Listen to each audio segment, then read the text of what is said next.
do. It feels warmer when you're here. I get shivers when you have to go. And I can meet you on the west side. She said that she won't roll with me, I told her let's ride. Tell me girl, what do you fantasize about? All I wanna be is the top prize. Top prize.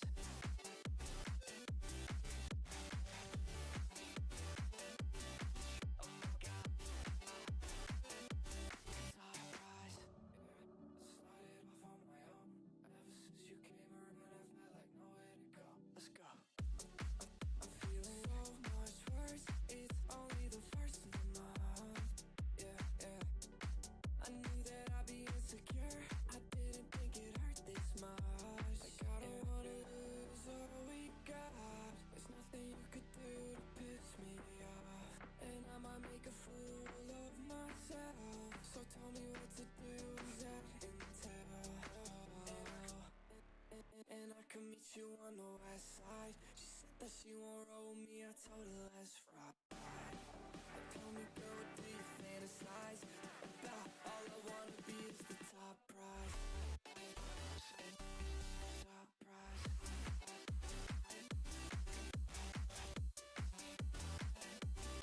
Oh my God. Top prize. Top prize.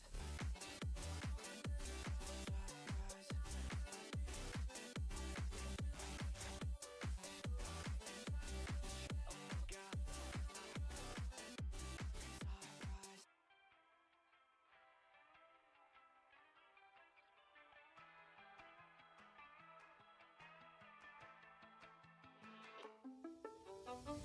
Can't kill what I've become.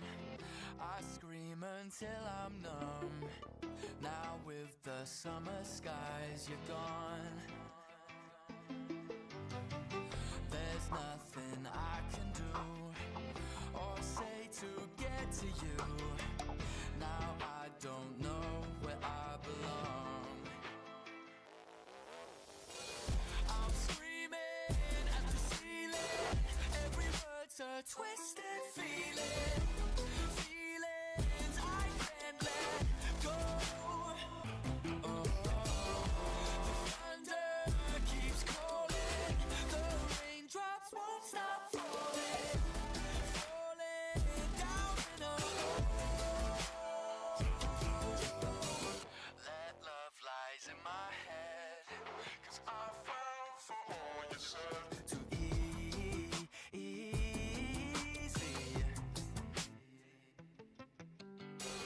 Dark clouds won't let me forget.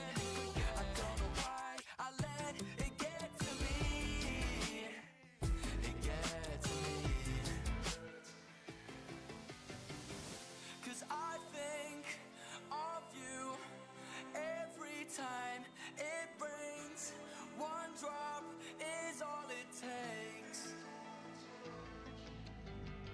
And it's pouring, it's pouring, it's pouring, it's pouring, it's pouring, it's pouring, keeps pouring and pouring.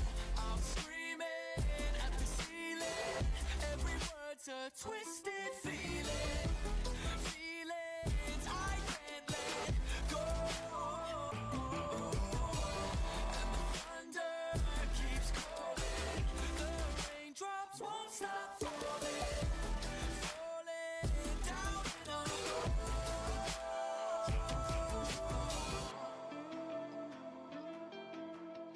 I don't know why I let it get to me. It gets to me. Till you lose it all and don't give in. When it love like we're rolling, got you falling on my skin. Take your chance, this is it. Oh, na, na.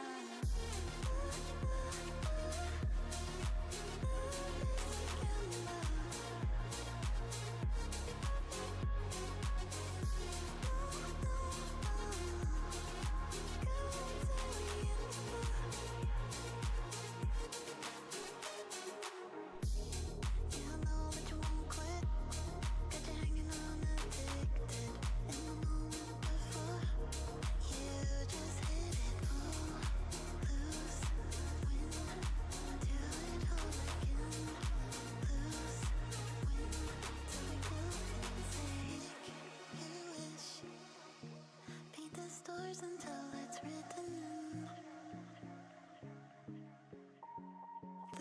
Constellations call me feeling dangerous, risk the unknown, face the consequences. Life written, till you lose it all and don't give in.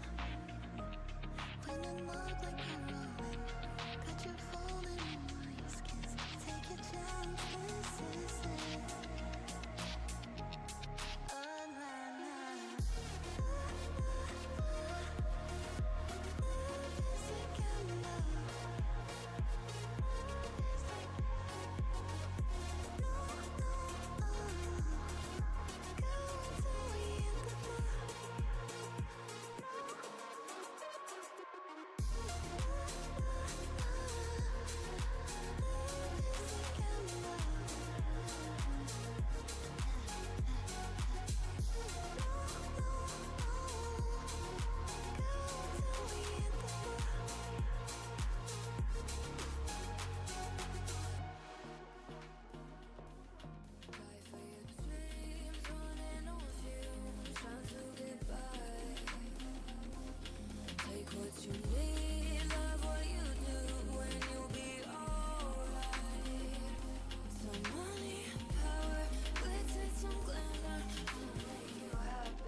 gave all my time to the wrong mistakes.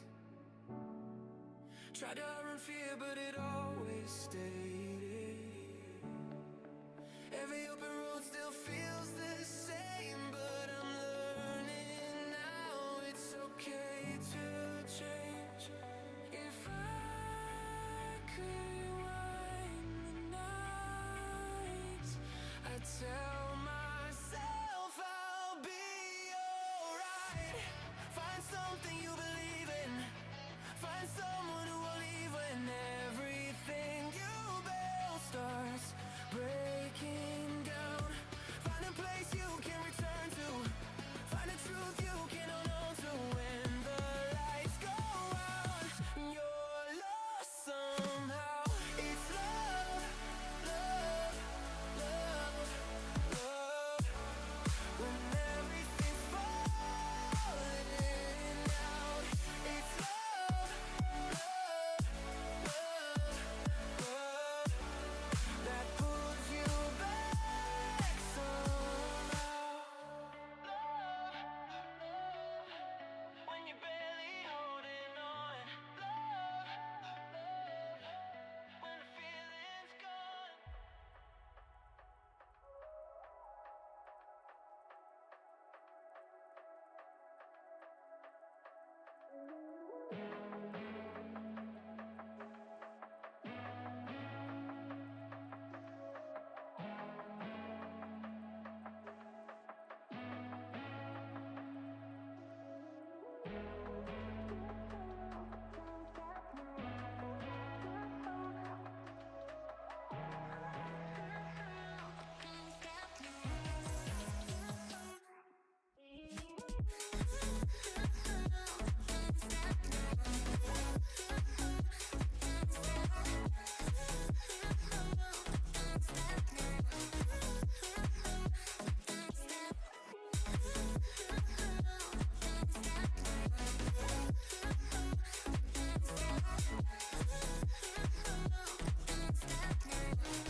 I swore I'd block your number for good, but here you are texting me you up. I know exactly where this is, on your side of the bed at 3 a.m. I tell myself don't fall this time, but you say my name and I lose my mind. You're a bad idea again, but I always let you back in. Every time I say I'm done, I'm lying. You walk in the room and I stop trying. You're a bad idea again, but here I am at your door at 10. Guess I never learned my lesson. You're a bad idea again.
a bad idea again. Maybe one day I'll actually quit, but tonight I'm not over it.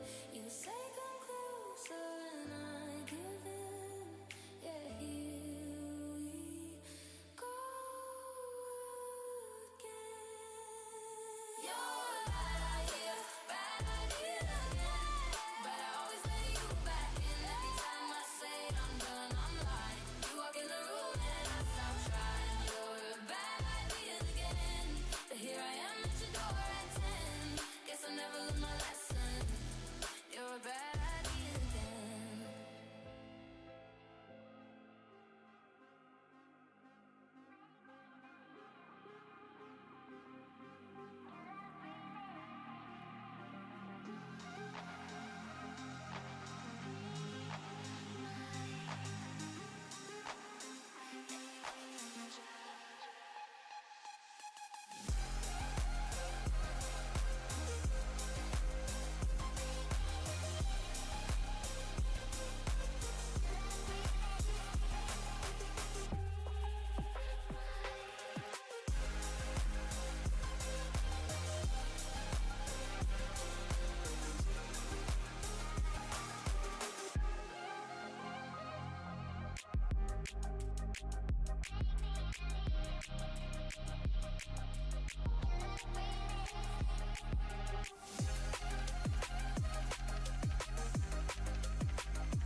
Moving too fast, didn't see the way our love couldn't last.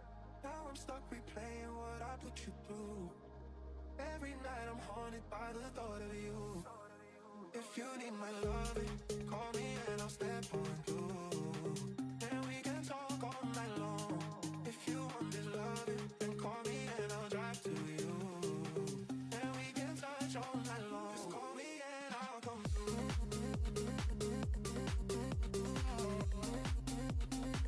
Just call me and I'll come through.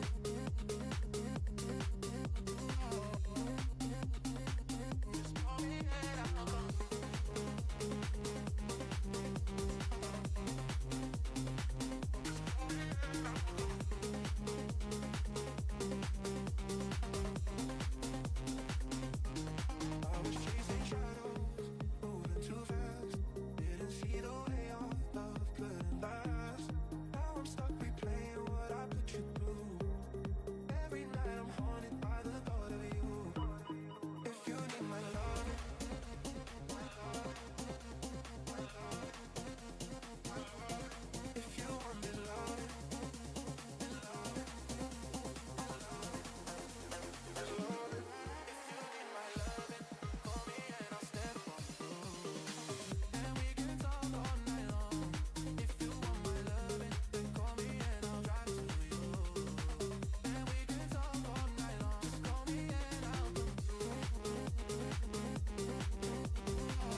life, this life, this life, this life,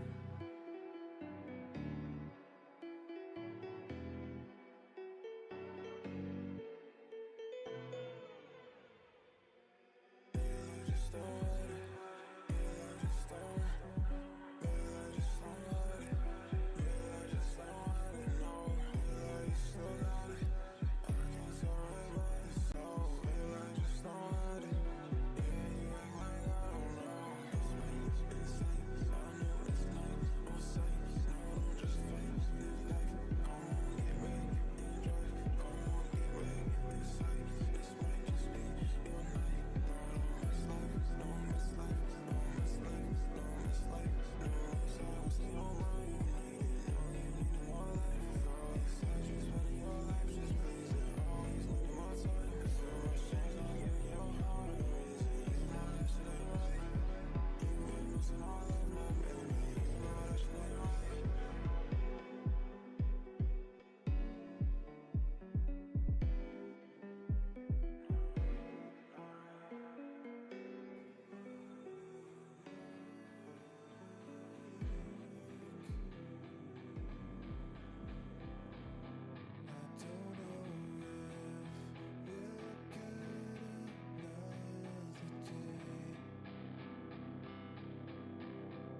Stuck in the same old feeling, feel so detached. My vocal cords are bleeding, overreact. Oh, I don't know what to say, I don't know where to start. Words feel like we're strangers, drifting only apart.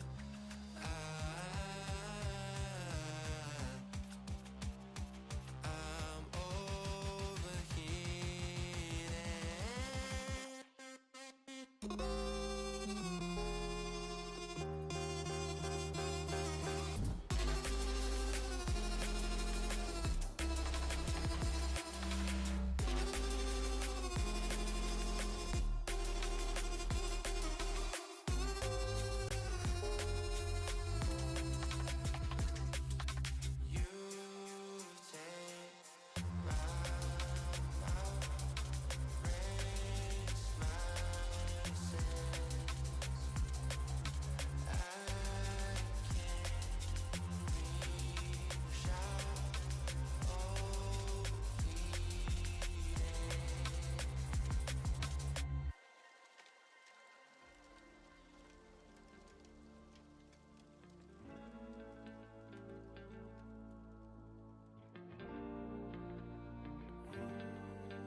There's a beauty in the way you're worn, and the sharpness of your thorns, so vibrate in the imperfections.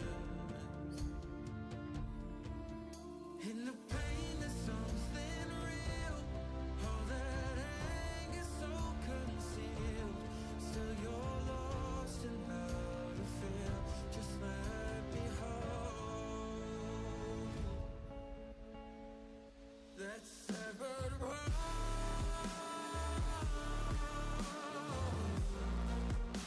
The pieces feel so cold.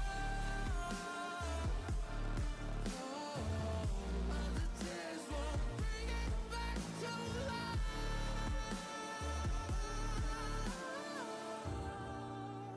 But hate will always grow. There's a beauty in the way you lay, and the way your color fades.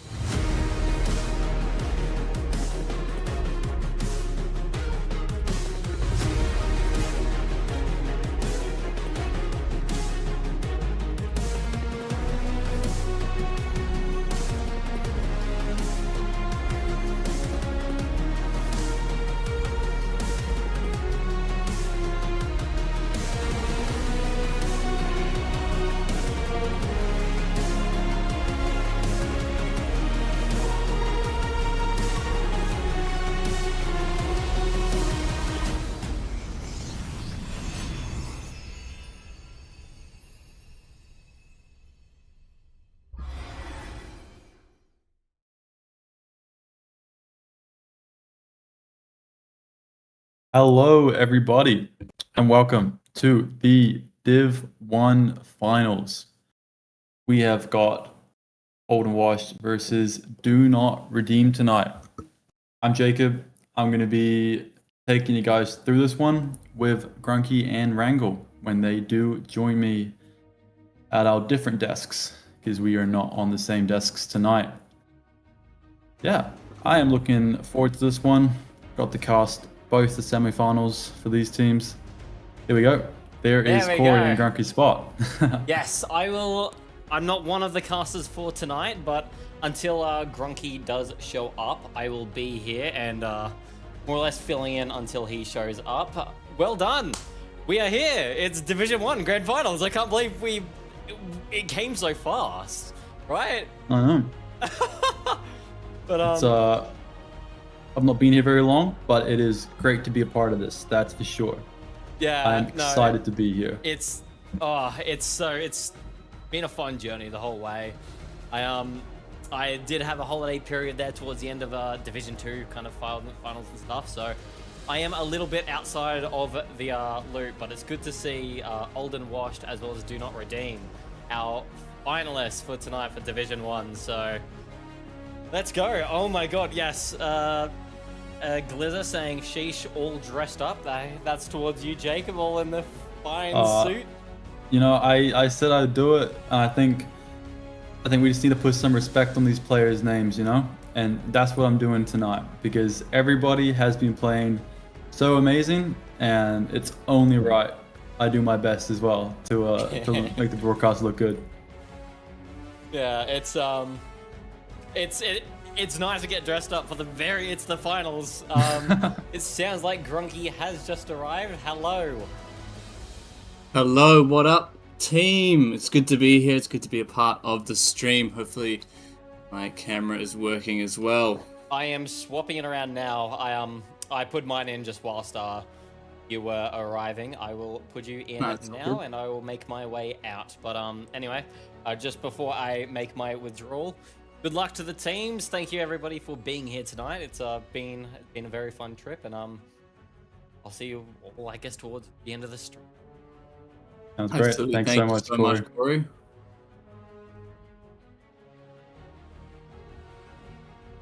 And yeah, don't worry, Honda Civic. I promise you, I'm wearing full dress pants. So yeah, definitely not Adidas shorts.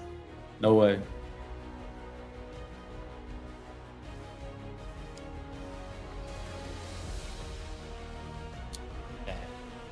There we go. There we go. Do I need to adjust my settings again?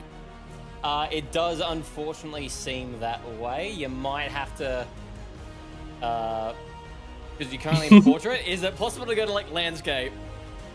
Yeah, let me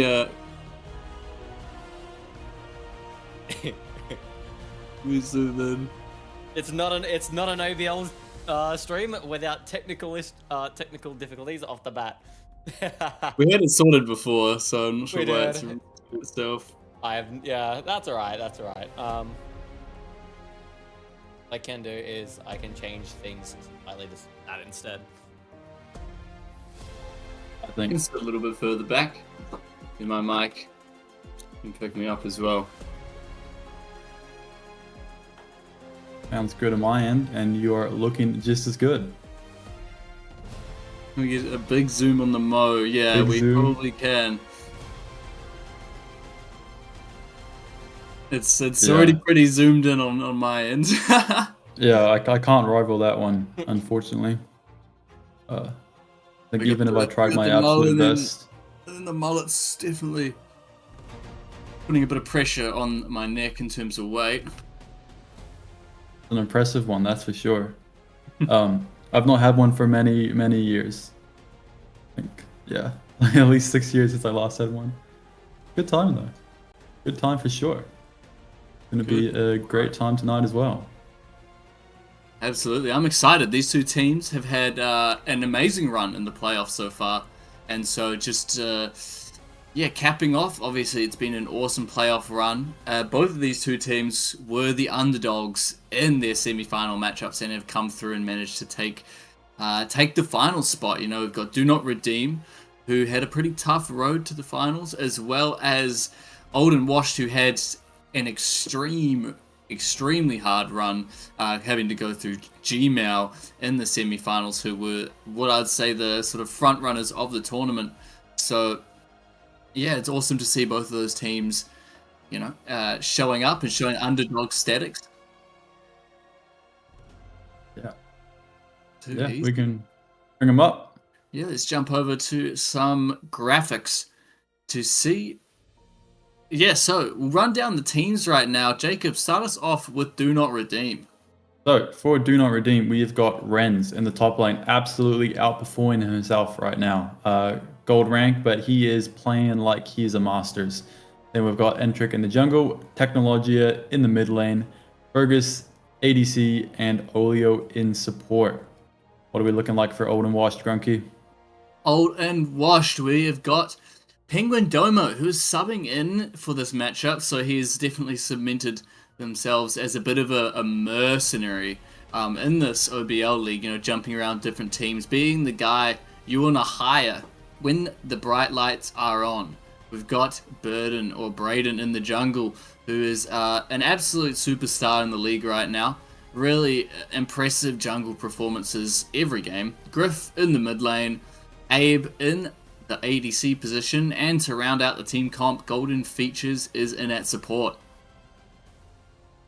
Sounds like a pretty stacked roster to me.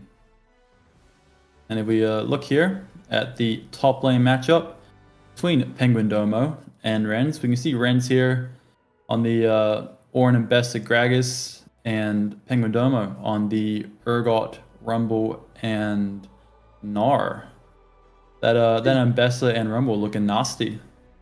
Absolutely. You see that Penguin is a little bit more of a damage threat with the 900 damage per minute over, a good 300 or so over the old DPM of, 400 DPM of Renz. But I think that just sort of lends into the fact that Renz, is typically a weak side top laner. But BRDN does play through his mid and bot lane quite a lot, and I think that's even testament to Renz and his ability, the fact that he is able to get a decent DPM up there on the champs he plays, the Gragas, the Ornn, those kind of things really, facilitators for his team, survive the lane, get to the team fights, and then he can have his impact there. He's an absolute sponge when it comes just to taking the pressure on his from the enemy team. And I can guarantee you will see him get ganked, and he will not go down multiple times this series. He will find a way to survive, and that is what they will be looking for him to do for a Do Not Redeem. And Domo, can be quite the threat in the top lane, as we see with his most played champs for the split. The Urgot, the Rumble, and the Gnar, all very oppressive laners. Have good team fighting. Have good team fighting tied into their kits, but lots of damage coming out. And if he is given a little bit too much freedom in this top lane, a big CS lead can just help him, unlock the map and push down a lot of damage onto this opposing team. But yeah, we will segue into the jungle and see what we're working with here. As I was saying, this man in the jungle, BRDN, one of the premier junglers in the league. Someone to watch out for, has a lot of aggressive pathing, a lot of aggressive jungle picks, is definitely known for his Nidalee. I don't think that will get through, but his Nidalee is absolutely oppressive. And with that 80% kill participation, Jacob, you expect him to be the main facilitator, wouldn't you? I expect BRDN to be absolutely everywhere on the map. He is that jungler right now, and he will be making that known tonight. Yeah, that 80% kill participation is absolutely crazy. Higher gold per minute as well too. Higher everything in comparison to Entrik right now.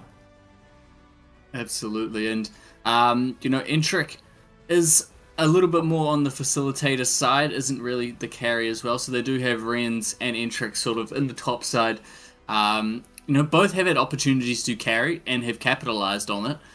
But typically they aren't the ones forging the leads themselves. They play around their team and they try and evaluate the map and make good decisions. Whereas someone like BRDN is just going to force every fight and just try and hands diff in the jungle, in lanes, in counter ganks. He's going to be on top of everything, and there aren't many fights that BRDN is not going to take, really.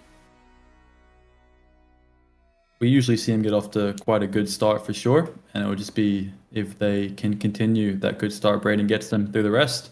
And we're going to head into the mid lane very shortly to look at what they've got going on. Absolutely. And you can't say BRDN without saying Gryff. These two are the jungle and mid lane pairing, from my eyes, of the split. These guys create so many leads for their team and just carry. Their aggressive play style, the way they play the map, has been an absolute pleasure to watch. And with a 10.97 KDA, Gryff is just an absolute marauder on the Rift. Yeah, you look at that KDA of almost 11 and the damage per minute of over 900. It is monumental what this man can output with his picks of Ahri, Syndra, and Anivia. Just crazy, crazy damage all around, and it is going to cause a lot of hurt for Do Not Redeem if they let him get off that damage he's looking to. Welcome to the broadcast, our special guest, as always, Wrangle, the big man in the bot lane. Has joined us for the pre-show and will be joining us for the full extent of these best of 5 games. And so he'll jump in and talk about the intricacies of the higher levels. Wrangle, how you going, mate? Yeah, well, thanks. It's great to be here. I'm really looking forward to this series. Absolutely. And I was just touching on BRDN and Gryff's sort of jungle mid synergy. You've had to sort of had a little bit of experience with it. What do you look for in that that matchup? I actually think both mid jungles are quite strong from these two teams. It's honestly some of the biggest strengths from both of these teams. I think mid jungle from Old and Washed is just by far the best in the league, though. So the DNR mid jungle will have their work cut out for them. Absolutely. Both of these players, Technologia and Gryff, known to have some pretty creative picks. A lot of them, they're not the typical control mage players. They love their Ahri, they love the Vex, they love the Lissandra, especially at the moment.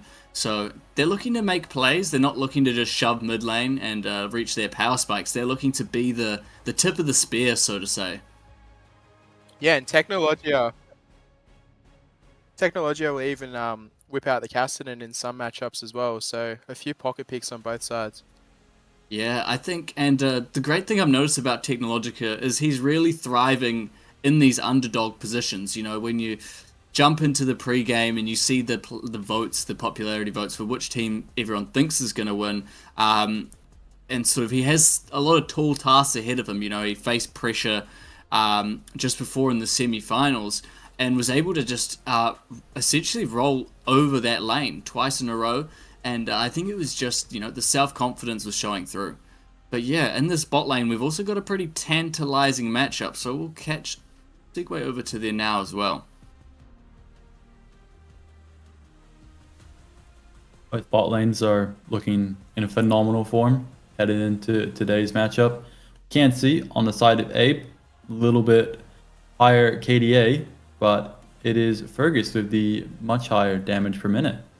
Very similar kill participation on both ends, so we can see that both of them having quite the impact in their respective teams, and it will be which jungle can make the most of that bot lane advantage that each Abe and Fergus will be looking to get.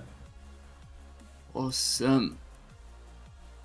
Yeah, and Wrangle, what do you see out of these two players, mate? Both of these ADCs are definitely top 5 in the OBL for Div 1. You can kind of see in the bottom with the point picks that Abe kind of likes to go for these longer ranged ADCs, whereas Fergus he really does enjoy these kind of shorter range ADCs that have dashes often. He also has the Corki as well. I think Abe tries to play standard, whereas Fergus tends to be much more aggressive. So I think we'll be seeing Fergus and Oleo attempting to play aggressive and Abe playing standard.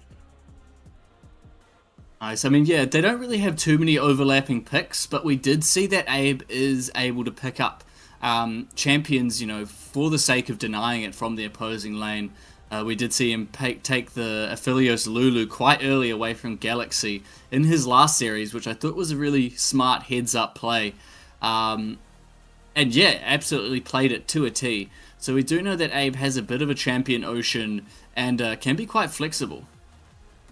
Yeah, but Fergus on the other hand also has a very big champion pool. I don't think a lot of these picks overlap, so we're probably going to see quite a deep champion pool. Even if this goes to Game 5, I think both ADCs are going to be completely fine. For sure, they will be. And a Game 5 is what we're probably hoping for tonight. I don't know about you, but I am so excited to be getting a Game 5, potentially, as we let's see what the supports are up to. Great, so we got Old and Washed playing. We got Golden Features playing for Old and Washed. You can see a lot of Born picks, as does Oleo. A lot of Born pick as well too. Could see some super high priority, either getting banned first round or getting picked first round.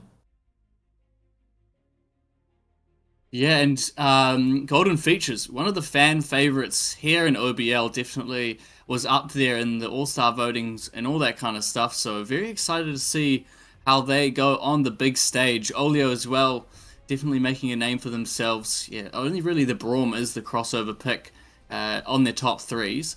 But I think both of these sport players are going to be pretty familiar with, you know, the Namis, the Lulus, the Karmas, as that's sort of the bread and butter for most supports on this patch.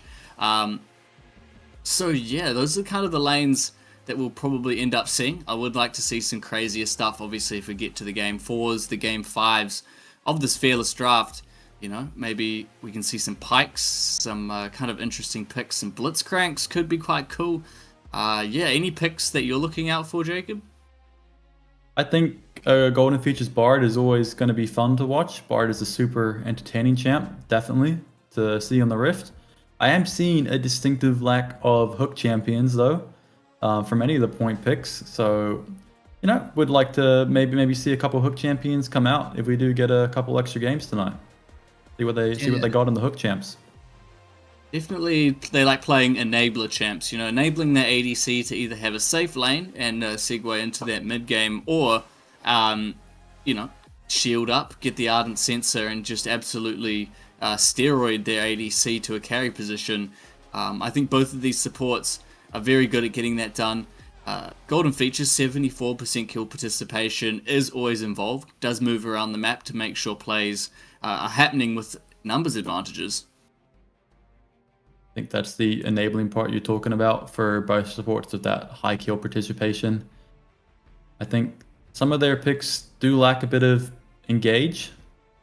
So it'll be interesting to see what that results with the other laners having to pick to maybe make up for some of that lack of engage in the support category. Yeah, let's jump back onto that. Yeah, so across the board, I mean, yeah, two teams that display like absolute faith in each other on the map, you know. They have heaps of synergy across the board, and I'm really excited to see how that goes. I think a lot of these games might be decided in draft, but that being said, this mid lane matchup and this jungle matchup are going to be absolutely salivating in terms of just plays, big plays, and aggressive, you know, sort of invades and that kind of stuff. Wrangle, do you have anything that you're expecting out of this series in general? Do you guys have any predictions for the series? I'm expecting a 3-0 for Old and Washed personally. I think they're a much better team on paper. I think, yeah, it'd be a choke if it was anything less than a 3-0. No disrespect to Do Not Redeem, but they are the second seed. And I've played against both of these sides. I do think Old and Washed is just that much better. That has been said about Do Not Redeem before, and they've come back from that. So who knows? Yeah, they always do play pretty well as the underdogs, don't they? Yeah. What I do really like with Do Not Redeem is their drafting as well. I think that they're able to redraft quite well. But that being said, there aren't many weaknesses for Old and Washed, you know, regardless of if they end up with one or two bad lanes. BRDN can really just take over the map and doesn't mind, you know, abusing a pushed in lane.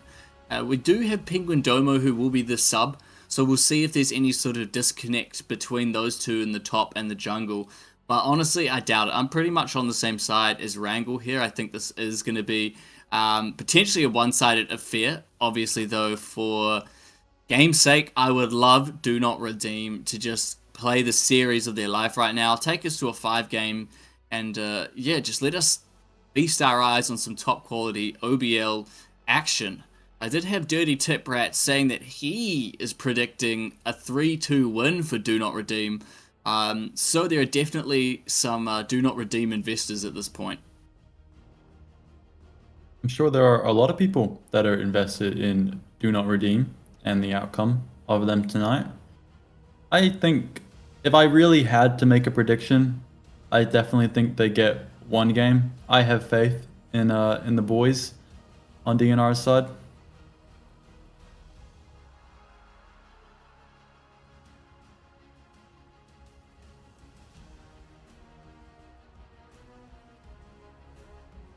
Sounds great. And yeah, I think overall though, I would have to concede that it's more likely that Old Wash take tonight's series. But yeah, definitely I don't think it's going to be a 3-0. Yeah, I would love, you know, a little bit of action. Even just some really banger games would be awesome just to see where everything shapes up. I think Technologia and Entrik definitely have a lot of weight on their shoulders in terms of trying to manage this mid-jungle duo of Old and Washed. But I think with the way that they've been playing, and if they're really able to take advantage of the momentum that they've gotten so far, boom, like, yeah, get it done. I think you're right. The lanes for Old and Washed are strong. And I think I would love to see, I want to see lots of kills, you know. I want a first blood pre 5 minutes. I want a 1 kill per minute type of match for every match tonight. Something to really, you know, get all the players involved, get everyone's damage up, kills up, kill participation up. Should be all put out on the line tonight. I don't know if this is the Div 2 finals, Jacob, but, you know, if we do get a lot of kills, I will be more than happy. If this does go to Game 5, I'm sure that my voice will be almost dead by the end of it, but let's enjoy it. And, you know, I've got some excellent casters alongside me, Jacob, who's been a mainstay here at OBL, and then Wrangle, a newly appointed and expert on the desk. You know, you always need the expert alongside the two guys who just yap about nothing. Yeah, for sure. I've just been joining you most of the time and doing a couple things by myself, but it's been great getting involved. And yeah, it's so good to have Wrangle on because I am not that smart. So it's good to have someone to make up for that. But if a Fiddlesticks jungle does come out this series, you are going to be on that like a hound. Yeah. If that somehow does happen, I'll give out all the hidden tech you see in bronze for that one.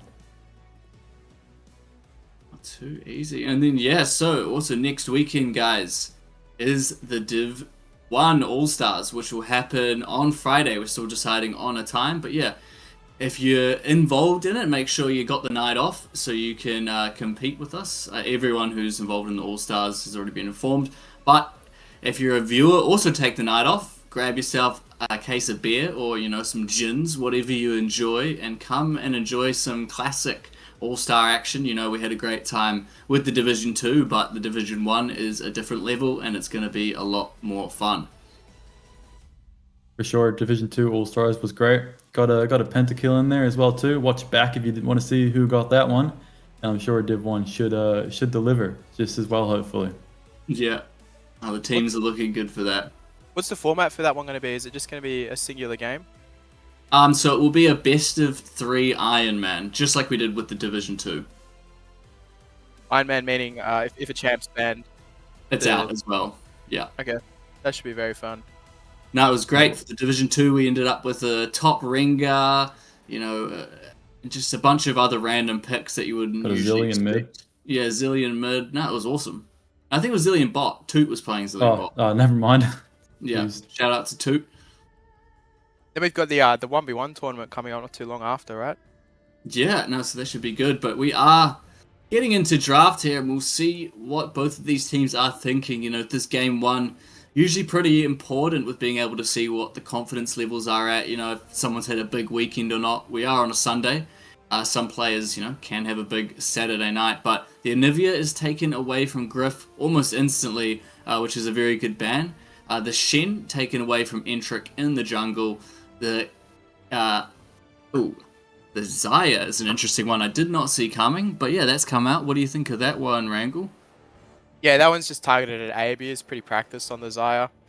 You can see the Nami ban coming out from Old and Washed. It's because Do Not Redeem, they do have a pretty high priority on Corki Nami, which is one of the stronger meta bot lanes at the moment. So no surprises there.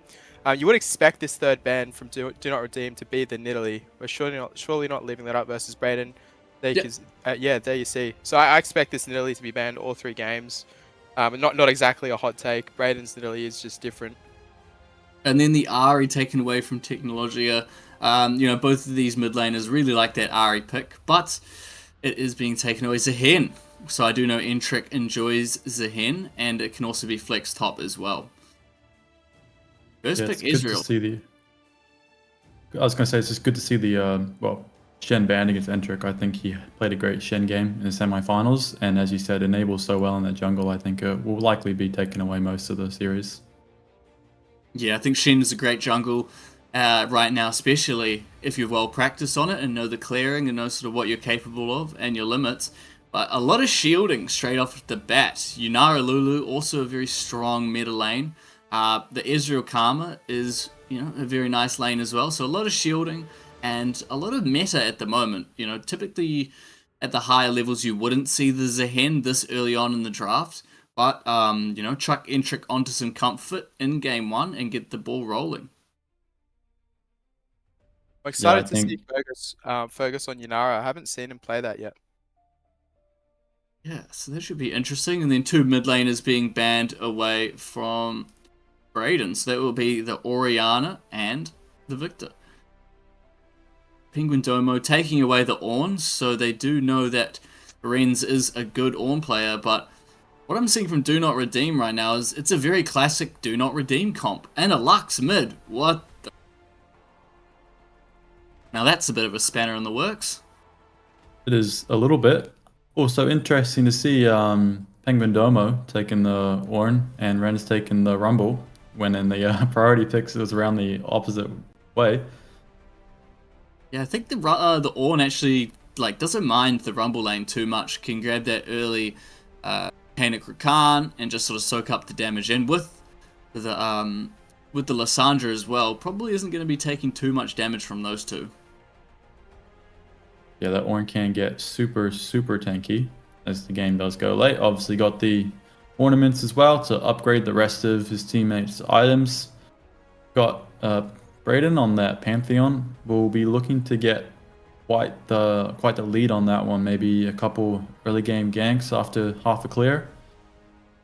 Yeah. I do know Gryff enjoys a bit of Lux here and there, but it is, it was a bit surprising to see it being busted out in this game 1. I would like to see how this lane shapes up. Maybe it is a cleanse angle against the Lissandra in the mid lane. But yeah, 2 very interesting comps.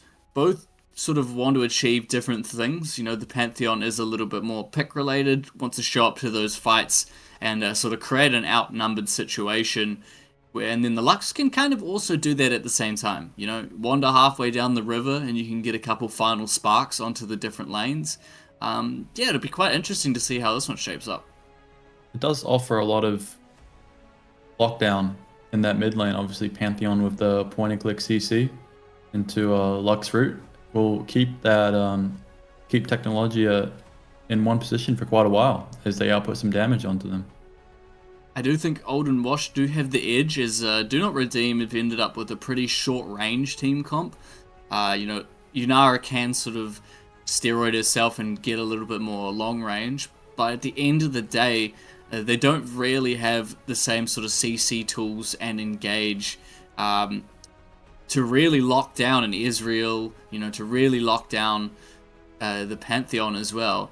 So yeah, it'll be interesting to see a lot more poking set up before these fights for Old and Washed, and then they'll probably look for a little bit of a fight. But Do Not Redeem are going to be, pretty much pedal to the middle rather, and they're going to be going for fights non-stop, looking to try and just team fight essentially. They are going to have to be, as if Entrik doesn't get ahead on the Zahen, it's going to feel really, really bad in the mid game. Just won't be able to back that passive enough to get the revive on. And at that point, you're playing the champion with no passive. It's going to feel really, really rough if he doesn't get ahead early on. Yeah, we have seen some pretty good Zahens lately. The league owner Fancy actually busted out a pretty good one in the Div 2 All-Star game. So we know that if the snowballing happens on the Zahen, it can be very oppressive. But, if you're role-playing the situation in your head, your Zahen walking into a fight, there's not many hits you're going to be able to get off. Sure, you get a couple hits on the Ornn, but you're not going to be durable enough to deal with this Ez hitting you, this Lux hitting you, this Karma kiting you. It is going to be a bit of an uphill battle to get max value out of the Zahen. Yeah, I definitely agree. I think the Zahen might have a hard time getting stacks in these fights, just with the sheer amount of range and poke coming out from Old and Washed. I think the success for Do Not Redeem is really going to rely on whether the Lissandra can get on the backline and Zahen can follow up with the ultimate. Exactly. The Zahen ultimate. Go on. I was going to say, yeah, the Zahen ultimate onto the backline is really going to be key in the placement of that, as to if Entrik can actually get off enough damage to run a fight. If they're able to look and try and find these jungle fights, like in these small corridors where the Rumble can get max value for rolling out the red carpet, where the Lissandra can get multiple slows down, then maybe they can really pull off a fight. But if, Old and Washed find these fights in these more open spaces, it's going to be so hard to lock them down. And there's a lot of zone control with the Singularity from the Lux. There's a lot of zone control with the Ornhorn, with the Karma. Yeah, it's going to be a bit rough. But there is a world where this Lux and Ezreal, who are the main damage dealers, just aren't far enough ahead to kill any of these members on Do Not Redeem. So I don't think it's a lost cause, but it is going to be hard for Do Not Redeem. They're going to have to set up these fights immaculately. They sure are, as we have managed to get onto the Rift now. So we'll get some actual gameplay coming out. As you see, everybody trading early game. Yeah, and Wrangle, you do expect this Yunara to just push forward level 1 as hard as possible. Is there much that Ezreal and Karma can do in this situation? Yeah, I actually think the Ezreal and Karma should have prio, so I think bot lane's gone against how I think it should go already. Damn. I'd expect the Ezreal Karma to have priority in this lane. Just with the sheer amount of range, and the Karma RQ level 1 is very oppressive. So yeah, Do Not Redeem flipping the script in the bot lane at the moment. And then yeah, they get that early level 2. There is no barrier for the Ezreal, so yeah, they're getting up. I mean, Abe's not really missing much CS, which is a bonus for him. But barrier burnt already. Obviously Fergus burning the barrier as well, just for that early aggressive trade that you do in the bot lane. But both getting lethal tempo stacks up in that first fight. It's interesting to see that, yeah, the Yunara did get the prio. I'm typically a believer that Yunara, once she gets her Q going, it's pretty damn hard to beat her level 1. Yeah, you can see the Pantheon's pathing bot. Looks like the Ezreal and Karma should have priority around the scuttle. And the Zahen, Entrik's recognized that that's likely going to be the case as well, and he's opted to path topside this game. So there won't be any early action around the crabs. Yeah, PenguinDomo opted for the area in the top lane, so looking just to get max Q value out of this lane. We have seen some interesting Ornn masteries coming out. We did actually see Renz took Unsealed Spellbook on the Ornn, which is a pretty cool option. Well, the snare does come down on to Fergus. They look like they are trying to find Abe there in the backline. Some pretty aggressive trading in this bot lane. You love to see it. Yeah, it's good to get some early action out. Like I said, I'm still hoping for that pre-5 minute first blood. And it's great to see that Fergus and Oleo are not quite getting dismantled so early. I'd like to get your take on this mid lane matchup, Grunky. From what I understand, Lux is just a hard counter to Lissandra, right? I actually haven't played the matchup too much, but it looks like we are getting Entrik entering the mid lane. Does he hit the W? Nice flash by Gryff. But yeah, definitely, because Lissandra loves the matchups where she can get the Qs off through the wave. So pushing the wave and also poking at the same time. Whereas Lux just has the freedom to stand back so far. Doesn't have much threat onto her. Obviously, the Glacial Advance with the Lissandra E can be a good tool, but it's very telegraphed. You know, you're able to throw the Lux Q and the E onto that spot where she's about to land, and 90% of the time you're going to get a good trade-off, especially pre-6 before the Tomb is available for Lissandra. But yeah, it's a nice answer for this. Now, the more that I sort of think about it, the more that I do like this Lux option, definitely as a lane counter to the Lissandra. Gets the little actualizer on that first back. At least I think that's what it is. And it's going to have a bit more burst now in lane going into the Lissandra. Yeah, so you'll be able to get a really nice E trade off. Looks like they will be going for the Luden's Companion to start off the game, which I think is pretty much the best option on Lux. Unless you're doing something funky and going Malignance first, but I think that's more of an ARAM build.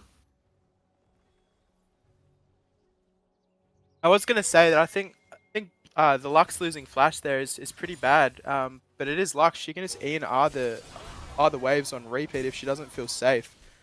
So it is. You don't like losing your flash early on any champion, but on Lux she can probably get away with burning the flash early. Yeah, Lux does feel like a pretty safe champ. First dragon's up as well. Yeah, so first drag is up, and also if you know, this Lissandra is really tempted to try and dive and look for a dive with Entrik, there's the Pantheon, so that's an awesome answer to that flashless Lux. You can feel quite safe just farming under tower, knowing that your Pantheon can just Grand Skyfall in at any point. Yeah, I think this draft is just, as it's playing out, is just looking like quite a mindful sort of holistic draft. But in the top lane, it looks like PenguinDomo is maybe out of sorts. The red carpet is laid down for him. Do we see the first blood of the series here? Penguin does have flash up still. It's going to flash away, but the W reads it. A nice first blood for Entrik, and we're on the board in the OBL finals. I don't know about that flashing into sort of re-engage. Kind of wasted the flash in that scenario. Yeah, you can see the Ornn tried to flash away, but there's a hand W kind of buffered the flash and caught him anyway.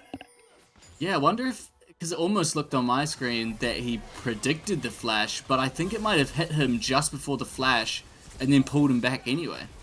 Yeah, very unfortunate flash usage from Penguin, but and there is action in the mid wave. Gryff is in the wrong spot right now. Both of these lanes are jumping onto him. The entrance, Grand Deliverance picks him up, and PenguinDomo has made his way into the mid lane. Does he get the Zehen passive down? One tower shot will make it so it's not. BRDN is going to be able to get a lot of gold off of this play. Lissandra, that's taken down as well. So a nice heads up play by the side of Do Not Redeem that is instantly punished by a nice roam from Domo. Yeah, what a roam from PenguinDomo. Just immediately after the death, recognizes there's a play happening mid and decides to show up, and he ended up being the difference in that play. Yeah, there's a nice heads up play, you know, with the home guard boots. Makes it a lot easier to answer these plays early, and it was a nice answer by PenguinDomo. Yeah, really impressive, and yeah, so gold back to being completely even. Yeah, he did end up losing a couple CS and a tower plate for it, but overall definitely worth it for the side of Old and Washed. BRDN getting off to that good start again, 1-0-1 on the Pantheon, up in CS, and that, as you say, global ultimate is going to be so oppressing for Do Not Redeem, as they'll have to think about it pretty much every time they step up. Yeah, but 2 kills onto the Zehen, as I said before the game. This champ can be very frustrating to deal with if ahead. You know, it's a perfect stat checker for a lot of these champs. Is going to go for... sorry, I'm just racking my brain for the name of this item, the one that slows, the Titanic one. But he'll be going for that first, just to have a little bit more CC available on these long-range targets. It's like an early stride breaker, if I'm not mistaken. Yep, that's the one. But yeah, very good option. Obviously, you can either go for the Triforce or the stride breaker, but I think this is a really good stride breaker game for him. Yeah, he probably isn't going to get much uptime on the Triforce, and I guess he recognizes that not Going gonna down get to the many bot pops side with of his Triforce jungle. off. Yeah, so it looks like it will just be an objective trade. All the grubs are going to go over to Entrik, but a dive might be brewing. Here comes this Grand Skyfall. Can Fergus clear out the wave? Looks like he's going to get stunned down and snared up. That's a lot of damage. Another kill over to the Pantheon. The Israel would have loved that one, though. Karma just took a couple tower shots, allowed BRDN to get in range. Point and click CC onto Fergus, and down goes the Inara. Yeah, it was a nice punishment of the bees of Do Not Redeem's bot lane not being synchronized there. They recognized that the Yunara was under tower alone. No Oleo with wild growth to sort of make that a little bit harder. Oh, Gryff almost getting the snipe onto Lissandra, Technologia, and there is a big ult coming in now. Oh, just misses. Nice shot from Abe, but just a little bit off to the left. Yeah, it was a good guess. Really good, and Israel getting one of those 2 kills, he would have been very happy, as you know, as soon as he gets that Triforce, it's a huge damage spike for him, especially if he can get that in lane. Before 15, he's going to be a problem. The Israel does obviously quite skill shot reliant, but can get that damage off if all those land, and once that Triforce is completed, we'll be hoping all of those land for Abe. Off to a decent start compared to Fergus, bit of a CS lead, and of course got that assist. Chemtech Drake is going to be up in a minute. Do we think it's going to get given again by Do Not Redeem, or are they going to try to fight for it? We do have, you know, the Flash and the Lissandra ult available. Flash will be up for Entrik, I'd imagine. He does have a Stride Breaker completed at this moment, so they do have a couple nice tools to contest this. I think it would be wise to try and get, you know, a fight going with this really good team fight comp. Sundered Skies being completed for BRDN. Pretty much both the jungle pets should be completed by the time they do get to that dragon fight, so you should have the full 1400 damage smites available. Yeah, even if this Lux doesn't really have kill pressure on Lissandra, you can just see this Lissandra's very limited in the playmaking options she's got around the map, because the waves are just being pushed in so quickly. Yeah, Lissandra does have a good amount of wave clear herself, but nothing compared to a Lux. Both TPs are available from the top laners here. Will they opt to join the fight as well? This Chemtech Drake is on the board. Entrik is going to try and find some damage onto BRDN here in this dot bush area. The E gets popped on the Pantheon. He might be able to go low here. The Grand Deliverance does go down, and a couple big cooldowns blown just before the dragon fight. I think they would have been better served to set up and go for a full team fight, but they're looking for a pick onto Abe. He does have Flash and Barrier available. Barrier is going to get popped. Mission completed at the same time. We'll just be able to shove out this wave. The dragon is going to be waved off as everything kind of simmers out here. I think DNR maybe got a little bit more out of that extended skirmish down there. Oh, and the B cancelled right at the last second. Oh, this pick from Gryff is absolutely tilting for the Lissandra.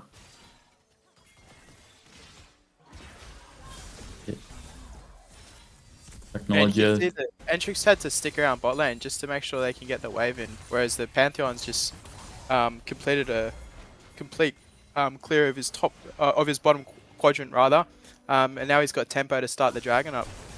So there will be 2 dragons down pretty early into this game. I would imagine that the Pantheon does have quite a lot of pressure, especially once he's picked up the Sundered Sky, but yeah, it just seemed like a little bit of a hard force on the side where they probably could have just got the chunk onto that Pantheon and then maybe looked to take the dragon themselves, but they just sort of were a bit too patient with it and said, you know, we'll just try and get some chunk on, we'll see how mid lane's getting on with Prio, and in that moment Gryff just got full Prio and kind of won them the dragon with that forcing of the B.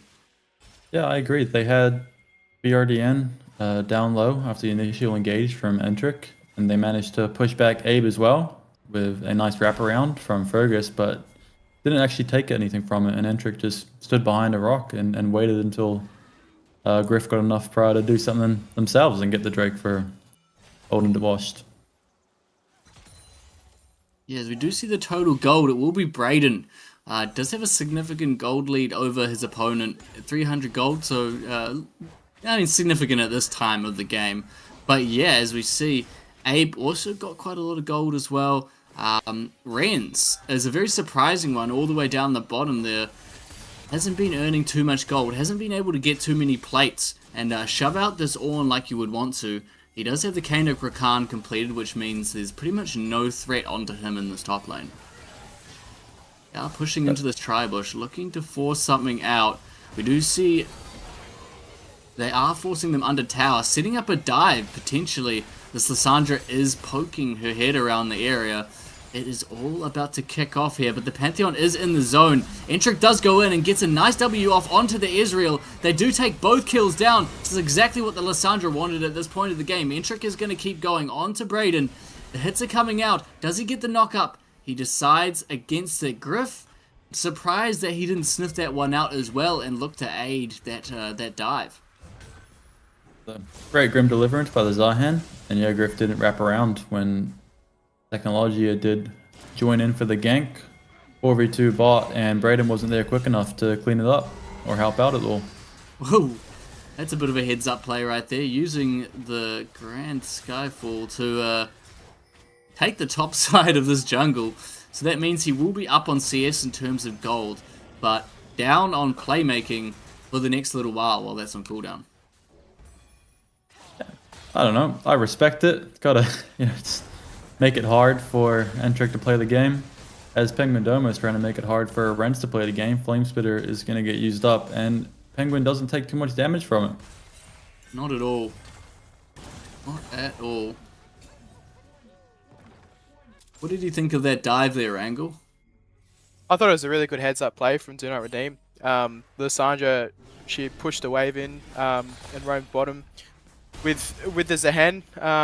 And yeah, it's just a really nice heads-up play from them. I think with their composition, they really do need to get ahead early.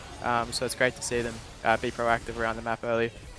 As we do see Fergus forcing the flash from Abe. So this Yunara is having a really good time in the bottom lane at the moment. But here comes Brayden. Yeah. It's going to be a bit of a shock seeing this Pantheon here in the bot lane. I think Fergus has an angle here to turn onto this. Unless the Qs do land, the Wild Growth comes out a little bit late.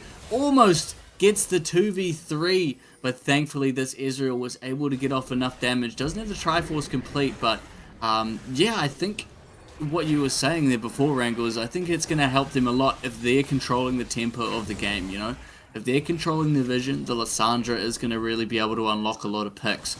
But yeah, Fergus there was very unlucky that they didn't get more damage off. PenguinDomo looking for a solo kill on to Renz.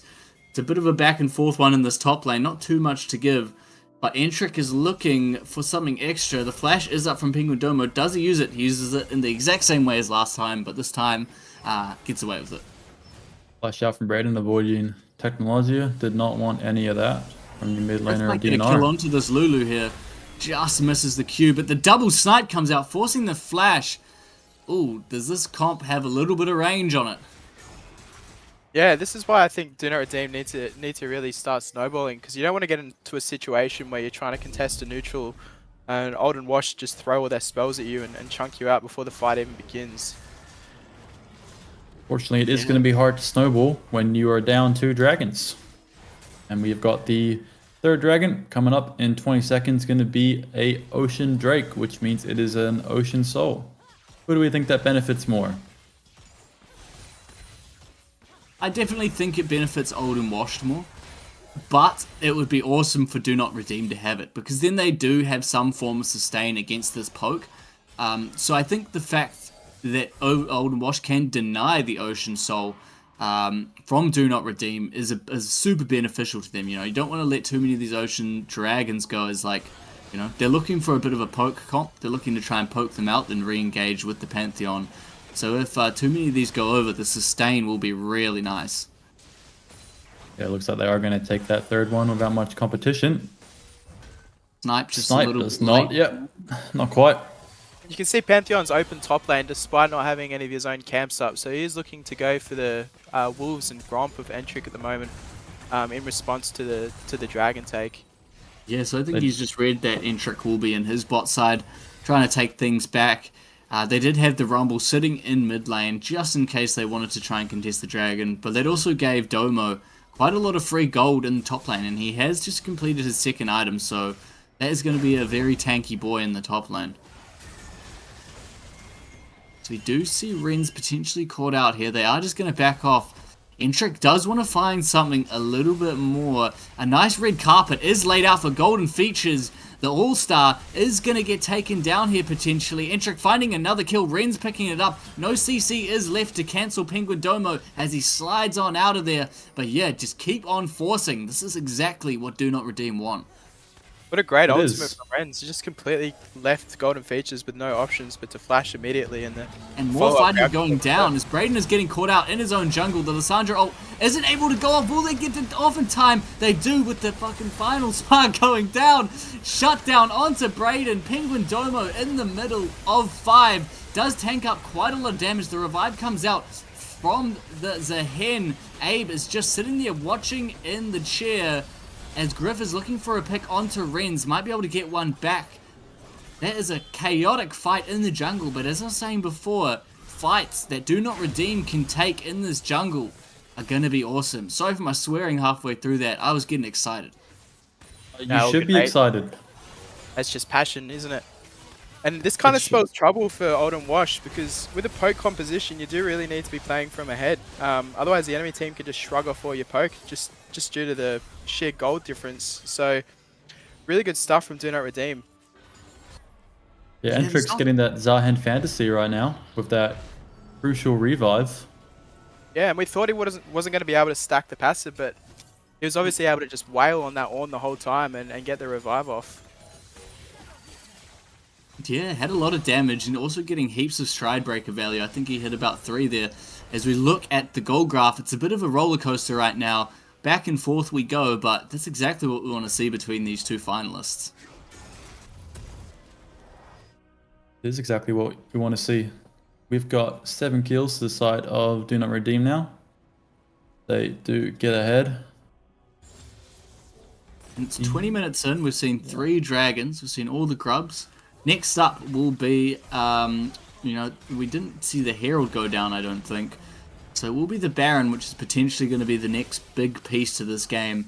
And I think it's going to come from this Lissandra potentially finding a really nice flank onto the back line and not allowing Old and Wash to set up these sort of choke points where they get to do some poke.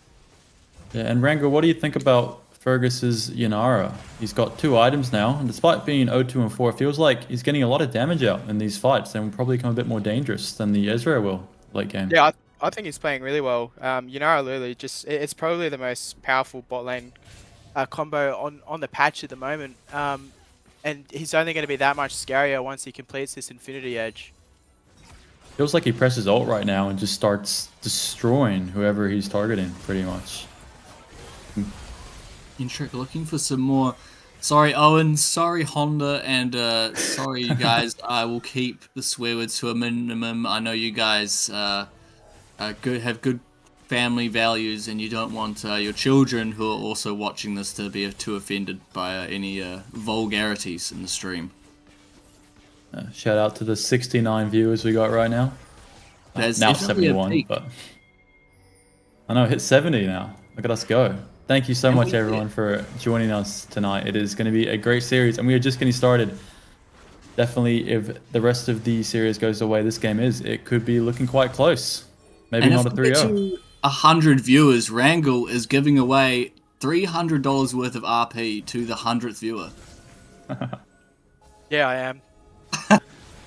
No, April Fool's was last week, mate. Come on. Oh, damn. And it looks like the Grand Skyfall will be looking for a pick here. He is going in 1v3. The Lissandra sneaks out of there. Flash onto Entrik here. They are going to look to turn it. The TP coming in from the Rumble. The fight is a little bit too split for DNR to get max value right now. But they are going to catch Abe going through the choke point. The Yunara is hitting and hitting. They're all in one tiny little space. Nothing is sticking right now as Alessandra goes in 1v5, is able to get the Frozen Tomb off on herself. Heading is going away. PenguinDomo is tanking up heaps. It is a shred right now as no one is going to go down. No one goes somehow. down. How is no one dead? That is Just low crazy. health bars and Dragon's going to get started. Yeah, Surely it they're looks not like- going to actually. Looks like Another Old and Wash TP still have coming in from PenguinDomo. He's going to be full health entering back into this fight. which is going to give them the edge on this dragon. Renz is still sitting here. He has got... Oh, the Lysandre's finding another big flank on the backline. Doesn't have... Oh, a nice stun onto 4. Huge engage. No Zhonya's for her, so she will go down. Entrik is heading away and finding on these good angles. Got the passive. The revive is ready to be popped. Renz picks off Gryff on the backline. A huge Israel catches onto 3. Oleo goes down as well. Abe is popping off in this team fight and heading on everyone. Triple kill for Renz. Can he get the pincer? No, PenguinDomo picks him up. Holy cow, Entrik is the only one standing from Do Not Redeem. As what an awesome fight there. Wow, a lot to unpack. How much Is he damage gonna did be Penguin take? Is he even going to be able to get this dragon though with 2 members of Old and Washed alive? I know the Karma's got no HP, but surely this is a risky endeavor for Entrik at the moment. Yeah, I think he does have enough healing to probably survive it. But is he going to be able to get the smite off? Is building gonna up get it. passive. This knockup. Oh, it is a great dragon take. Will he be able to sneak off and E over this wall? Nope, Penguin is going to pick up that kill. So a lot of blood in this bottom river. Jeez, guys, that was a big one. Are they going to trade it for Baron, though? Now that Entrik's down, we can see pings coming out from BRDN, as they might be looking onto it. Yeah, an instant Baron call as they're looking to take the tempo back from this game. This mid lane tower is looking quite juicy with available gold. Gryff just trying to dissuade them from even checking this Baron. The Israel and the Pantheon going to be taking this one fairly slowly as the red carpet gets popped already. PenguinDomo getting chunked out. The Lysandre doesn't decide to follow up the E as they do back out for a little bit. Oleo taking a lot of chunk, but this Baron is going quite low. Can they even contest this? I don't think they will, as Entrik is just re-entering from the base, so it will be the first Baron of the series. Too old and washed. But it looks like Fergus is looking for a little bit more. Lysandre goes in with another lovely entrance. Takes out Abe, but annihilated is Fergus. It is all go on the rift here as Lysandre is looking for a little bit more. Does get dissuaded by the Lux. Baron buff still on 3.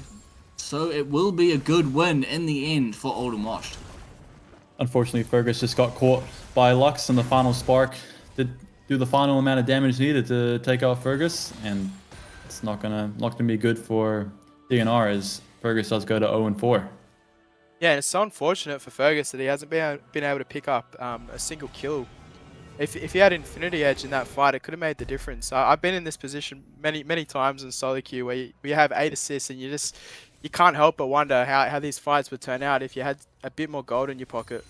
Yeah, it is rough for sure, because it seemed close every time. We look back to that extended fight around the Dragon Pit, and we saw Fergus just almost take down Abe and Golden Features, but without dying. It does before they quite get that off, unfortunately, and that could have gone so differently if Fergus got that off beforehand.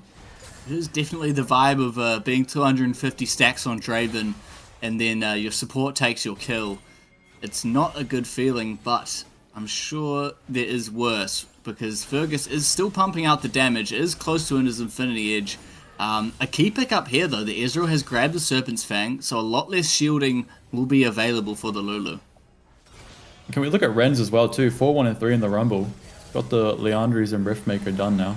Oh, a big flank and a nice red carpet is going to catch 3. He's picking off them on the side. Abe is absolutely annihilated, and Gryff to follow. A really nice flank angle from this Lysandre. Technologia is currently putting the game in his hands, and nothing left to do but tuck their tails and run as Old and Washed are heading back into their own jungle. Entrik is looking to try and wipe some more Baron buffs off the game as a siege from Old and Washed transforms into a siege for Do Not Redeem. In his cold, icy hands, they do fend off the Baron plate and take the second mid tower, and they are turning it around back on Old and Washed as they look forward.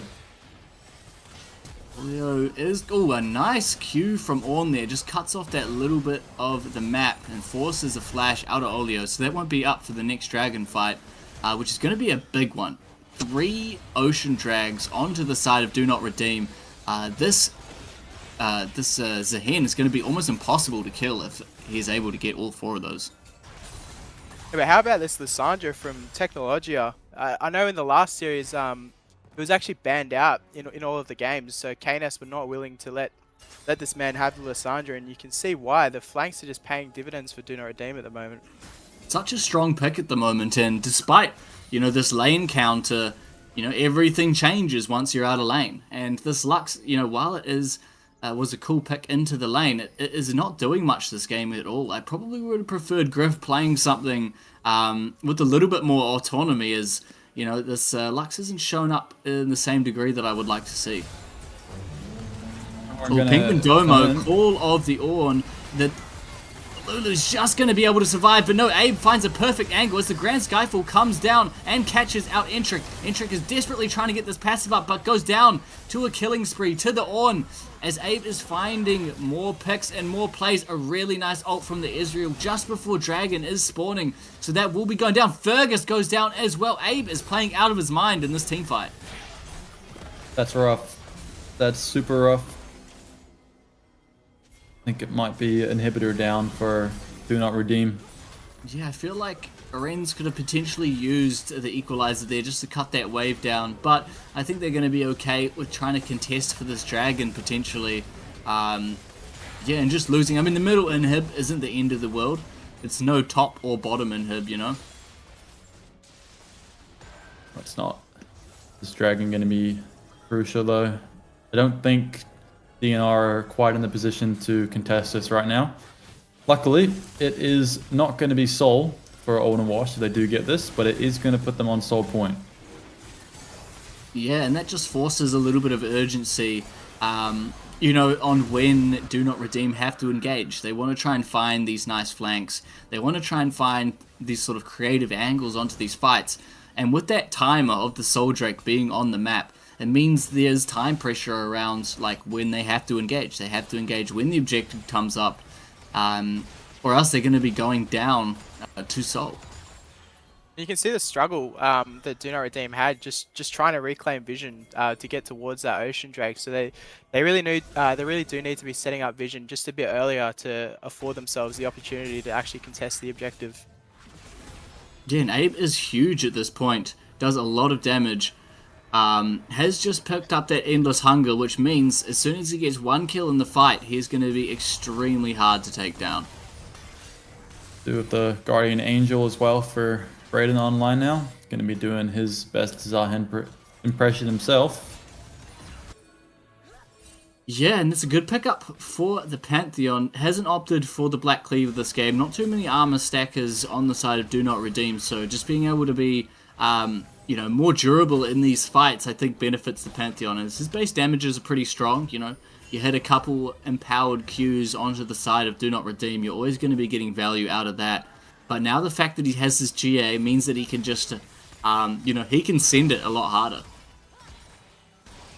Pantheon didn't really get too, isn't really feeling like they're doing too much damage right now either. You can see from the 2, 2, and 5s. Compared to Entrik Zahen, does feel like he's making quite a bit more of an impact wherever he does end up. To see there, as yeah, Abe is just an absolute damage dispenser right now. Fergus not far behind, so both of these ADCs are really showing out for game 1 so far. I'm surprised that this Lysandra isn't actually doing that much damage, almost being out damaged by the Karma, but I guess you got to pick your moments on this champ. It's got to be close to that death gap being completed though. Yeah, definitely. I'm surprised they haven't gone for the Zhonyas, as I feel like being able to dodge a final spark, a Pantheon W, all that kind of damage is quite valuable. The Baron will just go over for free here, as I think they are in turtle mode for the meantime. It's going to be Baron take the sequel for Old and Washed to get the second one down at the 32-minute mark. Break up in 2.5 minutes. That will align with the Baron buff. Yeah, just fighting for vision, as you see in this top side, it is pretty much belongs completely to Old and Washed. There's only one singular sneaky ward just by the blue buff is going to be there, just got taken out by Golden Features. Looks like they're going to start the siege, and yeah, I think this team does quite a good job at sieging, especially with the Lux. There's going to be some wave clear for sure for DNR, so hopefully they can hold off for a little bit. Yeah, just hold off and try and find a good fight angle. Potentially, if the engage goes wrong in a position like this, it's just game over. So they have to be patient. Gold lead for Olden Wash isn't too much right now, sitting at about a total of 2.5k. At 33 minutes, that doesn't feel too bad playing into them. It's just going to be this Baron buff minions that are laying siege to their base that hurt. Oh my god, the Lux damage is immense. But a huge wombo combo comes back on the other side. Gryff is going low. They're all going down. Renz is in the mix, but goes down to the Israel. The Grand Deliverance doesn't catch anyone as they are on the run now. PenguinDomo is in the mix. Burden is taking out everybody, and that will be probably game one for Olden Wash after an awesome mid and early game from Do Not Redeem. A couple of mistakes and a couple picks, you know, pull the cat out of the hat. Olden Wash take game one. What a crazy turn of events there. You know, I think PenguinDomo on this Ornn was an absolute unit. It was close for sure, and DNR had their chances. They played really, really well in a couple of those team fights. It's a shame that they couldn't quite get the advantages from it. Very unlucky final fight there, as I think the setup was quite good from the Lissandra and the Rumble, just they didn't have the backline access. The Yunara had already been chunked out by the Lux and couldn't enter the fight to do any damage. And we were saying, my forehead's in the camera. We were. No, you're good. I was deep in the mix. Yeah, and that Lux, we were talking a bit of trash about it during the mid game, but it just you know, it had its one moment, you know, it caught the Yunara, it caught the Lulu, and just absolutely decimated them, and then it made the pick just all good after that. I know. Might have to apologize to Gryff on that one. Ends the game with 26,000 damage, second only to Abe's Ezreal. And Abe just, you know, absolute menace on this Ezreal. Look at that damage shot. There's so much damage there. I will say, that Do Not Redeem, you know, they had a great game. They had a very classic Do Not Redeem game where they were controlling these mid-game fights. They were finding really good team fights. But it was just unfortunate how a lot of these rotations transpired. It was that one fight just above red buff where they were able to pick up a pick. They got the soul point, and then everything went downhill from then. Definitely a little bit unfortunate. I think, like Wrangle touched on as well, it's just a bit unfortunate for Fergus and the Yunara. Did have, like, I would say, a pretty good game. Looked like he was doing really well where he could be, but just didn't get the gold in the kills to actually capitalize on how well he was playing, unfortunately. Yeah, and you know, being an ADC main yourself, Wrangle, it's got to feel bad for the for Do Not Redeem that game, as the ADC just couldn't get the gold to carry. Yeah, you can see by the end of the game, the Lissandra was still finding incredible engages, but the Yunara Transcended State had to be popped defensively, so using that to run away feels terrible. I guess that's what happens when the poke composition just pulls ahead. It's very oppressive to play into for a right-click ADC like Yunara. Yeah, absolutely. They had such a wonderful siege setup with the Lux, the Karma, the Israel, just so many like really slippery targets. You can't really lock them down for that long. And, you know, once the Mikhail's completed from the Karma, the Lissandra threat is a lot, like, more reduced. So, yeah, it was a very classic Do Not Redeem game. And it also was a very classic Olden Washed game, you know. Really nice heads-up drafting. They're thinking about what the other team wants to play, and then they're shaping their draft around it. While Do Not Redeem is playing their bread and butter, and they're playing their way as well. Yeah, I think the edge in that game was just a bit of a better understanding of how to contest neutral objectives from Olden Wash. You can see on that, I believe it was the third Drake, they were just in the enemy jungle of Do Not Redeem with about 30 seconds to spare, just completely choking out all of the vision. And they also did just get 2 Barons for free as a result of their vision as well. And yeah, so I mean, the Lux ended up just being a menace. Went for the Ludens, into the Storm Surge, into the Rabadon, so essentially just a complete glass cannon. Had no fear of the Lysandra burst coming back onto them, because I think Gryff just knew that he could position better in those team fights. Definitely got that impactful cannon shot off in that last fight. That did likely lead to nail in the coffin for DNR. Yeah, it A was lot an of key, absolute lot of key nuke. picks taken away as well too now. Missing the Ornn and Rumble, both featured for our top laners. We got the Lulu and Karma as well too, gone out. Yeah, quite a lot of pretty, Entrik used up his Zaheen pick already, so we'll probably have to lean on a Jarvan or something like that coming into this next game. But, well, as you see, the gold graph had a lot of ups and downs all throughout the game. Sure did. A roller coaster right now. And it does say there that Olden Wash only got 1 Baron, but if I do remember correctly, it was 2 Barons.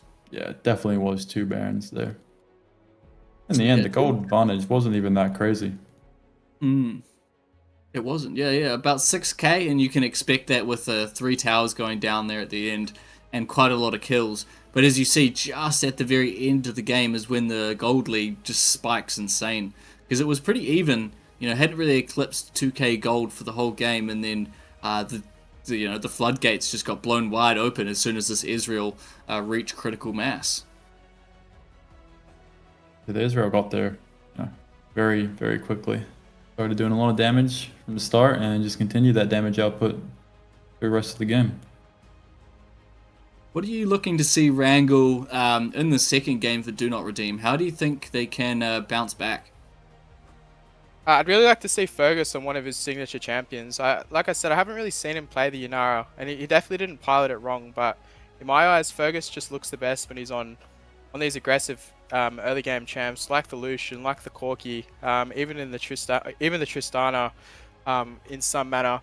And I'd also like to see Entrik on something like the Shen that can just use the global to get to Fergus and help him snowball nice and early. It definitely feels bad losing on the Zahend game, so there might be a lack of depth if this goes to a game 4 from Do Not Redeem. Yeah, and comfort picks are comfort picks, but sometimes, you got to think about which tool fits the right job. And unfortunately, the Zahend didn't really fit the job that game. Just didn't have. Yeah, he was playing awesome through the mid game, but as soon as it turned to these late game team fights, the Grand Deliverance was just a bit of a waste of a spell, and he really couldn't get onto those picks and do the sustained damage that he wants. While there was the Ornn and the Pantheon that he could potentially free hit, it just wasn't enough in the end. Yeah, it was feel pretty like unfortunate. You go. I was to say, I did feel like there's a little bit of a struggle for a front line on DNR with the Rumble top and Karma support. I didn't give much to the rest of DNR to follow up on in those team fights. Yeah, I mean, and great job from PenguinDomo, really tanked up, ended up doing more damage than the Fed Rumble. And opted for a very interesting build, went for the Locket third, so he knew, as well as everyone else, that hey, these guys have got one shot to blow us all up, and if they can't win the fight. So, picks up the Locket, is able to sort of, lock it all down, and there's not many good options for a Serpent's Fang buyer on the side of Do Not Redeem, and that benefits the Lux Karma and the Fimbulwinter Ornn immensely. Sure. I'm gonna go grab a drink, guys. See you in a minute. Too easy, mate. Yeah. Yeah, Muzzle.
Okay, let's go into Champ Select. We got the players, we got the lobby, and we got game 2 between Old and Washed and Do Not Redeem.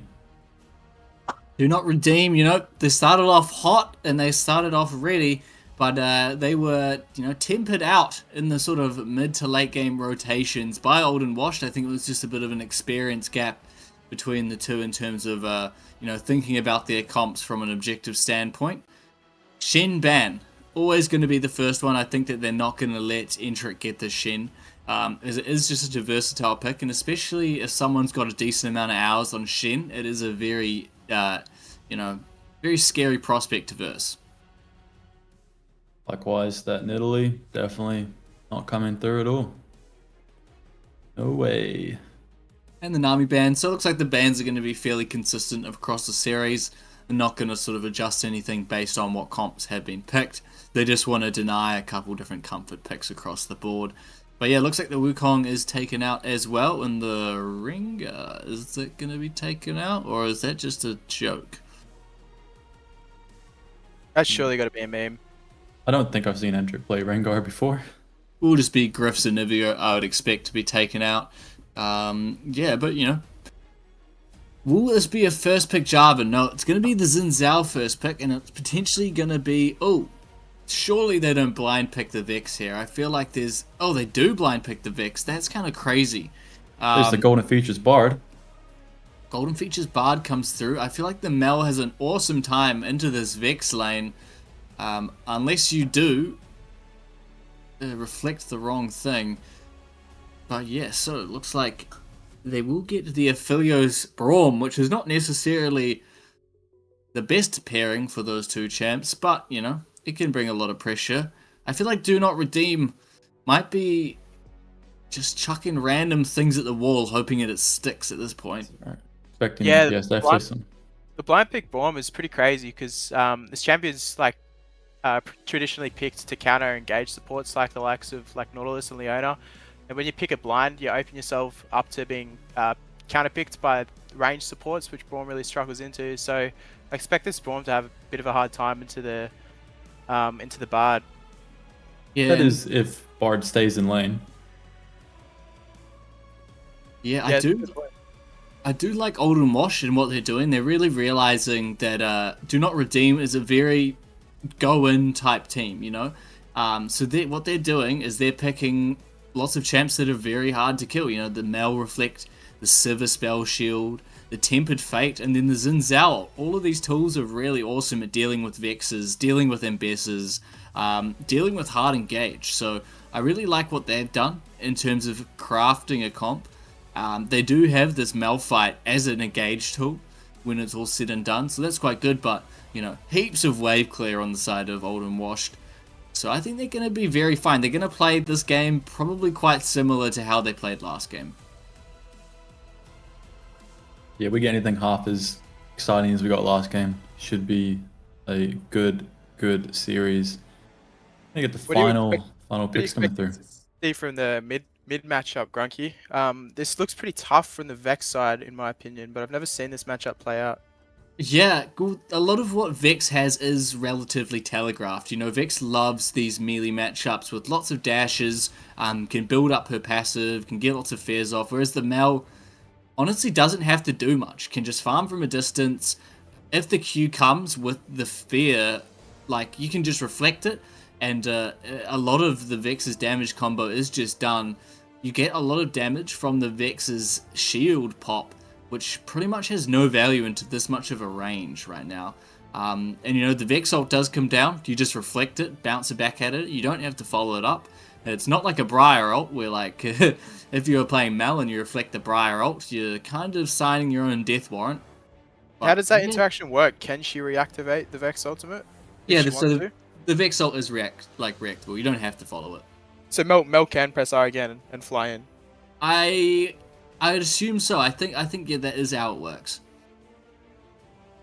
I'd love to see that. If I'm wrong, please let me know in the chat, or else we might be seeing some hard engage Mel off of the W reflect. But even still, if this Vex goes in onto the Xin Zhao, yeah, it's just gonna be so hard for her to get any resets. I think the blind the blind Vex was a little bit overzealous, especially into like a Vex player. You know, Gryff plays a lot of Vex, knows how Vex works, knows the weaknesses of Vex.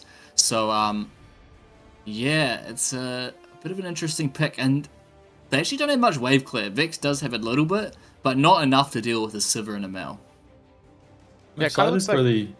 Kind of looks like Do Not Redeem have, you know, kind of picked a couple of their champions to take them away from Old and Wash, but Old and Wash obviously being very practiced on these champions, know what to pick into them.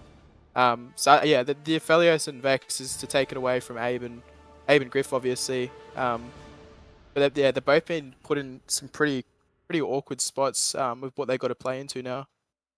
Yeah, it's just a bit unfortunate, as I think, you know, they've tried really hard to take this pick away from Gryff, but it's just blind picking Vex is just so, you know, it's not the advantage of the champ. You know, Vex is an awesome counter pick, and once you sort of are blind picking it, it does give the other team more opportunities than not. And the Mel, super strong right now, has definitely enough damage to deal with a lot of these champions on the side of Do Not Redeem. Gonna say I'm excited to see Entrik's Volibear. Not seen that one come out for him yet. Could be. I think Volibear can definitely take over games sometimes. Oh, it's going to be Entrik, so hard for him this game, though. I feel like catching a Sivir, catching a Mel. The Xin Zhao obviously has a lot of self peel and peel for the team, and the Bard as well. You know, it's going to be a tough prospect. I think that he's kind of done to him what he did to himself last game, where he gave himself a short-range AD carry.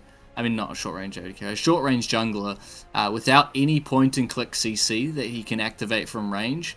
And so he really just needs to try and hands diff these guys, which is... Did almost pull off that what he wants. Zion, though. Pardon? He did almost pull off the Zion. Got off to He a did almost, pretty good but- start and did definitely make a lot of impact. Yeah, but as soon as the weaknesses were apparent, they were very apparent, if you know what I mean. Yeah, I do get that.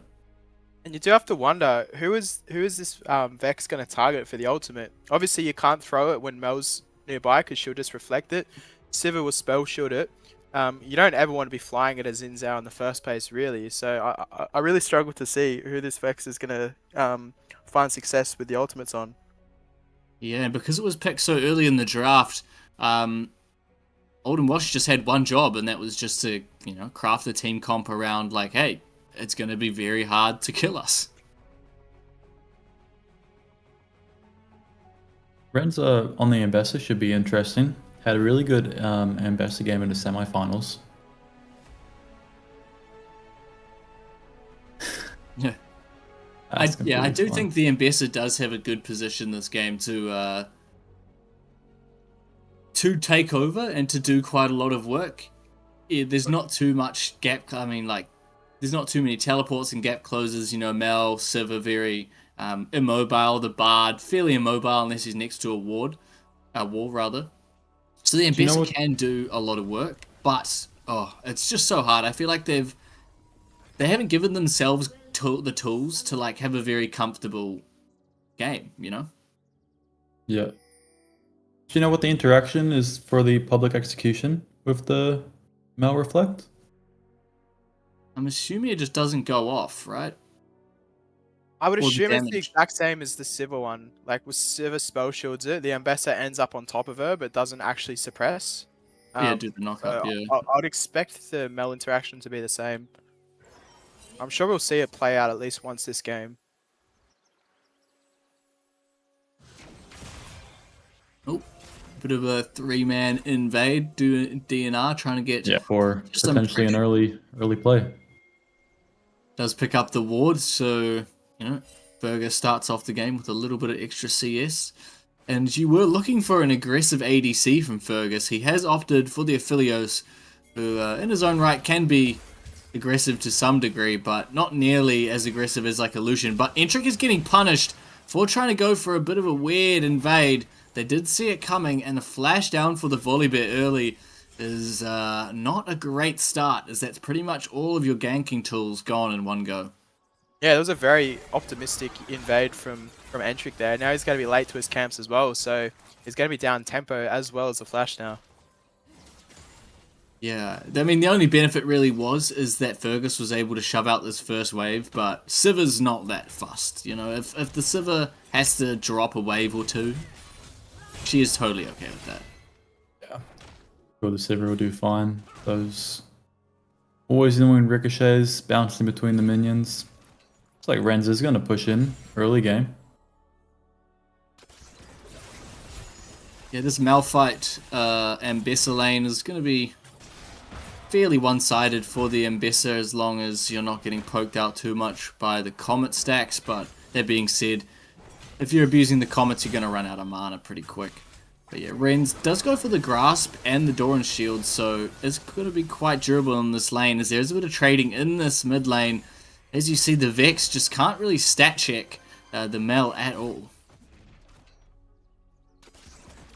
This is a very interesting situation in bot. The double range lane is getting pushed in, which in theory they should have the prio. So this is a really good spot to be in for the Aphelios. So we did actually miss Brayden missing the smite. I think it was on the volley there. Did go for the flash smite. So he does have flash down as well for this early game. It's just, might as well make it even, you know? It's not fair if only Entrik loses his flash.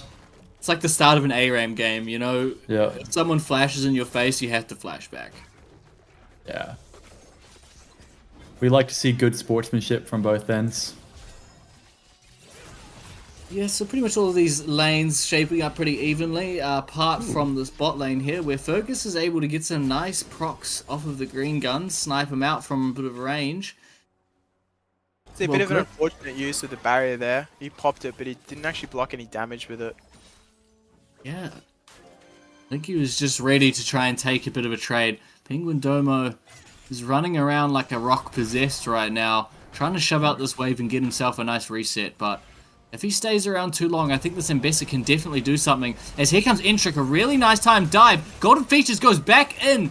Will the Ignite tick down? Oh, a nice level up keeps Fergus alive. And that's a nice start. Oh, the snipe gets spell shielded away. That was almost a perfect start for the game. And as I said that, on the top side, PenguinDomo goes down to Renz. I thought it was a little bit of a risk going for that one extra shove-in, and Renz punished him.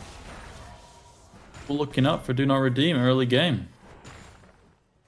Definitely what you want to see. Fergus still just hanging around with the tiniest bit of health left. Great early gank from Entrik as well too. Making use of that Volibear pick. He is going to try to make it work. Yeah, you can see he skipped a couple of camps to get that done, so it's crucial that that gank actually worked, otherwise he would have been quite behind off of that. And I think it was the right call from Golden Features there to try and flash in and get a kill back onto Fergus, but yeah, that level up just barely got them away from that kill. And that Renz and Bessa, like I thought, definitely is going to be hurting Penguin. Yeah, it is up on CS, but obviously down on the kill. This Ambessa has just taken her first reset, picked up the Clawfield's Warhammer, and yeah, so he's going to have a little bit of extra cooldown reduction to try and fight Domo up in the top lane. I know Domo doesn't necessarily play Renekton that much, but I feel like this game is a perfect Renekton angle. You know, there's 3 really short range like carries on the top side of the map. This is like pretty much exactly where you would want to pick a Renekton, but has opted for the Malphite instead. Yeah, those easy, you know, dash into stuns would be quite good right now. Yeah, it's just you get so much ult value off early with the Renekton ult.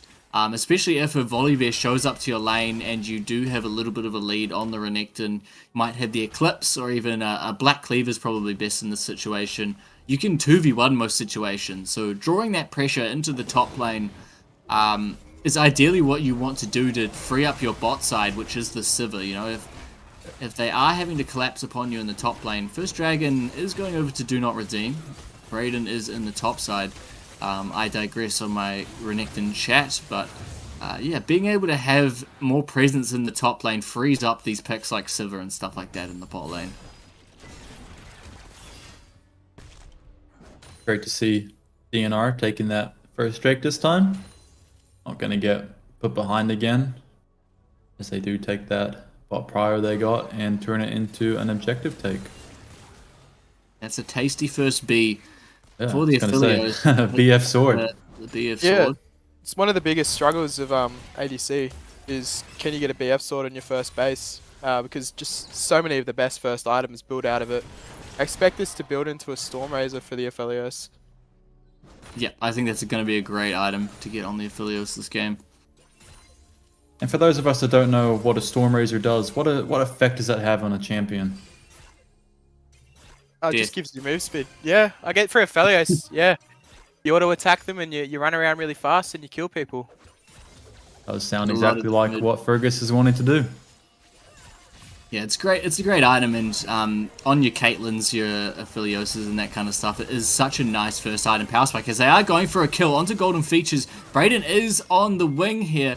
We'll try and pick up some slack here in the bot lane. Oleo is getting doved on by the Xin Zhao. The Crescent Strike being used. Here is the big bear in the bot. Flashes onto the Sivir, but a huge Vex ult comes in from the side. Fears 2. The beautiful Volley Bear ult. The ult from Gryff is able to pick up a kill onto the bear. But all in all, Do Not Redeem have a great dive in the bot lane. 3-4-1. Yeah, you can see the guns that Fergus had. He had red and white, which is one of the most potent combos, and then he's able to swap the red, and now he's got green and white, which is his other strongest gun combination. And you can see by the damage he's dealt this game, he was absolutely tearing through Old and Washed in that fight. 3-0-1 now, off to a phenomenal start up in CS against Sivir. Pretty Yeah, much the opposite of what happened last game, where no kills were found, but it looks like the junglers are converging onto this top lane as the Malphite does have the ult up. Is going to get ulted, but the bear is here to pick up the straps again. Oh, the ult comes out from PenguinDomo. He might get traded here. No, here's the Xin Zhao, and he just gets away with murder. And they will transition this into a grubs take. So, yep, nice heads-up play from Old and Wash just to get some more gold back on the map. I feel like Renz might have just been able to walk away from that one. I think it was in a bit of a aggressive choice out of what he could have done there. Could have waited for the volley bear just to converge a little bit faster. And Oleo wasn't making their way up to this grubs fight, so yeah, just reading the map a little bit better there for Renz might have served them better.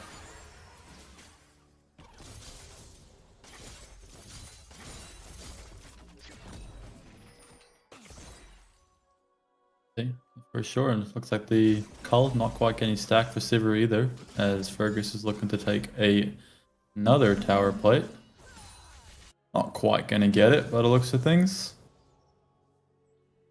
Yeah, and We got a lot of action early game. Domo's got a lot of armor right now, so not much happening from the Ambessa. Doesn't have the Conqueror as well, so these short trades aren't nearly going to be cutting the mustard against this Malphite who can just spawn a shield out of thin air every couple seconds. Renz will still do their best on that one. Got a lot of action right now. Well, looks like we're going to get a lot of action bot lane. Might be another dive onto this bot lane. I think this volley bear is going to be such a good tool this game with picking up these dives. BRDN is just around taking his red. I think Entrik is aware of this though. The Vex is drifting down to this bot side as well, giving up more and more waves to this Mel. It's not exactly what you want to see. Oh, a nice double binding goes straight on to the support and the jungler from Do Not Redeem. Shuts the play down. Nothing to it's going to be happening in this bot lane, as I do think... Oh, PenguinDomo is looking for the solo kill yet again. Picks it up in the top lane. That is one scary rock. Flash unstoppable force onto Renz. Did stop him dead in his tracks and sends it back to the base, as Entrik is still chilling in the bot lane. Yeah, and he's 30 CS up right now. He's going to go for the Frozen Heart first item, which I think is a really awesome pickup on this Malphite. What it does is it just makes it a lot less smooth, landing those sort of auto resets and sort of weaving in auto attacks between the Ambessa's abilities. Just means that the auto attack is delayed just by a little second, and that can sometimes allow cancelling of auto attacks, cancelling of like optimal damage trades. So I like that. Really, like I like that as the first item for the Malphite.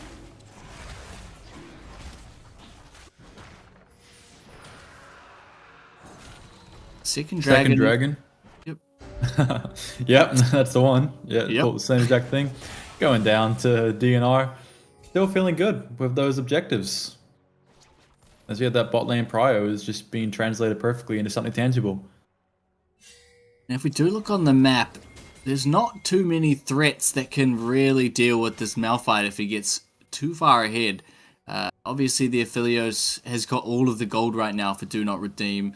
This Volibear, I guess, can with the Dusk and Dawn, can start whacking away and doing a little bit more magic damage, but if the Vex is dumping abilities onto the Malphite, that's probably best case scenario for Old and Washed. Yeah, I think the Aphelios is really the hopes and dreams of Do Not Redeem at the moment, but he's going to have to build Lord Dominic's third, in my opinion, to do any meaningful damage to the Malphite, and even the Bard looks like he's building a Dead Man's Plate.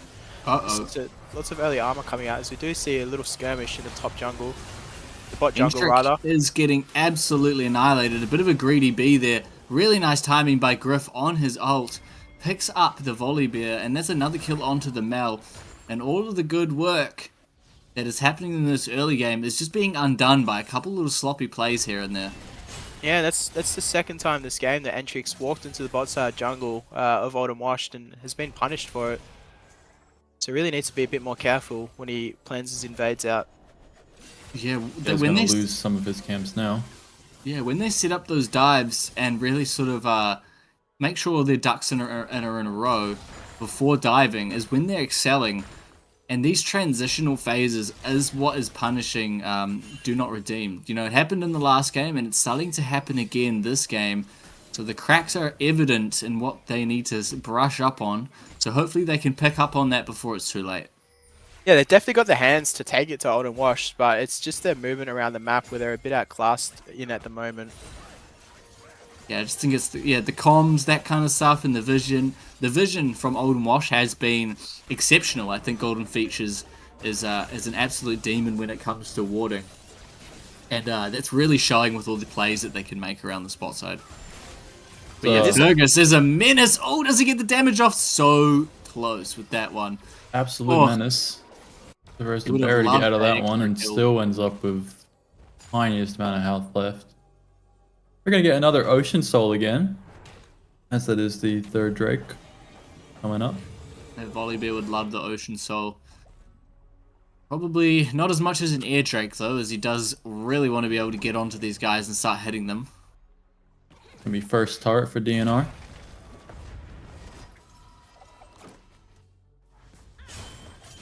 $1.6k early game gold lead. Yeah, so they've still got a lead, even despite all of these mishaps happening around the map. So By themselves, Fergus has a 2k gold lead. oh my god, it's a big boy. This Siva's sitting on 100 CS at around 15 minutes, so she's going to be hitting like an absolute wet noodle.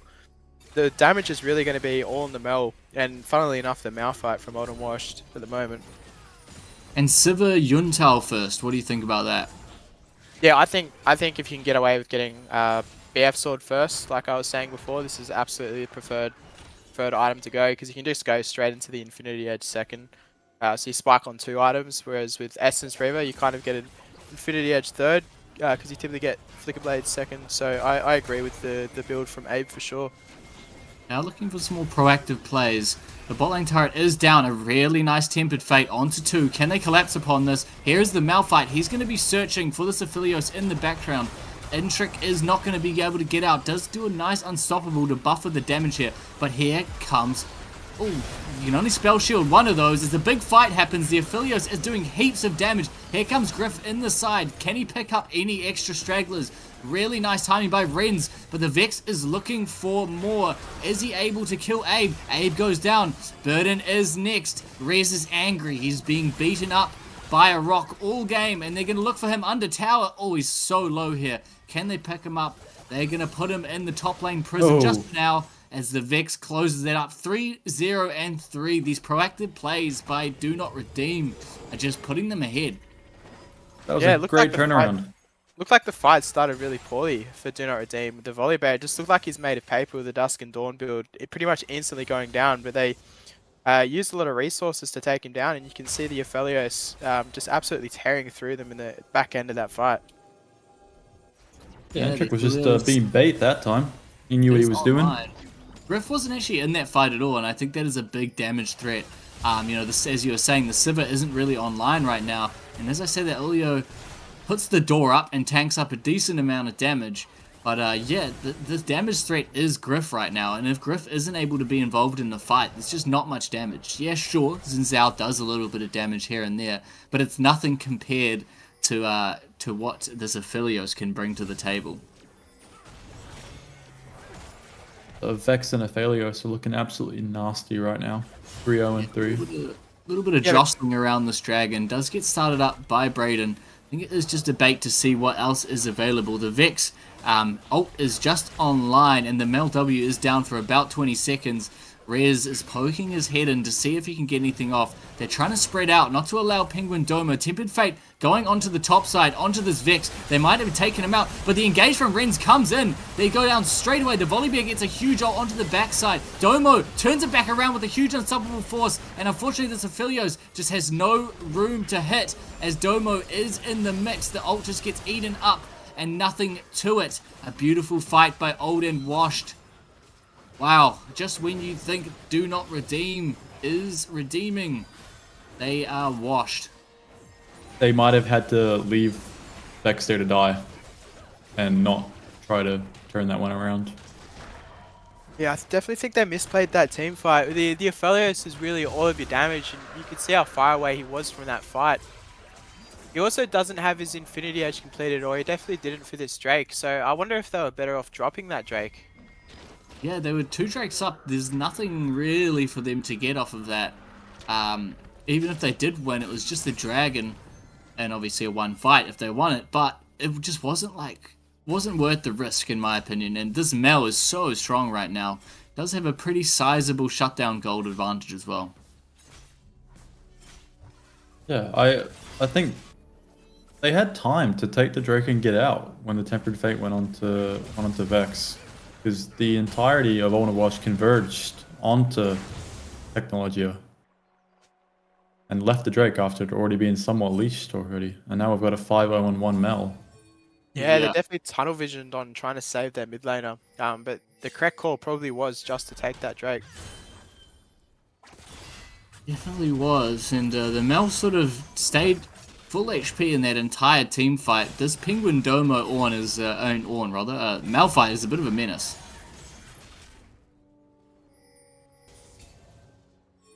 Sure is up 2 levels into Ren's CS advantage as well.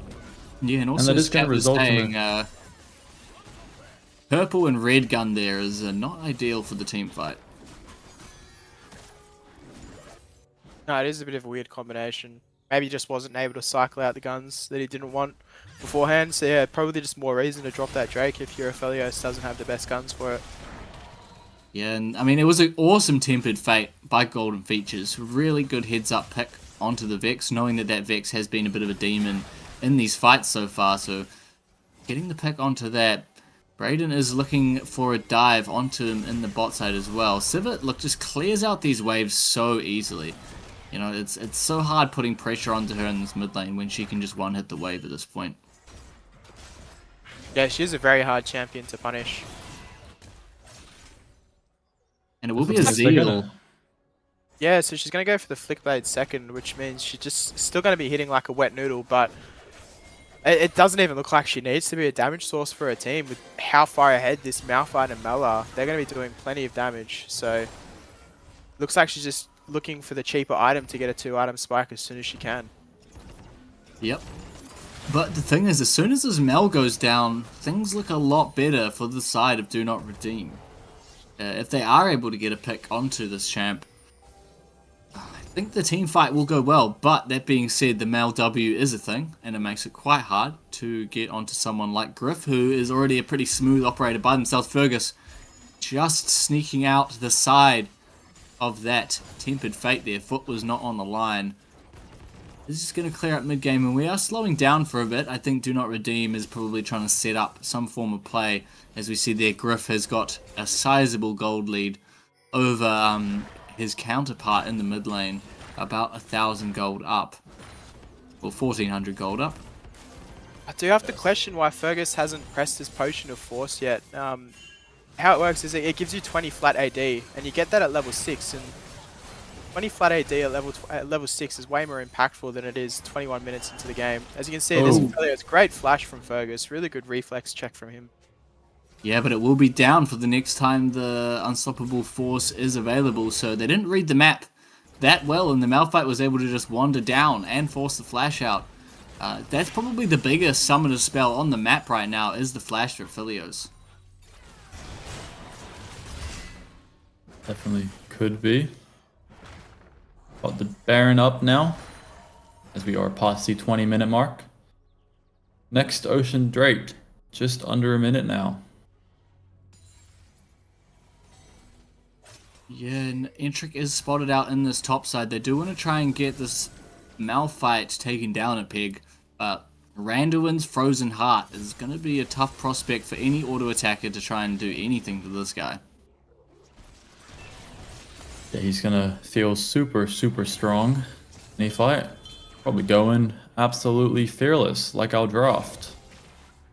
Absolutely. I think this Malphite pick was a really nice way to round out this team comp. They were lacking a definitive piece of engage, and adding the Unstoppable Force to a team comp where you just want just an option, you know? You don't have to engage, but it can be used as a peel tool as well. Yeah, it just gives them so much to work with. And this dragon is up again. Probably will have to give it if you're the side of DNR. Yeah, if you're on Do Not Redeem, how can you actually contest this with Autumn Wash there on the spot nice and early? Looks like they are going to make the correct decision and opt to get some gold on the other side of the map. Let's have red and purple again, so I think they've learnt their lesson this time. That being said, PenguinDomo does have his ult up again, so not able to flash away from that one if you are Fergus. And crucially, no LDR on the Aphelios, so definitely the correct decision to drop that Drake. Yeah, even with LDR, this Malphite's going to be quite hard to kill. Looks like he's going to go for Zeke's for his third item, so yeah, just getting that Unstoppable Force on an even lower cooldown. Doesn't need to invest too much in magic resist either, so I think he's going to be pretty sweet with these two items.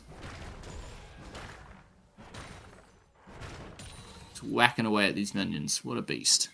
Definitely will be. Abe is looking like he might get barriers before and has to flash. Ooh. Doesn't quite. Fergus did cancel one auto there, which might have been the ticket to picking up a kill. But yeah, flash blown on to the Sivir. They will not have the Sivir for this fight as two nice TPs do come out. Except Renz is in the wrong spot right now. A good locket. Oh, a nice double knock-up from the Malphite. Looks like they're going to play this fight out quite slowly, though. Entrik is actually hitting onto Golden Features in the backline. Golden Features goes down low. The tower is low, but it is still hitting. And a really good Tempered Fate onto 3. This is going to set up a huge kill for the Mal as they just get popped. Golden Features is the support of this game right now. What a play with that one. Yeah, what a Tempered Fate from the Bard. You don't normally see the Bard hold Tempered Fate for that long in team fights, but you can see it just paid dividends at the back end of the team fight, catching 3 people. What a great ultimate from Golden Features. Yeah, crazy catch. All sitting there ripe and plump for this damage from Gryff. As, yeah, the snowball is going downhill and it's picking up quite a lot of momentum for the side of Old and Washed. Gonna take that first Baron again. They look to push onto the base of DNR. The pause does come out. Sweet, we're gonna cut to cameras while we're paused. Hopefully it's nothing too serious, maybe just an unplugged cord or something like that, as we are back in this space. Now, I said this last time, how does Do Not Redeem get back into this game, Wrangle? They've got an uphill battle against them, and in my opinion, it's all on the Aphelios' back. The Aphelios needs to hit 4 items to do any meaningful damage to the side of Odd and Wash. We have a Malphite, a Death's Dance Zinzao, and a Dead Man's Plate Bard. So you need 4 items on your Aphelios, but I really don't see it happening with the Baron going over to Old and Washed. They're kind of in the same situation that they were in last game, where they're unable to really play the fights out how they would like to. They can't really walk in to a Mel composition, right? With the short range that they've got. So yeah, I think that they've got their work cut out for them. Absolutely, and with the damage threat being on this Aphelios and him being so immobile, that unstoppable force from Malphite is just such a scary prospect to deal with. And, you know, the Vex just was able to pick up some nice fights early game, but it's just looking like a bit of a homeless pick right now. Yeah, every time you don't have the flash up on Aphelios, you just can't play the game into the composition of Old and Washed, really. Yeah, Jacob's sign was a bit backwards there, which, you know, not ideal. Damn it. What did it You say? can do better You're gonna next have to time. write it. You're gonna have to write it backwards. Oh, I wrote justice to Fergus because, as I said last game, I thought he deserved better than he got, and he was doing it this game. Fergus. Yeah. Well, he's getting He's justice. this 234 game, you know? CS to 167. I think he's playing great this series. Absolutely. Sweet, we're jumping back into game and we're getting all back into the mix as nothing has happened since we have left. Baron buff is still on the side of Old and Washed. Game state still pretty much the same, but a 4k gold lead at 25 minutes is quite substantial. Yeah, it is definitely looking quite rough. Do not redeem right now. Is it 10 Darksteel stacks on the Mel? Do you think he's gonna upgrade this one, Grunky? I was told last night by a wise man Soltex that it is a curse to do it. I did it anyway, and you know it's really just a mentality thing. If you think it's going to be a curse, that will come to fruition. What's not going to come to fruition is this Vex. Yeah, they're trying to put pressure onto Penguin, but he's just an absolute piece of rock right now, which is impossible to kill unless you are some kind of a Cogmore with full items. So yeah, I think they're just going to be giving up a lot of inner towers here. The gold lead is going to continue to swell. Yeah. They grow, and grow. Interesting, we've got a no dark seal on Zinzao. I've seen that one out a lot recently, not going to see it today. I think you're right. I think Majai is probably cursed. I was 8-1 this morning. Had like 12 stack Dark Seal. Bought my Majai's, and then I didn't get a single kill for the rest of the game. We lost. So it's just no good. LDR is almost in the pocket of Fergus. Do you think that's going to be enough? Nah, I don't see how it can be. They're down 7k gold, so they got more issues than just not doing enough damage. How are they going to survive long enough at this stage? Yeah, it's just... And there's no peel for him as well. Obviously the Braum can come up, but the Braum shield cannot block a flying rock. Yeah, and the Tempered Fate just so powerful. That could burn his flash. Oh, as can well they as catch the Gryff here? This would be a huge pick. But they don't get the stun down onto the Mel. PenguinDomo ult straight into the wall. It was a great idea, but unfortunately, he just eats a little bit of gravel there as they do skimper away. Unfortunately, Domo was looking for the engage of the Sentry, but ended up just going straight face first into that wall. Right, he's a rock in the end of the day, so probably just wanted to go see his homies. Rejoin the mountain. Yeah, definitely wanted to just be a part of the scenery. Yeah, and yes, Glizzer, Domo, I mean, Soltex did pay me $20 for me to say that just then. He also threatened my family and my livelihood as well, so I had to give in to saying he was a wise man on stream. We do see some criticisms of the Death Stance second on the Xin Zhao. Jacob, you're a jungle main yourself, aren't you? So what do you think of Death Stance second on Xin Zhao? I've never played a game of Xin Zhao. I think I'm just trying to think. What do I see in pro play? I don't think I see Death Stance. I think you do see a lot of GA Xin Zhaos, but that's normally third item. So Yeah, it's usually suppose- Sundered Sky, Black Cleaver, GA. Yeah, I'd say Typically Black what Cleaver as well, but I mean, I guess I understand that no one on DNR is really building any armor specifically. Entrik's got the Spirit Visage, but of course that's more for AP, probably aimed at the amount of damage that Gryff is doing. Huge engaged by Domo under this tower. Fergus is going to be sitting there. His attack speed is very slow. Domo is just 1v9ing right now as Renz goes into the backline to try and trade places with Domo. The volley bear is going to just get absolutely annihilated. There's a bit of a glass cannon right now. The poor bear has got nothing to him. Has a nice flank from BRDN. Comes out. Fergus does go down. And that might be all she wrote. The Pengs are going onto the mid lane. Can they finish the game? I don't think the Vex... Oh, Renz is looking for a little bit of a cheeky wave cut behind them. But wow, Gryff's damage is ridiculous right now. Yeah, but they've got two minions with them, and the Malphite's more than happy to tank these towers They're up. looking for a kill onto Gryff on the backline. Does the game... Oh my god, is she going to turn it? That's a big 1,000 gold shutdown. Are they able to get back in time? Or does the Nexus go down? They are taking this quite slowly. I thought they would be able to take it faster, but I guess it is a Lord Dom's Sivir rather than an Infinity Edge. So, wow, they got away with a lot, and they also got a massive 1,000 gold shutdown onto the Vex. Yeah, you can see just how big of a problem this Malphite is for the side of Do Not Redeem. He was pretty much solo killing the Aphelios. He got the Aphelios down to under half HP just on his own. Yeah, this Malphite is an absolute menace right now. PenguinDomo, while not being on the original old and washed roster, is seeming to slot into with these guys perfectly fine.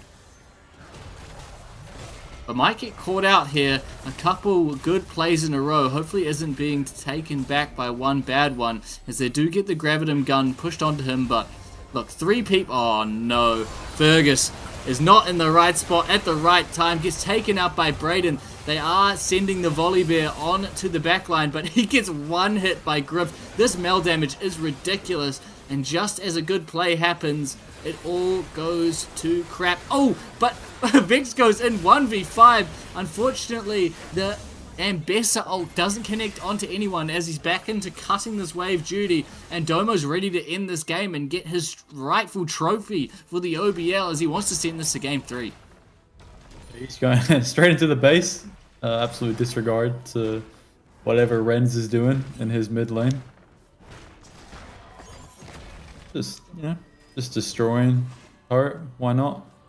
And that's I think that is looking game over there. We will see Fergus up again, but I think he's just going to be there to watch the Nexus die, as this Malphite is just going to absolutely destroy him. And Gryff is just continuing to be a menace to all other teams in the OBL. Yeah, he is being quite the menace. 10-1-4 now.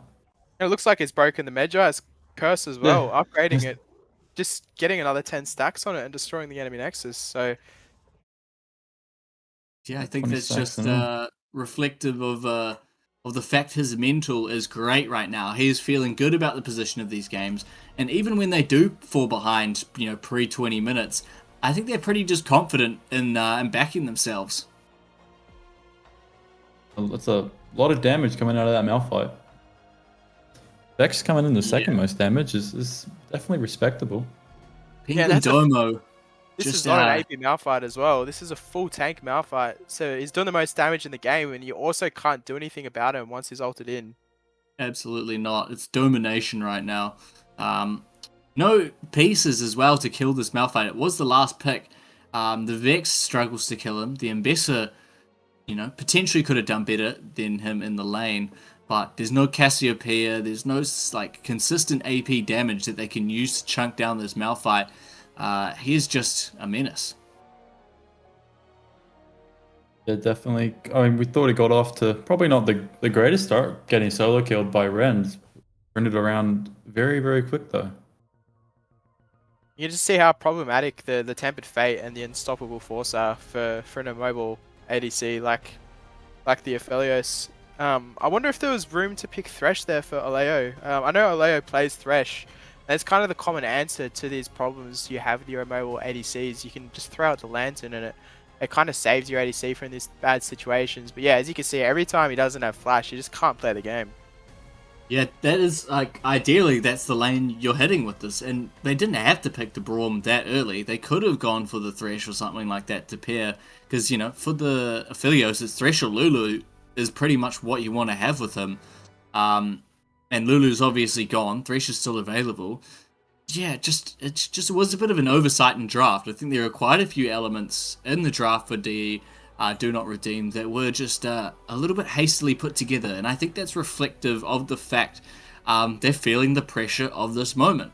Well, they were able to pick up a lot of underdog wins on their way to the finals. I think right now with this Titan that is old and washed in front of them, the pressure is starting to create a couple mistakes in and out of game. Still doing very well though at their points. You see glimpses of great plays. You think of Fergus's early game of Aphelios being dominant in lane. Even the Vex getting off to a good start. Couldn't quite continue it throughout the rest of the match. Don't get me wrong, they're not out of it at all, but a reverse sweep against these guys is gonna be tough. Yeah, it's a tall task for sure. Now, Do Not Redeem definitely do have the hands to take it to Odd and Wash, but yeah, they're just getting outclassed in the map movements and honestly the draft as well. I'm pretty new to the tournament scene myself, but I've heard lots about these Odd and Wash players. They do have a wealth of experience. Many of them have been playing tournaments for years, so you're kind of seeing that experience shine through. Because I'm pretty sure Do Not Redeem are a bit less experienced. Some of these players are new to tournaments. Yeah, it's you know, it's good. It'll be a good learning experience for Do Not Redeem in terms of how they're structuring their drafts and making sure they're giving themselves plenty of tools to win games. Because from my perspective, right now, they're not making it easy for themselves. They're sort of going for, like, they have to win team fights or it's bust. And that's just not like an ideal way in these precious situations. You know, you want to make sure your team comps are a little bit more well-rounded so you don't just get blatantly countered like they did then and somewhat to the same degree in the first game. Yeah, they do need to put themselves in a better position in draft, that's for sure. I really want to see Fergus off a traditional like right-click marksman. I want to see him on a Corki or a Lucian or something exciting like that. I think that's their avenue to success. Yeah, because they do find good engages, and they find really good fights here and there. It's just, yeah, they need to give themselves more tools to, you know, get off really good engages. With the Vex, with the Ambessa, with the Volibear, it all takes, like, a little bit of skill. It's not like a Malphite where you just press R and you win the fight, you know? It's not like I mean, in the game 1, they had the Rumble, which was an awesome tool, which they were using to, like, great success. But yeah, in that last game, it's just they didn't have these easy to execute things. Yeah, ease of execution is just so important in stressful situations like this. Yeah, they are just drafting themselves comps that are pretty hard to play. And Old and Washed, yeah, they're drafting pretty straightforward compositions, and you can see it's paying dividends for them at the moment. Yeah, I mean, even that game there, just the changing around the Volibear for a Jarvan, like, that would have just been such a great a tool to deal with the Sivir and the Mel. You know, if I see a Sivir Mel, it's obviously Xin Zhao does okay into Jarvan, but I see those two champs and I just instantly go Jarvan. You just kind of have to, and it's those little oversights here and there that I think are gonna, you know, put a lot more pressure on them. Yeah, the Bard ended up doing a bit more damage than the Volibear did that match, unfortunately, for Entrik. We will just go to a quick break here, have a little break. I'm going to munch on some chips and dip. Wrangle is going to withdraw $300 from his bank account, and Jacob is going to have another 16 Coronas, and we will be right back. Ooh, don't tempt me.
there's nothing you could do.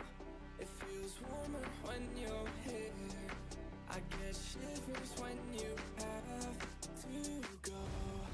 And I can meet you on the west side. She said that she won't roll me, I told her let's ride. Tell me girl, what do you fantasize about? All I wanna be is the top prize. Top prize.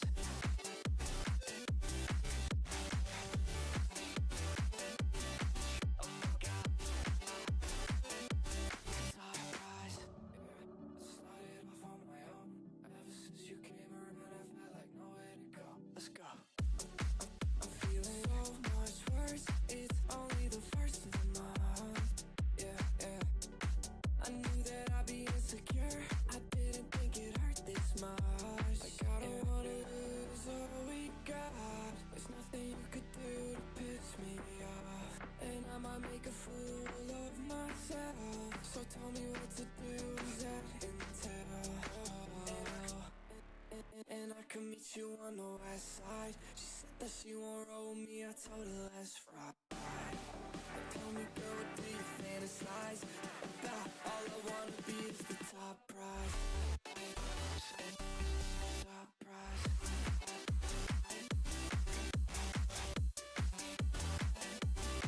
Oh my god. Top prize. Top prize.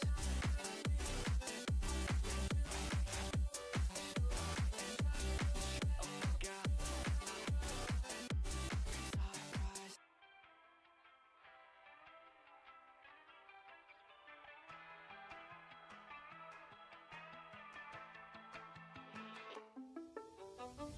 Can't kill what I've become.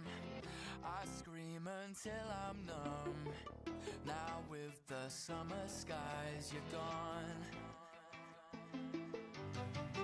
There's nothing I can do or say to get to you. Now I don't know where I belong. I'm screaming at the ceiling. Every word's a twisted feeling. Feelings I can't let go. Oh, the thunder keeps calling. The raindrops won't stop falling. Falling down in a hole. That love lies in my head. 'Cause I fell for all you said. Too easy.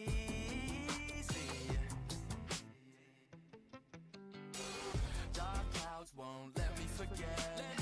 I don't know why I let it get to me. It gets to me. 'Cause I think of you every time it rains. One drop is all it takes.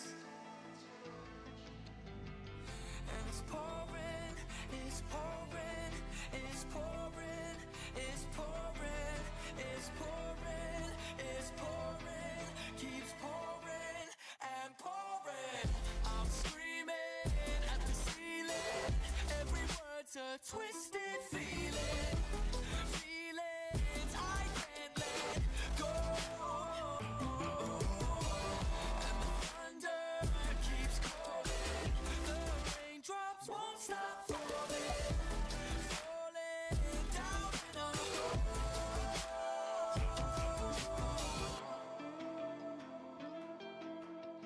I don't know why I let it get to me. It gets to me. Now you lose it all and don't give in. When in love like we're rolling, got you falling on my skin. Take your chance, this is it. Oh, nah, nah. Welcome back, everybody. We have got game 3, potentially the final game. If Old and Washed do take that, do not redeem. We'll be looking to do their best to prevent that. As we do get into draft, what are we seeing on the board, guys? Yeah, and just mind the graphics, old and washed, are not banning away their own picks, and Do Not Redeem are not banning away their own picks. Those are just back to front. So, nah, you're all good, mate. You're all good. We will see pretty much the same bans, apart from a sneaky little Ash ban is being taken away from Fergus there, so still has some good options available in terms of aggressive stuff. But Wukong first pick, obviously another great jungler that's still left up. Pantheon, Xin Zhao, Volibear, and the Xin... Oh, that's Xin Zhao, but they're all gone. Oh my god, what the heck are Do Not Redeem doing?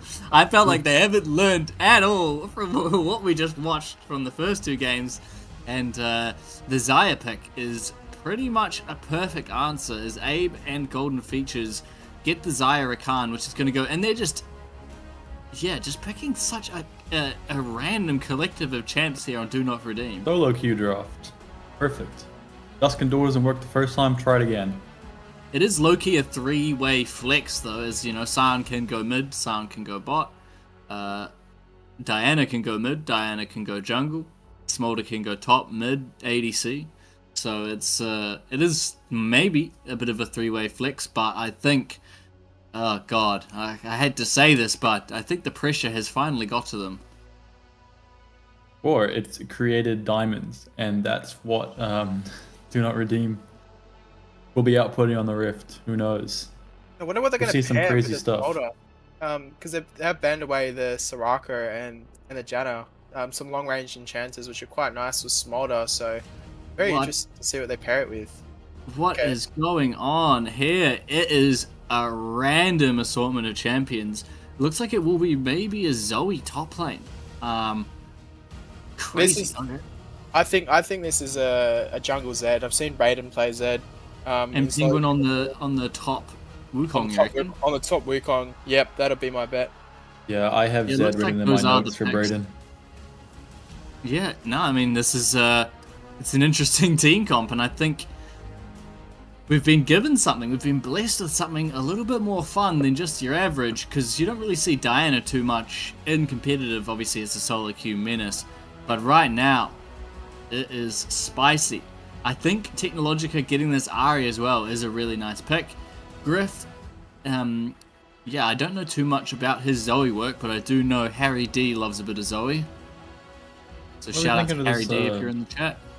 Sion, really, I feel like there's decent Sion value right now. It's a old and washed comp. Yeah, if the Sion can get ahead, he's going to be a menace. Yeah, only really the Xayah is going to be doing meaningful damage to him if he gets ahead. So definitely a valuable pick in the top lane. I'm not sure how the top lane matchup goes. I can't see Wukong farming the Sion or anything like that. I think he's going to be fine just getting stacks on his Soul Furnace. Yeah, neither do I. I'm not too sure. But who knows? Maybe old and washed knows something we don't. Really excited to see Raiden and Gryff though. This is really yeah, that's going to be fun. It's a fun lane duo. Just never get to see these champions in comp. Yeah, I mean, we potentially, if someone turned off nameplates in a Govos game, we might get a Zed, but I don't think that's happening anytime soon. But I think the Smolder is going to have a very rough time this game. Xayah already a bit of a hard champ to go into on the Smolder, but the Zoe and Zed are going to one-hit this poor little dragon. Yeah, although Fergus has been, we've been saying that he's going to be in some tough lanes for the last two games, and he's turned out on top for the most part. I think in lane, the Smolder is all good into the Xayah. I just think late game, like, she's not going to have, the Smolder rather, he's not going to have anything to free hit. You know, if he's in range of hitting the Zed or the Zoe, he's in range of getting one hit. The Wukong as well, you know, just Cyclones on top of it. Yeah, it's a great point. If you're playing Smolder, you'd really like a Sion or something to just be able to land the splash Q onto the backline with. But yeah, it's just a bunch of squishies for the Smolder, so it's gonna be a tough game for him. Yep, it's a rough one, but I think, you know, if he's able to survive the lane, potentially, you know, opt in for this newish kind of Smolder build, which has a little bit more survivability, you know, the Shojin, the Black Cleaver, and the Endless Hunger build, you can get a little bit tankier. That being said, though, one sleepy trouble bubble away from death. Yeah, the Milio R is there to counteract that though, so it's a pretty good answer in draft from Do Not Redeem. The Zoe, and even the Rakan ult can be counteracted pretty well by the Milio. But one thing you can't cleanse though is a knock-up, and they've got two pretty good knock-ups on the Rakan and the Wukong, so yeah, it's gonna be hard. It sure is. Do you think we're gonna see some more Entrik early game shenanigans, trying to make something happen on this Diana, or is he gonna try to wait for that level 6 and get that ult that draws everyone in? And I don't think we're gonna see any early game shenanigans from the Diana. This champion's whole identity is just to power farm and generate, you know, a tempo advantage just by the pure fact that she clears camps so quickly. So I would hope to see no early game shenanigans from Entrik. I really do hope he just full clears and hits that level 6 nice and smoothly and tries to get value out of the ultimate later on. Yep, they do have a good scaling, some good scaling pieces. Obviously, the Scion is going to be an absolute unit at some point in the game if he can get there. The Diana, once it reaches a couple of items, can do a lot of work onto a Zoe and a Zed. But yeah, if they can get there, this might be a good idea. But they've given themselves good pieces for this late game. I feel like in games 1 and 2, they didn't really have many options for the late game, and there was a very distinctive clock that was ticking down for them in terms of they had to make plays, they had to pressure the map. Whereas this game, they have options. You know, if a couple plays goes wrong here and there, park the bus. Let's see what happens in a couple minutes, and then we can get. Then we can get online. Yeah, would it be an OBL stream if there wasn't a pause? Hopefully we get this one sorted nice and quickly. No jungle pathing yet on the screen, so we are safe from that at least. Was mentioning it's a 3-minute Tesla pause, but the junglers haven't started yet, so it is just a cheeky little sly from Azure right there. If you know, you know. You know. I think that was one of the landmark streams in terms of viewership. You know, if you go back and watch that singular video, it is racking up some great views. So everyone was getting in on it. Gotta have the 40-man group chat replay for it, as we did, you know. Yeah, that was a great night. Everyone involved. And yes, shout out to the production quality. Corey is back after hiatus and has blessed us with some beautiful looking overlays. Unfortunately, when Jacob and I were running it, it was a little bit hard and fast. It was a little bit janky, but now everything is looking very pretty. Yeah, it does look stunning. Okay, I'm sure you'll see a few more hard and fast streams in the future from us when we can't put this much time into it, but that is fine. We'll make sure for the finals at least. Looks like we've got the classic spectator bug that happens right after a pause. Should only last 30 seconds. Typically normally does. So hopefully we get back into it fairly quickly. Yep. Looks like we're back in the mix. Looks like a pretty standard start. Zed is protecting his top side from an invade. Looks like he might be actually starting on the top side, going top to bot on the Zed. Will be mirrored by the Diana. Yeah, both junglers pathing bottom this game. Makes sense to me. You know, the Wukong Scion shouldn't be very volatile at all, whereas this bot lane has the potential to be very volatile, so both junglers recognizing that and pathing accordingly. Sure are. Looks like that Zaya Rakan going to be pushing in. Fergus.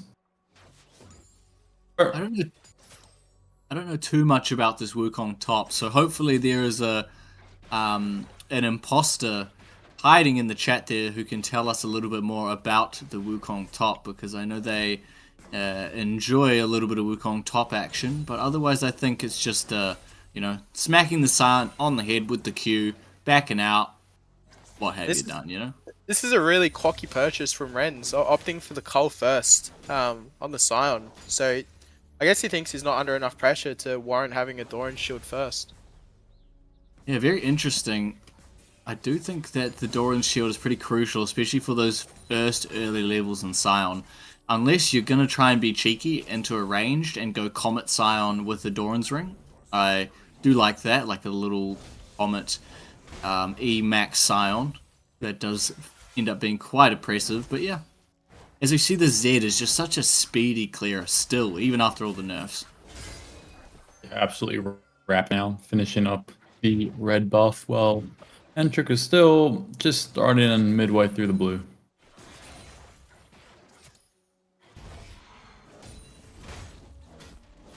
Interesting. I feel like this game would have been quite a good angle for like a Tristana.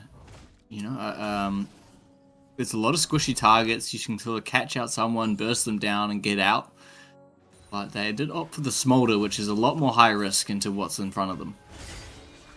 Yeah, I think he's going to be completely fine in this matchup, though. He's versus a pretty short-range bot lane.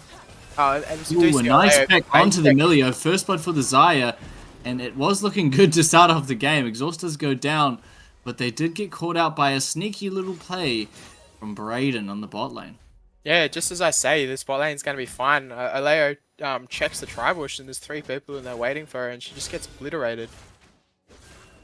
Unlucky start to that one.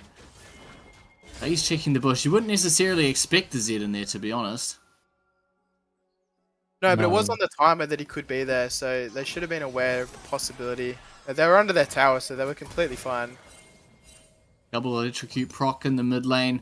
I think they're both going to be pretty happy just trading back and forth.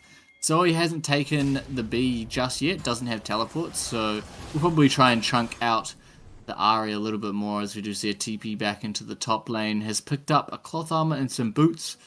Not sure if it's that necessary for the boots this early for the Scion, but you know. Grab them anyway, might help with a couple extra CS. There's a nice knockup back onto Oleo yet again. This lane is going back and forth in the bot lane. I wonder what Fergus is on for stacks already. I know it's just 4 minutes into the game. As BRDN is looking for an invade onto the Entrik jungle. Is forcing him out. I wonder how those two mid laners... Oh, go ahead. I was because he just hit 25 stacks, and Renz is doing a great job at not really losing to Penguin right now. I don't really mind the cold purchase. It's not looking like he's losing out on it. Yeah, it looks like it's paying dividends. He's going to get himself an extra, 400 or so gold. He'll be able to sell it back for another 180. So, going to be a nice little advantage for the Scion there. And it looks like he's rushing for Tarbies, which, yeah, I definitely agree with, because so much of Wukong's damage is front-loaded onto the Q, which is obviously an auto attack, and that's just going to be mitigated by the Steel Caps purchase. Yeah, and if Zoe is dealing any damage to the Scion, it's pretty much a waste of the Zoe damage. So, Scion at this rate can pretty much just stack all armor. A Wind Dragon up for the first strike of the game. See an early ward out there for DNR, as Entrik is in their bot lane right now. Yeah, this Diana can take the... Ooh, take a gank here. It is pre-6 Xayah, so they might be able to get some damage off. There is no reliable engage or CC. The Diana is not level 6 either, so it will be a game of patience to see if golden features can get baited in. Oh, a nice raid out for the flash there. It was a good gank, a lot of patience, but nothing up in the jungle, so, it was worthwhile. It might have been a premature flash from the Xayah there. I'm not sure. I'd have to see it play out. But the Diana didn't have ult, and there's just no engage options. So maybe she thought she was just going to get chased down before she got to her tower. But I think she might have blown flash prematurely there. BRDN was in the area as well too. Better safe than sorry in some ways, I suppose, for Abe not wanting to go down right for first dragon. We are in the finals of the OBL. Everyone is on edge, and everyone is reacting very quickly and trying not to sort of mess around with anything. They do appreciate the skill of both of these teams. So it's just a matter of making sure that you're respecting the engages. But yeah, I do agree with you there, Wrangle. I think Xayah could have maybe tried to play that out a little bit more with the support. And yeah, the Smolder, you can see the Ruby Crystal, so that means it's going to opt for the Triforce start. It's definitely less damage than Essence Reaver, but a lot more survivability. And as you can see, he needs survivability in this game. He's going to have a Zed ulting him, a Zoe flying at him. Talking about Zed ults, we're in the top side of the jungle. BRDN is putting his best Govo's impression down onto Entrik in the jungle, getting a heap of damage off. Flash is blown for the Diana as we cut to the bottom lane where Fergus is being chased out. Is just going to try and stack away, misses the stack on those 2 minions there. Not what you want to see. But yeah, Govos, not Govos, Brayden, every time I see Zed I just think of Govos. Brayden is going to be a bit of a menace in this top side of the jungle as he does have the Wukong pushing in for him. Yeah, he's showing no mercy at the moment. Word on the street is if Entrik loses this series, Brayden's going to be giving Entrik some coaching. So it'll be very, very interesting to see after this series how that goes. Maybe that's why they're losing, is because Entrik wants the coaching regardless of the series, you know?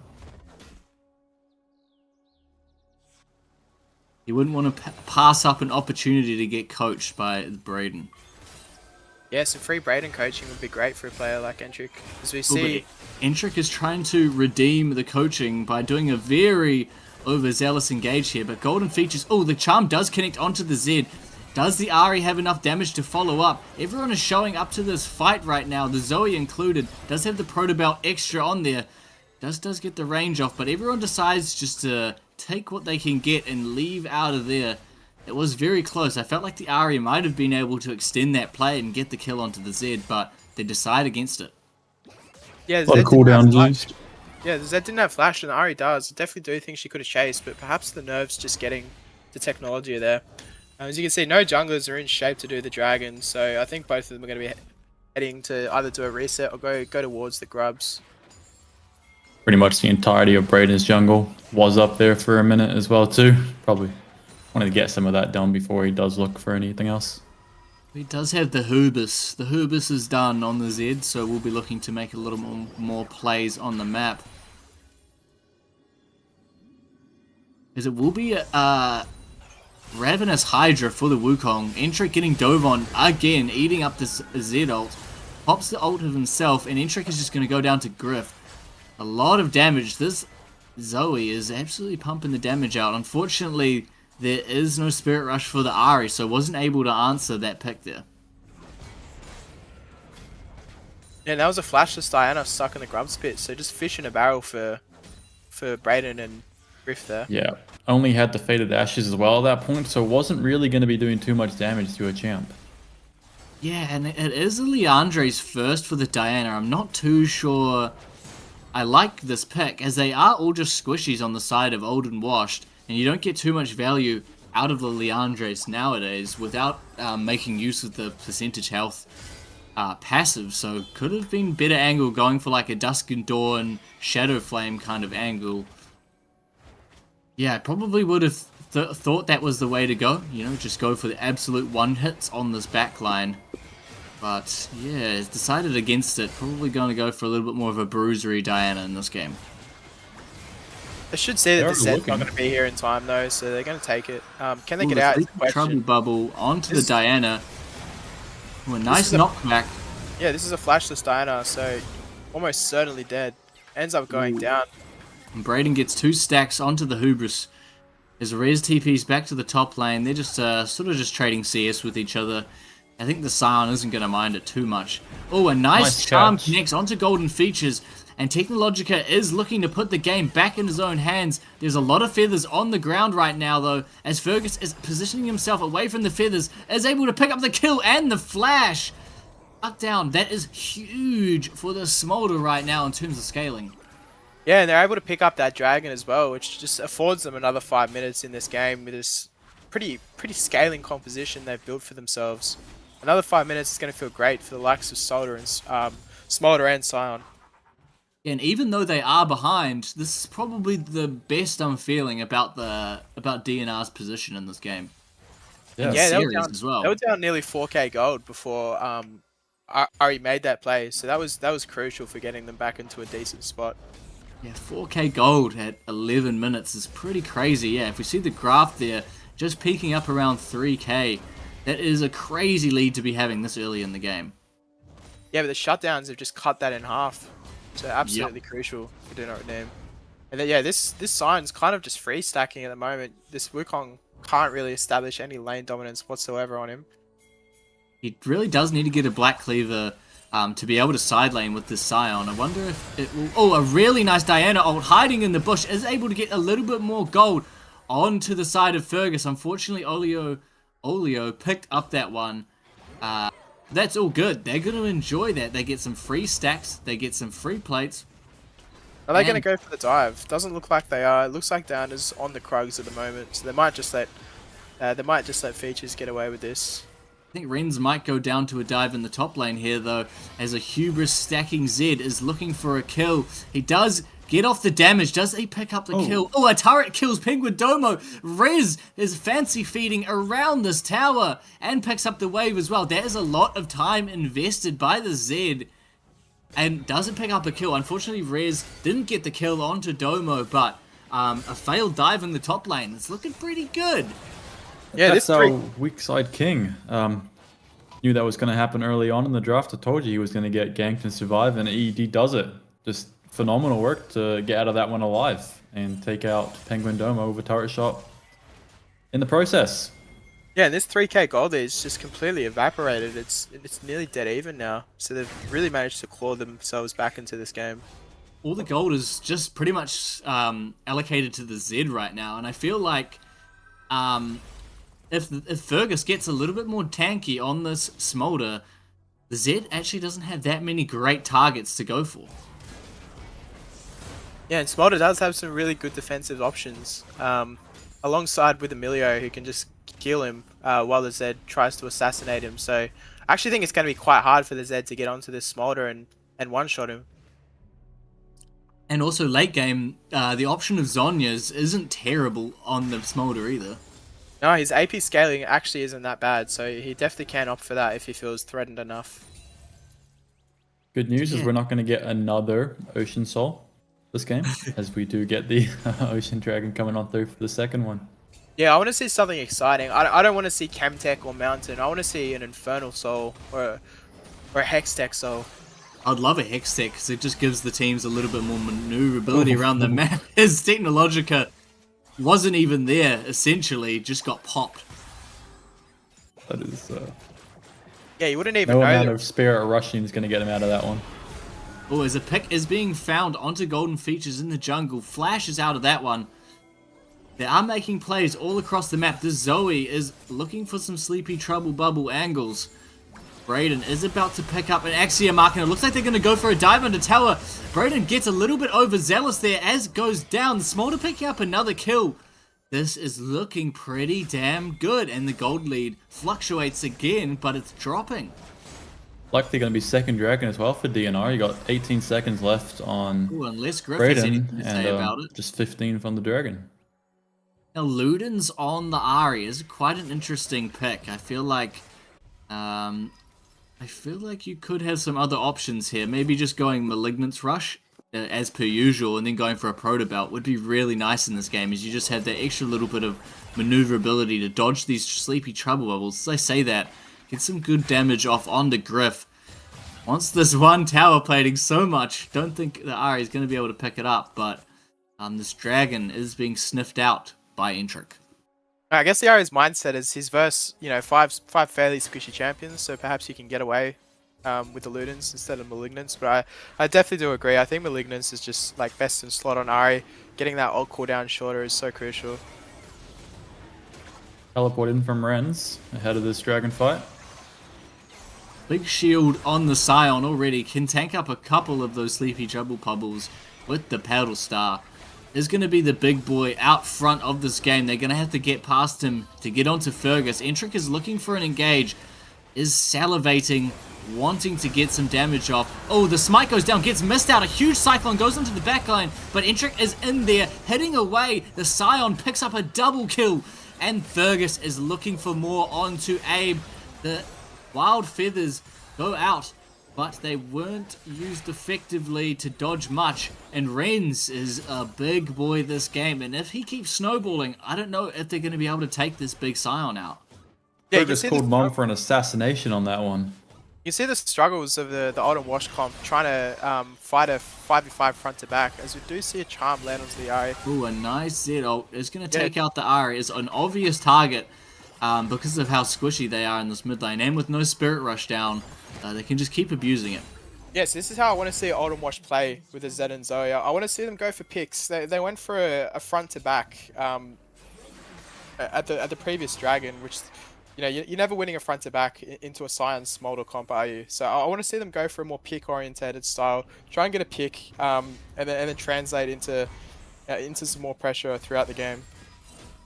Yeah, that teamfight could have worked out. I felt like Domo just didn't have a very good angle. He tried to go straight up the middle with his ult, where in reality probably could have tried to go over through Banana Bush, over the top, and then get like a clone engage on the back line and set up the Zed for a little bit more success. But yeah, just tried to front to back it, and as you said, the Scion Smolder, that's exactly what they want.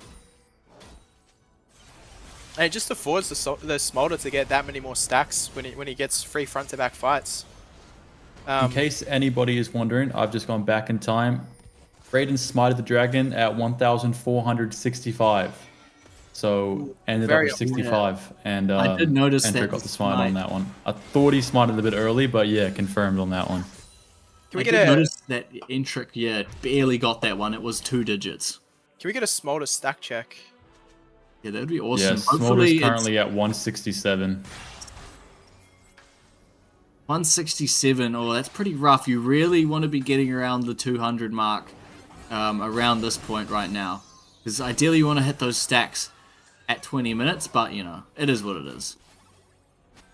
Gryff is up shit creek without a paddle, as I would say, as he is going to go down to Entrik. Entrik is going for the Unending Despair build, which is very odd, as there's not that many, I don't think these fights are going to last that long. I feel like even a Zonya's second would be kind of cracked right now, but is opting for the tanky Diana build. He's his own thing. Working. He's got 2 Drakes. Yeah, I mean, so far so good, but if the Smolder dies, then there's not much damage left. Obviously, the Ahri can do a decent amount of damage, but I think it benefits them so much if the Diana is a kill threat. Right now, looking to die though. Fergus is doing a phenomenal job yet again in game 2. Raiden gets caught out here, a little bit of an overzealous play yet again from the Zed. Every other time it's worked out perfectly fine, going onto this Ahri and killing them, but this time Entrik just has a good little heads up play, thinks about it, and just capitalizes.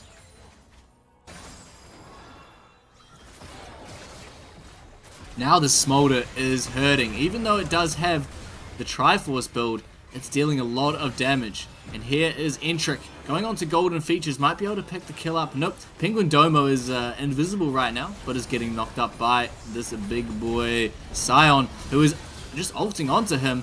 Unfortunately, he is not a rock anymore. He is just a simple monkey, and they can't be doing Malphite activities on that champ. Yeah, unfortunately, he's just doing monkey business on that champ and does go down mid lane for his 3rd time this game.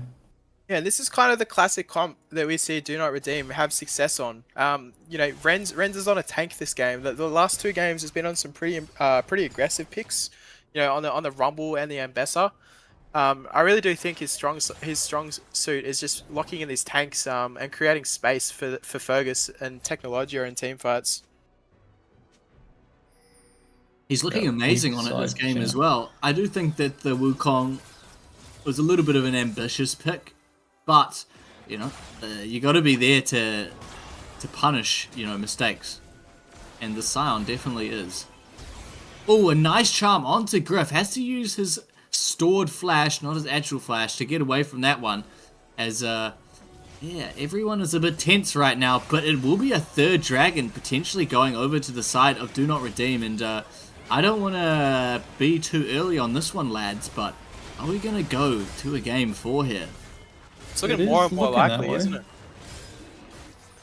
Don't want to talk too soon, as Old and Washed have been making a living off of these late to mid game sort of rotations and stuff like that, as they are going to pick up heaps of gold from plates just by giving up the dragon, but Looks like Ari is looking for an angle onto PenguinDomo. There is 4 into this top side.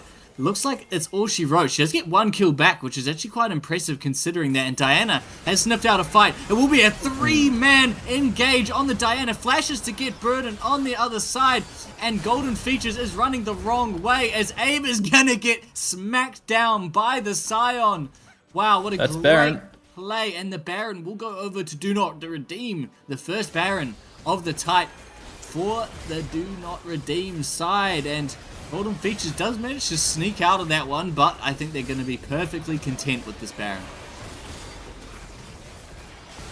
Yeah, Olden Wash really overstayed their welcome there, going for the 4-man dive onto the Ari, and great punish coming out from Entrik with the 3-man Diana ult. And they're going to be able to translate this into a Baron. This is looking incredible for Do Not Redeem.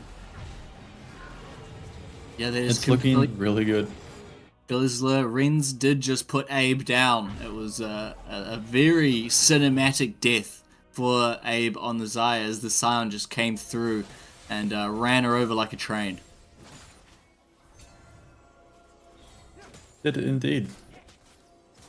It's so hard because half of this team of Olden Wash, like the Zed, the Xayah, the Zoe, just wants the fight to be over in an instant. You know, they want to burst, they want to get picks on side lanes, and they want to like create advantages here and there. Oh, it looks like Raiden is able to get the Spirit Rush out of the Ari.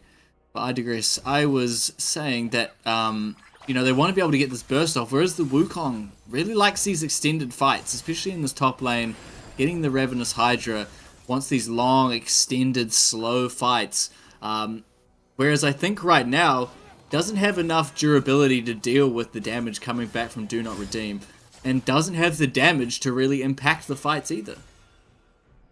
Pretty much all the health bars are looking really low. I mean, Golden Features, I think, has got more health than everybody except PenguinDomo right now.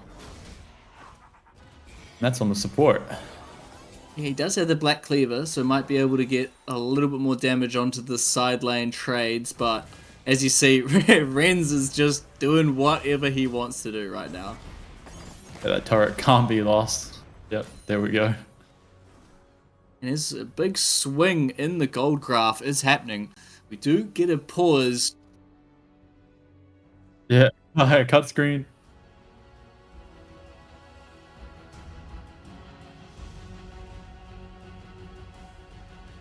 That's me thinking about Do Not Redeem, pulling off the reverse sweep right now as we have locked back into the cam section, waiting for us to get back into game. Right orientation. Oh my Free god. Fergus. And he's been freed this game.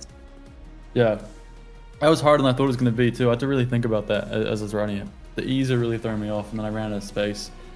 But he's definitely freed this game. Freed up on that Smolder and looking really good at 4-0 and 5. And these late game scaling elements from Do Not Redeem, yeah, they've flipped the script. In the last 2 games, they were sort of on a ticking time bomb in terms of they had to win these team fights mid-game, and they had to close out the game. Whereas now, you know, if they lose a couple fights here and there, say la vie, you know, we're still going to make it to late game with the Smolder, with the Scion. I think the Scion is the big piece here, because, you know, super late game, the Smolder can fall off a little bit because it is a squishy target. But yeah, it's just looking great for DNR this game. Is indeed. And let's go back in the game. Very shortly, after the freeze.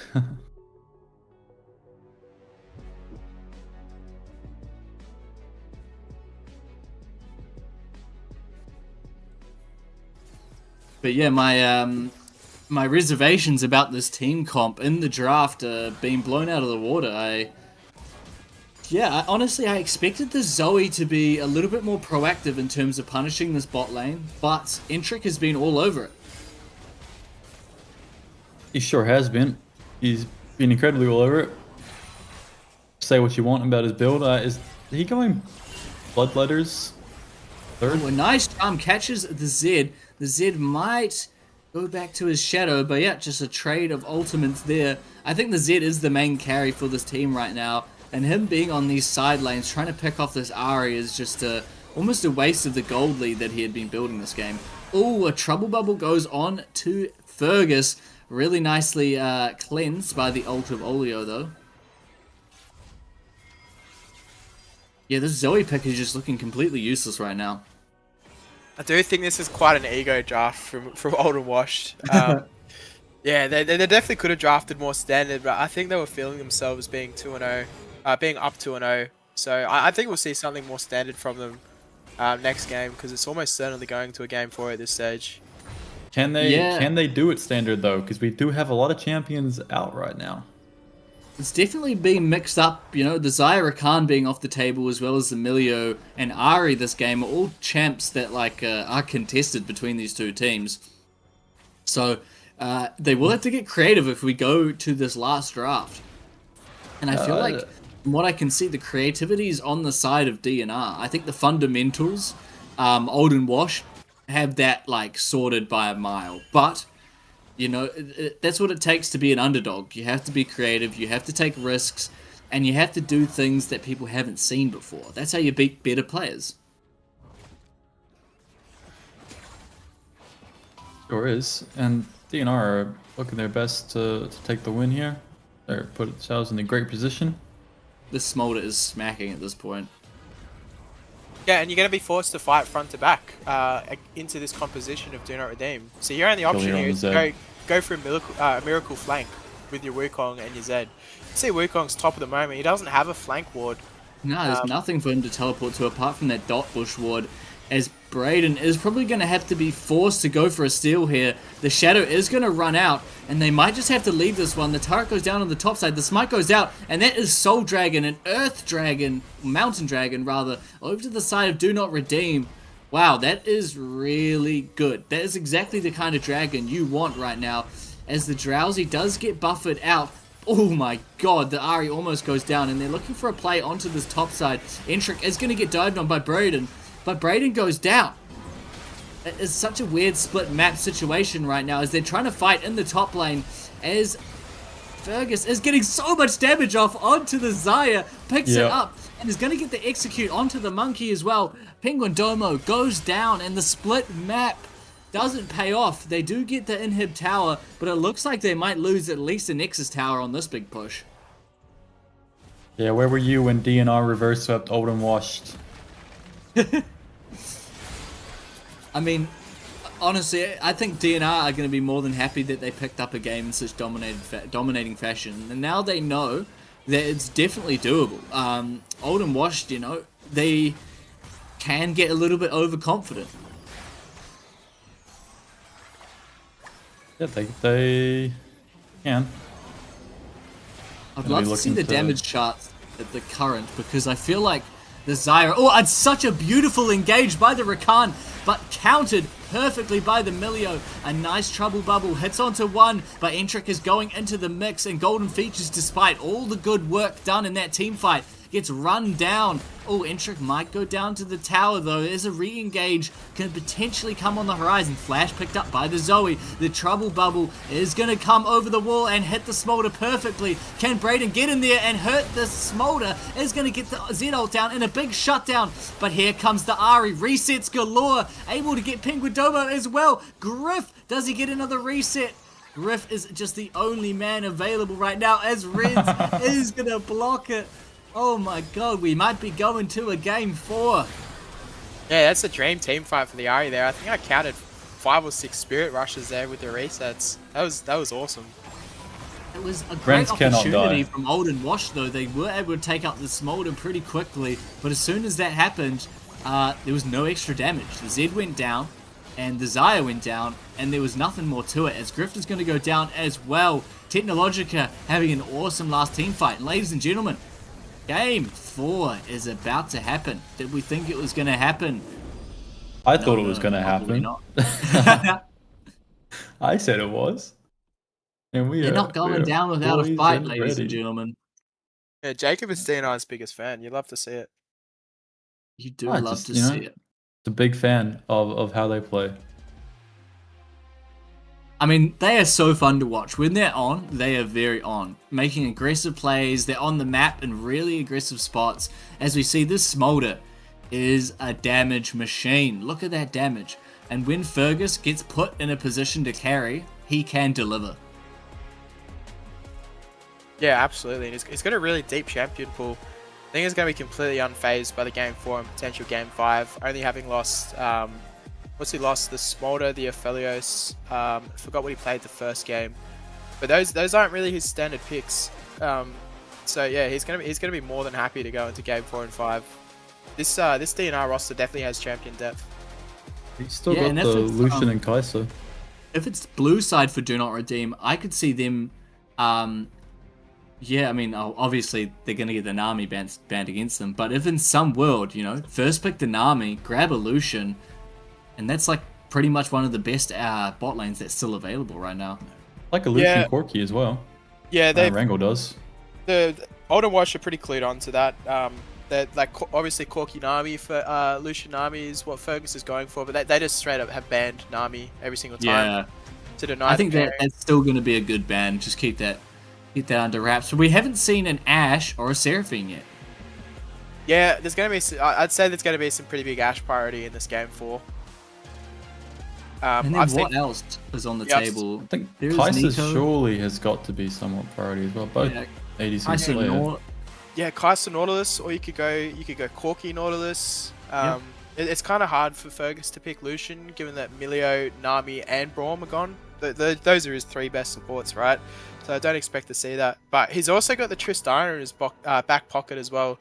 I really rate his Tristana. This man made me go 0-7 against his Tristana, so I still haven't forgotten that.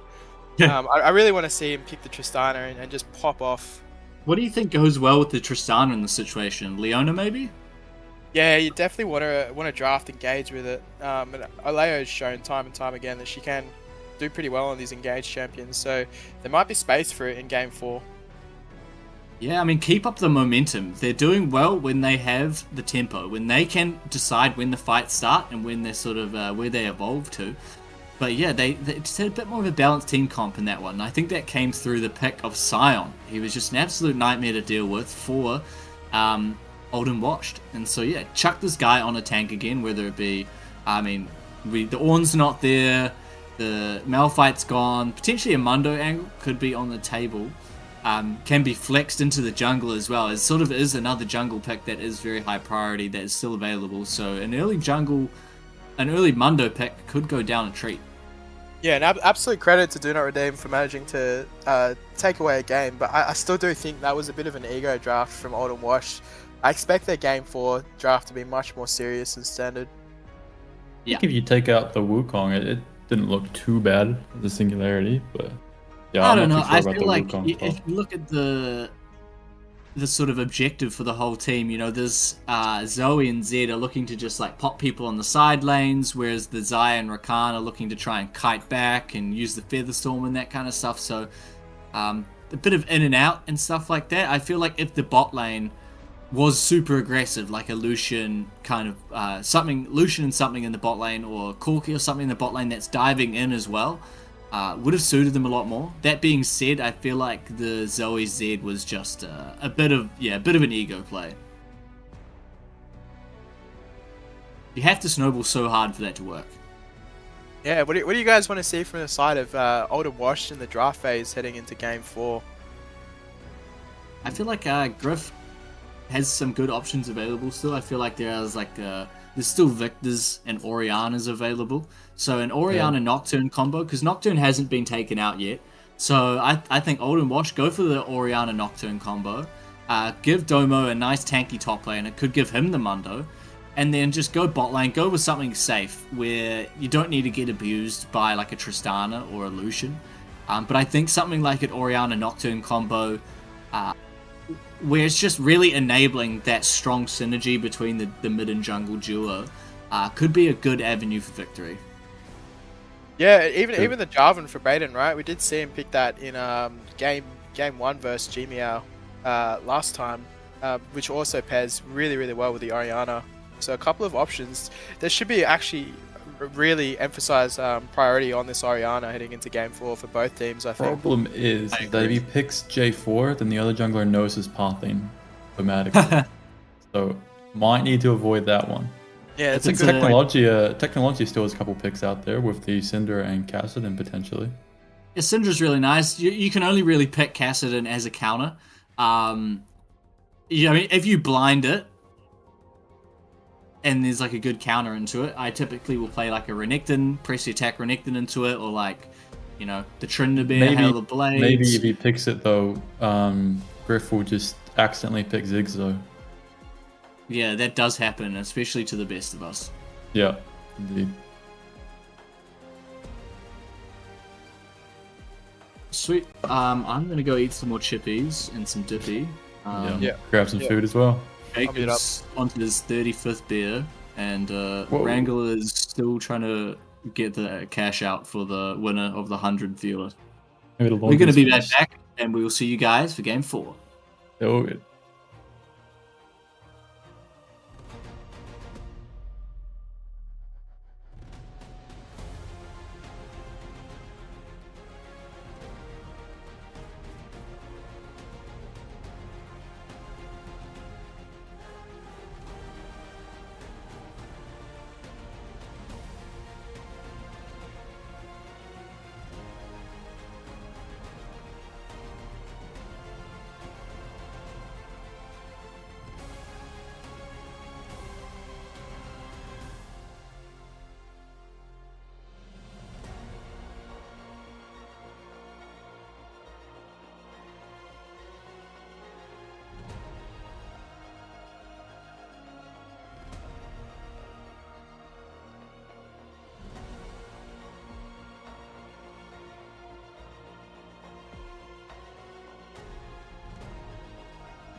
I swore I'd block your number for good,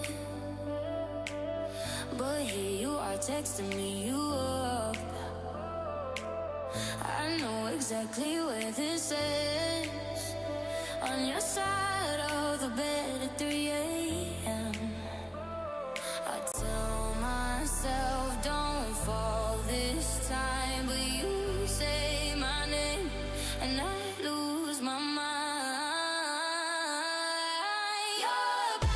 You're a bad idea again, but I always let you back in. Every time I say I'm done, I'm lying. You walk in the room and I stop trying. You're a bad idea again, but here I am at your door at 10.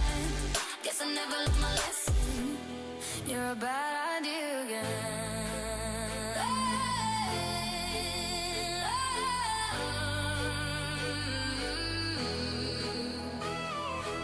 Your friends all think I'm over this face. Mine keep telling me to walk away, but we both know how the night goes. We talk a little, then lose control. I tell myself I'm stronger now, but you smile once and it all falls down.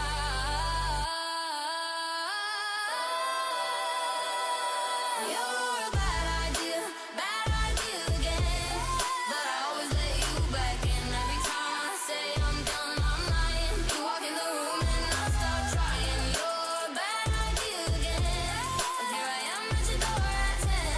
Guess I never learned my lesson.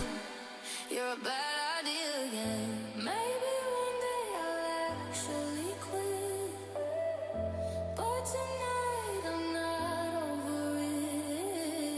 You say come closer and I give in. Yeah, here we go again.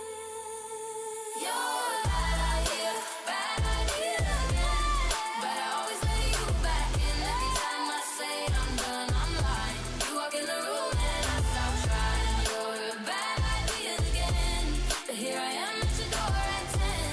Guess I never learned my lesson. You're a bad idea again.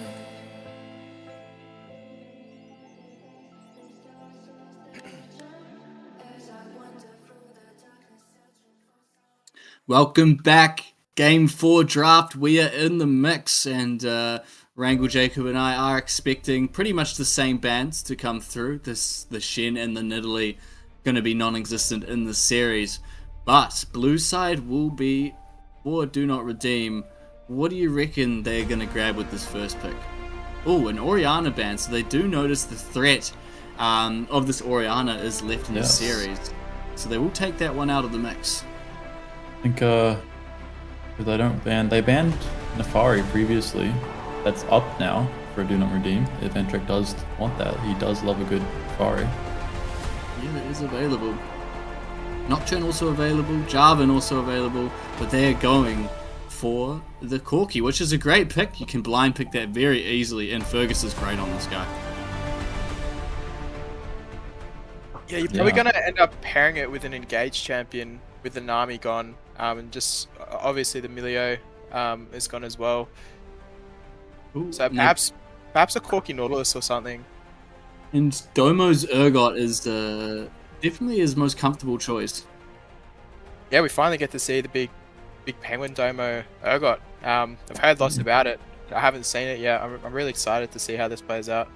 We did try and play it blind, so yeah, it does get the Gnar answered into it, and then a Neferi as well, so quite heavy on the AD for the side of... Ooh, and they're all engaged champs. Wisely spotted, they're going to pair the Renata up with the Varus. I'm really liking Olden Wash's draft so far. I think it's a good little well-balanced first 3 picks. Yeah, this just screams on-hit Varus, doesn't it? You're not playing poke Varus with Renata, surely. So Nah. yeah, the on-hit Varus is going to be able to stand up to the Corki a lot more. And they are banning away the Soraka, potentially something that can deal with the Renata a little bit better. Ban the Leona? Interesting. Yeah, what is the Leona ban when a supporter's already picked? Something has happened to the draft. I can no longer see what's going on. Oh no. All right, well, whoever went AFK is slipping. Maybe they're getting raided on day Z and they just got the notification. Yep. Have to jump off. Potentially.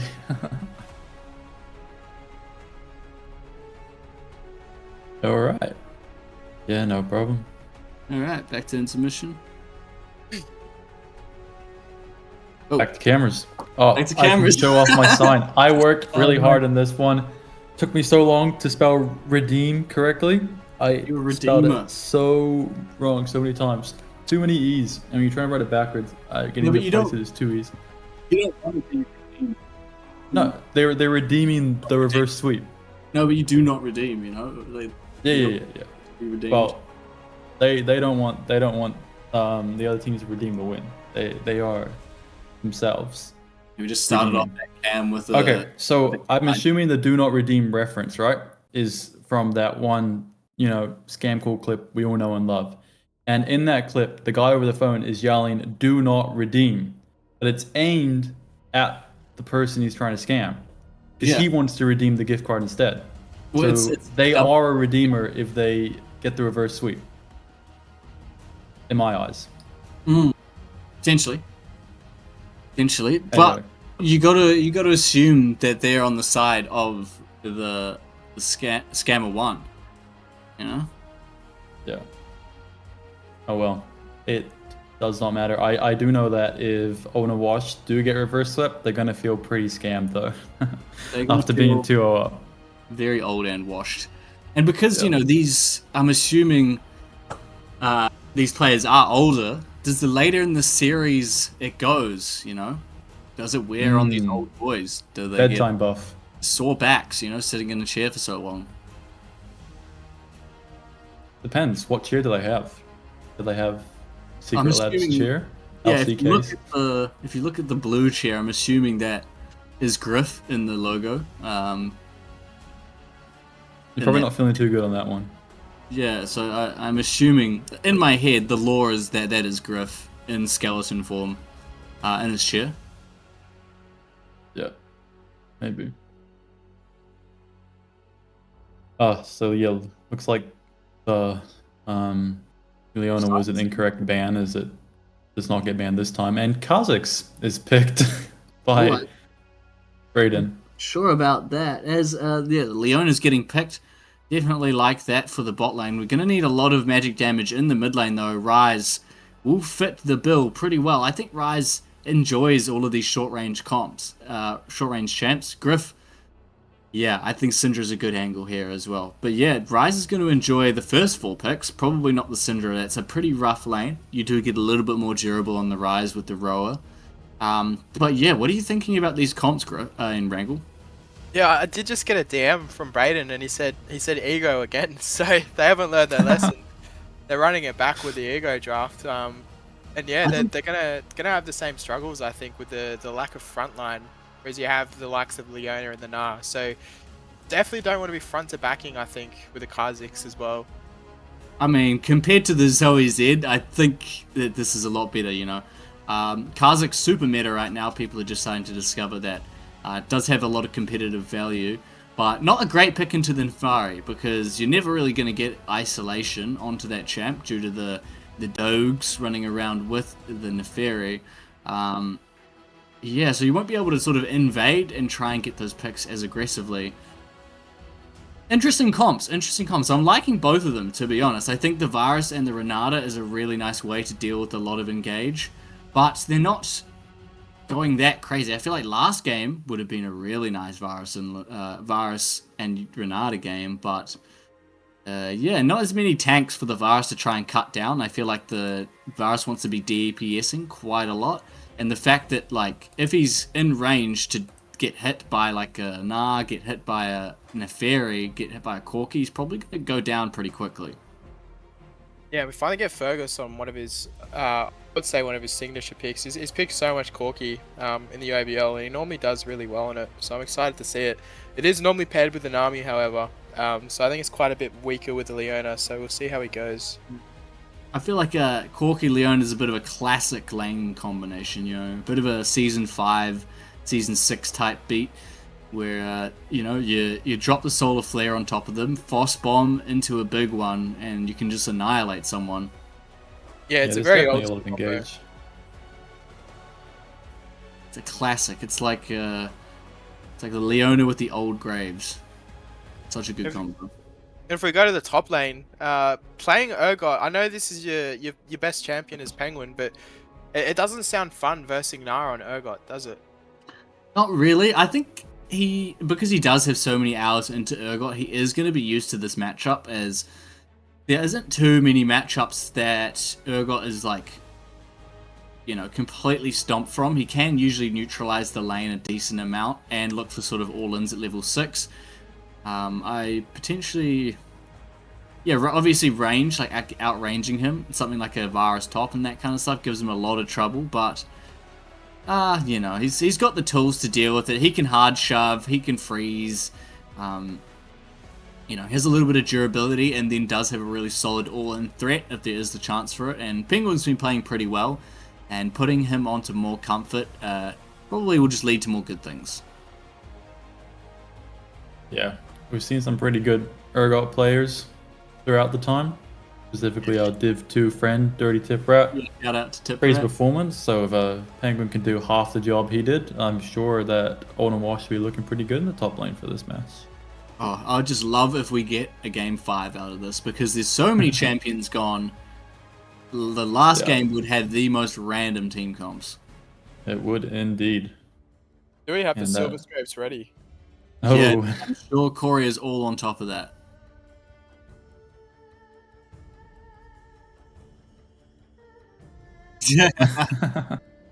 Is it copyright? true. No. We'll do a very specific segment that we can mute just to play it. Wrangle, Jacob, and I will all harmonize and just sing it. Yes. Like pitch perfect. Yeah. I just saw the poll got completed in chat, and it's actually 50-50 on who's going to win game 4. This Damn, is probably one of the better in favor of DNR we've had yet. 8 So we got- believers. Yeah, we've got some Do Not Redeem believers in the chat. It's awesome to see. It is. Mhm. Or So otherwise referred to on as the- redeemers in chat. I feel like Electrocute on the Syndra is pretty overconfident, I'm thinking, because as soon as this Rise gets the Catalyst, he's going to be healing up quite a lot. And he will be quite hard to take out, so probably just going to try and abuse the early little levels. But this Rise is just going to look to just fast clear and leave the lane as soon as possible. Yeah, for this Kha'Zix, do you really have any targets to assassinate? I'm looking across the board, and pretty much all of these champions build a bit of HP, except for the Neferi, but the Neferi obviously can just go untargetable when the Kha'Zix dashes in and avoid a lot of the damage. So I'm struggling to see where the Kha'Zix is gonna find success. Big trades going to the top lane already, and in the mid lane. They both try to launch each other out. Does it look like Domo might be able to get a kill onto Renz? Does pick it up. Ghost is popped. Wow, that's a big kill in the top lane already, as Renz a bit overzealous with his positioning in lane. Yeah, and I said playing Urgot into Gnar doesn't sound fun to me, but it looks like playing Gnar into Urgot isn't fun. He dies literally on the first wave. Yeah, even before the minions pretty much spawned, but he will have that TP to get back, so it's not the worst thing ever. But yeah, holy, that's not a good start for the Gnar. Not at all.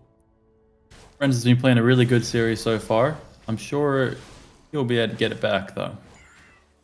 Yeah, I think the Gnar can usually try and just keep this one stale and sort of equalize the lane pressure. But a really nice first B for the Urgot. Obviously, the interaction with the Cull and the Urgot W means that you heal a ridiculous amount off the minions. So we'll be able to negate a lot of that passive W passive damage from the Gnar in the trades. Some good skinergy in the bottom lane with golden features and Abe. Yeah, it's very ideal. There will be cleanse on the Varus, which will be perfect for dealing with this Leona. Although, I all of Leona's abilities pretty much have some form of CC in them. So Yep. But as you know, only going to get one. once you use the cleanse, you have, I think it's 3 seconds of 70% CC reduction, is it? Yeah, something like that. The numbers might be wrong. Wrangle might have to correct me on that I think one. it was 75. I think it's 2.5 seconds from memory. It might be 3 seconds. I never take cleanse. I would normally ego it and just take barrier anyway. Yeah, taking cleanse into Leona is pretty mandatory. Oh, Fergus just not jumping out of the way of that arrow. Looks like potentially a double scuttle from Brayden, which is going to be pretty big for this early jungle pathing as a early 600 gold lead mere 3 minutes into the game. Oh, Yeah. Yeah, maybe. Oh, we get another solid Oleo in the top lane. And that's not good. Even before level 6, this Nara has gone down twice. Yeah, this is a disaster in the top lane.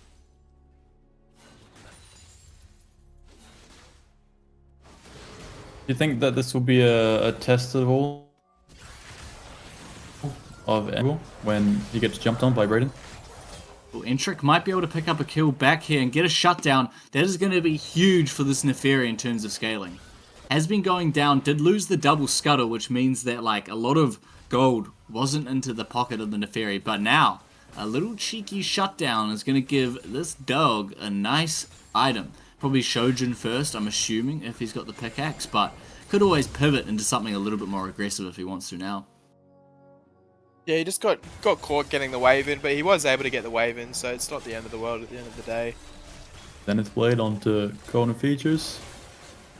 They could fight this, I feel like. Oh no, never mind. Lethal tempo is up for the Varus. Doing a lot of damage. Realizes the W is onto golden features. Oh, does get out. Do the minions get him? Flash traded back onto Abe. Does Abe pick up another one? Does have the stacks up, but is going to back out as the teleport from Rise is a threat right now. He does hit level 6, so the Realm Warp is on the cards. But yeah, bit of back and forth action in the bot lane as the gap in the top lane is growing wider. Yes, it's looking like the ego might be warranted, apparently. Renz has continued to be pushed in. Looks like Unwashed are trying to set up for the Drake right now. We can see Renata nearby the river with Kazakhs coming down. It's almost a bad thing to be transformed in this matchup on Gnar, as I think you're just going to get stat checked by the Urgot if you transform into that melee form. First Dragon, probably going to go over to the Kazakhs, does a lot of damage, but Entrik is level 6, so has potentially a stronger smite. Goes straight into Gryff, has popped the Ghost out of the Syndra, as he will be positioning around the place, but that is a nice little cooldown to get bursted. Fergus, you're a little bit in the wrong position here, as he is going to get slowed by the Varus E. They are going to chase it down. Brayden flashes straight onto Fergus, and Fergus is going to go down to Brayden, and that's going to be the Dragon, probably over to Olden Washed here, as they are looking, they have still got the inside track, and Domo is able to pick up some fruits on the top side. We'll see if they actually start this one. They're probably going to be content just with the Scuttle Crab, as Brayden has hit level 6, probably will try for an engage. I think this Rise doesn't have many assets to deal with this fight right now. Yeah, Entrik's in the area. Don't know if he's going to commit to it though. Looks like he wants to. Yeah, and he used the smite on the Scuttle Crab. So it doesn't... Yeah, he's not going to have it available, but it looks like Old and Wash don't feel confident enough to finish this Drake off, and they might just be giving it. Yeah, Abe was quite low. Gryff didn't have the Ghost, so I guess just peel off of that one and try and scale it out a little bit more. Out of these two teams, oh, it looks like they might get a good amount of damage onto the PenguinDomo, but out of these two teams, Wrangle, who do you reckon's got the scaling edge? I always back the side that's got an Enchanter. The Enchanters typically scale just so much better than these engaged supports. So yeah, my money's definitely on Old and Washed in the scaling department. Yeah, good call. I think Renata late game in these team fights is just such a menace to deal with. Yeah. You think it'll Leona kind of will counter Kazakhs quite well late game though? Yeah, I think Leona's great at shutting down the Kazakhs. Whoa. Yeah. Flash out from Abe. Oh, Oh. Oleo goes down as well to Abe. Unfortunately, the Renata W is ticking away. Probably gets the kill back unless the snipe comes through. Fergus trading one back, which is actually quite a good trade. I think this Triforce getting on the side of this Corki sooner rather than later would be great, as it is going to be a Blade Varus. Probably won't get that much value because there's not many health stackers on the side of...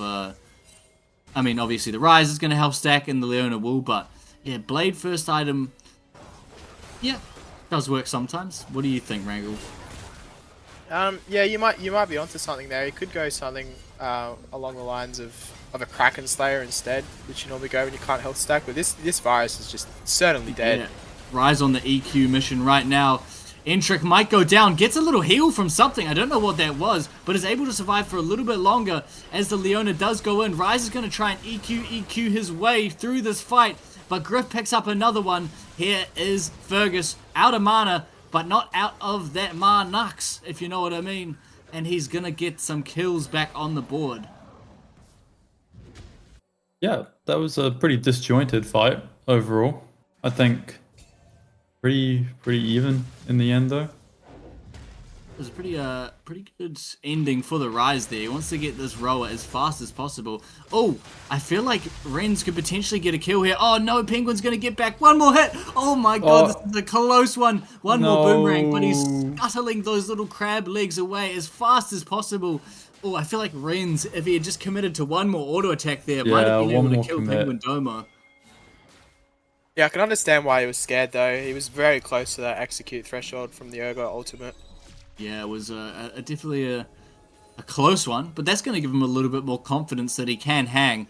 Oh, this Leona just misses the Zenith Blade onto the Varus, as Brayden is just like doing really well in the pathing. In every single one of these games, his pathing has really enabled him to get heaps of CS leads and like gold leads as well.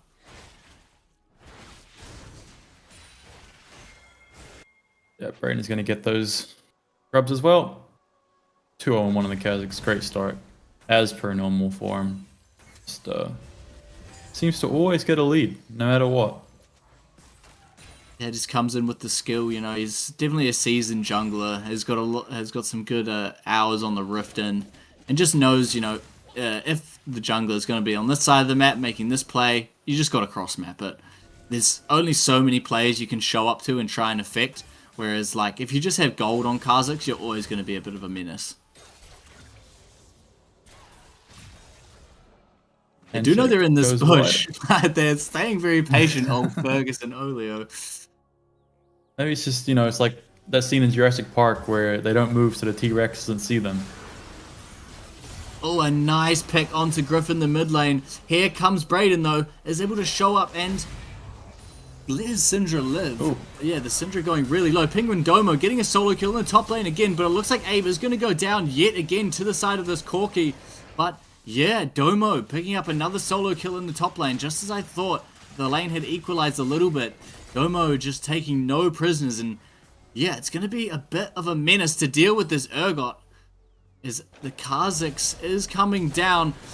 Fergus is trying to get a good trade-off here. Flash used, plopped onto the Renata. Oh. But yeah, what a play by Fergus. They're sneaking out of there. There's a bit of highway robbery. Yeah, he got away with that one. He started the heist and completed it. Did the prep and came away with the money. That was very impressive. Yeah, pretty interesting situation here. You've got the top lane of Old and Washed and the Urgot just completely snowballing out of control, but on the other side, for DNR's bot lane, they're also snowballing really hard. So it's going to be interesting to see who can make the most of their gold. Yeah, and I mean, Urgot's not going to be the tankiest person until he does pick up the Jack Show sort of third item or so. So this Corki lead could be impactful. Interestingly enough, there's 6 stacks on a tier for the Corki, so he picked that one up quite late. Yeah, and it looks like he might be building the Muramana second, which I don't really like that. If you can't have the tier stacks, so I prefer him to get Muramana third, because the item's pretty worthless when you don't have the 360 stacks. So What the would you late team get approach- instead? A collector potentially in between? Yeah, you could go ODR, you could go IE. Yeah, it depends what he's got the goal for. But those two longswords tell me he's probably going to go for the Mirror Mana. I don't really think you need the upgraded to actually stack it, because you could just get so many stacks with your cheap ultimate. I think it costs like 20 mana or something ridiculously cheap like that. So you definitely can stack the tier without it. Yeah. Another dragon for DNR in the meantime. They might be looking another play onto bot lane. They have just top islanded Renz here in the top lane, but I think they'll still be able to get some form of value out of this Gnar. But they are trading the top tower for a third dragon. Oh no, I'm looking at the stream and it's a bit behind. Whoops. So no, there's no dragon up for another 4 minutes, but there's 2 dragons on the side of DNR.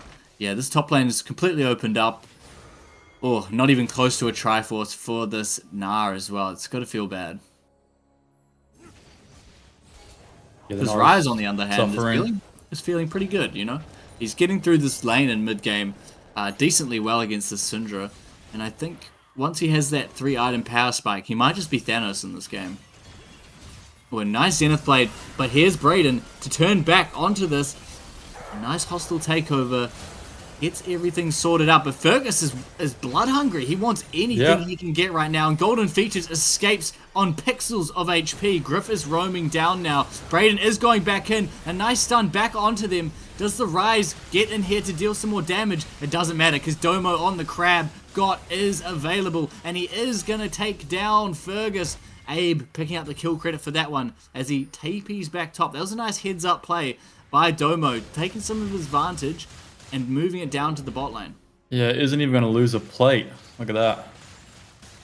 Yeah, well, good heads-up play by him. It is going to result in a 2k gold lead for Owen and Washed.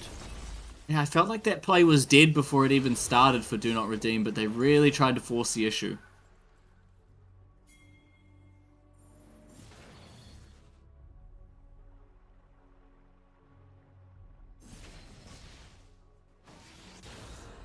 And Kha'Zix is doing quite well into Nefari right now, sitting at quite a large CS lead. Is up about 1,700 individual gold on him. So, first item, Bone Smasher now as well too. Got the boots. Is probably looking to jump out of some bushes, isolate them, and take them out. Yeah, he is definitely snowballing on this Kha'Zix right now. This Neferi, after picking that early kill up, hasn't really done too many things. I think his it's a bit too eager to use the Neferi ult in a lot of these situations. It's not allowing them to use the reset as well. But another objective over to Old and Wash. This game is slipping out of the hands of Do Not Redeem, but they do have a couple pieces that they can use to take over the game if they do want. It's just going to come down to these next couple fights and how they play out. Good news for DNR is that they do have the first 2 dragons at least. Oh, a flash being used. Oh, and an ult going the wrong way. PenguinDomo, can they get out of there? There is a Rise coming out. Can they collapse onto this one? A bit of a waste as they did both summoners for that pick. As Entrik is getting caught out. Nice Chains of Corruptions dodge on the side of the Neferi. They are setting up for this dragon. 1 minute away though, as a lot of things are getting blown a bit early. As Fergus is hanging around, looking for some picks. Renz probably has nothing to do with this Urgot in the top lane. I think they need the Rise to help out this Gnar. Oh, he is going to try and go for a play. That is a bit overzealous, as he does get taken out, almost down to the last HP. And this Neferi probably can't do anything to this Urgot. If anything, oh, a nice handshake. Takes out Oleo. There's plays all over the map. Solar Flare just in the middle of both of them as they do take Abe out with the big one. And they are going to go for Golden Features as well. Great heads up play. And Fergus is the kingmaker in this one. Yeah, Fergus Phenomenal. is absolutely the hopes and dreams of Do Not Redeem at the moment. What a performance he's putting on. But this side lane situation is just such a disaster for Do Not Redeem. You can't even 2v1 the Urgot at this stage. I completely back him to win versus Gnar and Neferi in the current state that they're in. Oh no, he gets the ult onto the Neferi as well, and it's just gone from bad to worse in this top lane. Dragon's Oh. up pretty much. I'm not too sure about that one.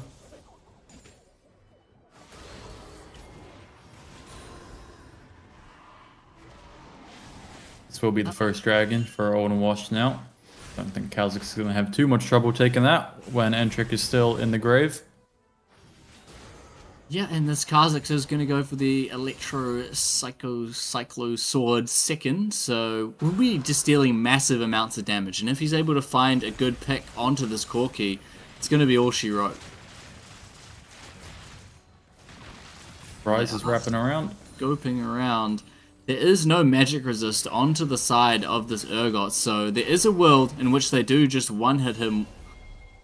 Raiden is making his way away from the fight. I think Renz is really desperate to make a play and make it seem like him playing this Gnar is not a waste of time, but Domo is just going to be more than content farming in this top lane as we're almost 20 minutes into the game and this Gnar hasn't even got the Triforce yet. Dude just needs to farm up.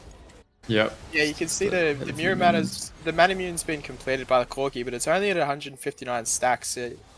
As I was saying before, I really would have preferred to see a different second item purchase and then opt for the Manamune third, because that item at the moment right now, it's actually just stats. It doesn't even have a passive on it until the tier is fully stacked. So yeah, definitely would have preferred that being the third purchase.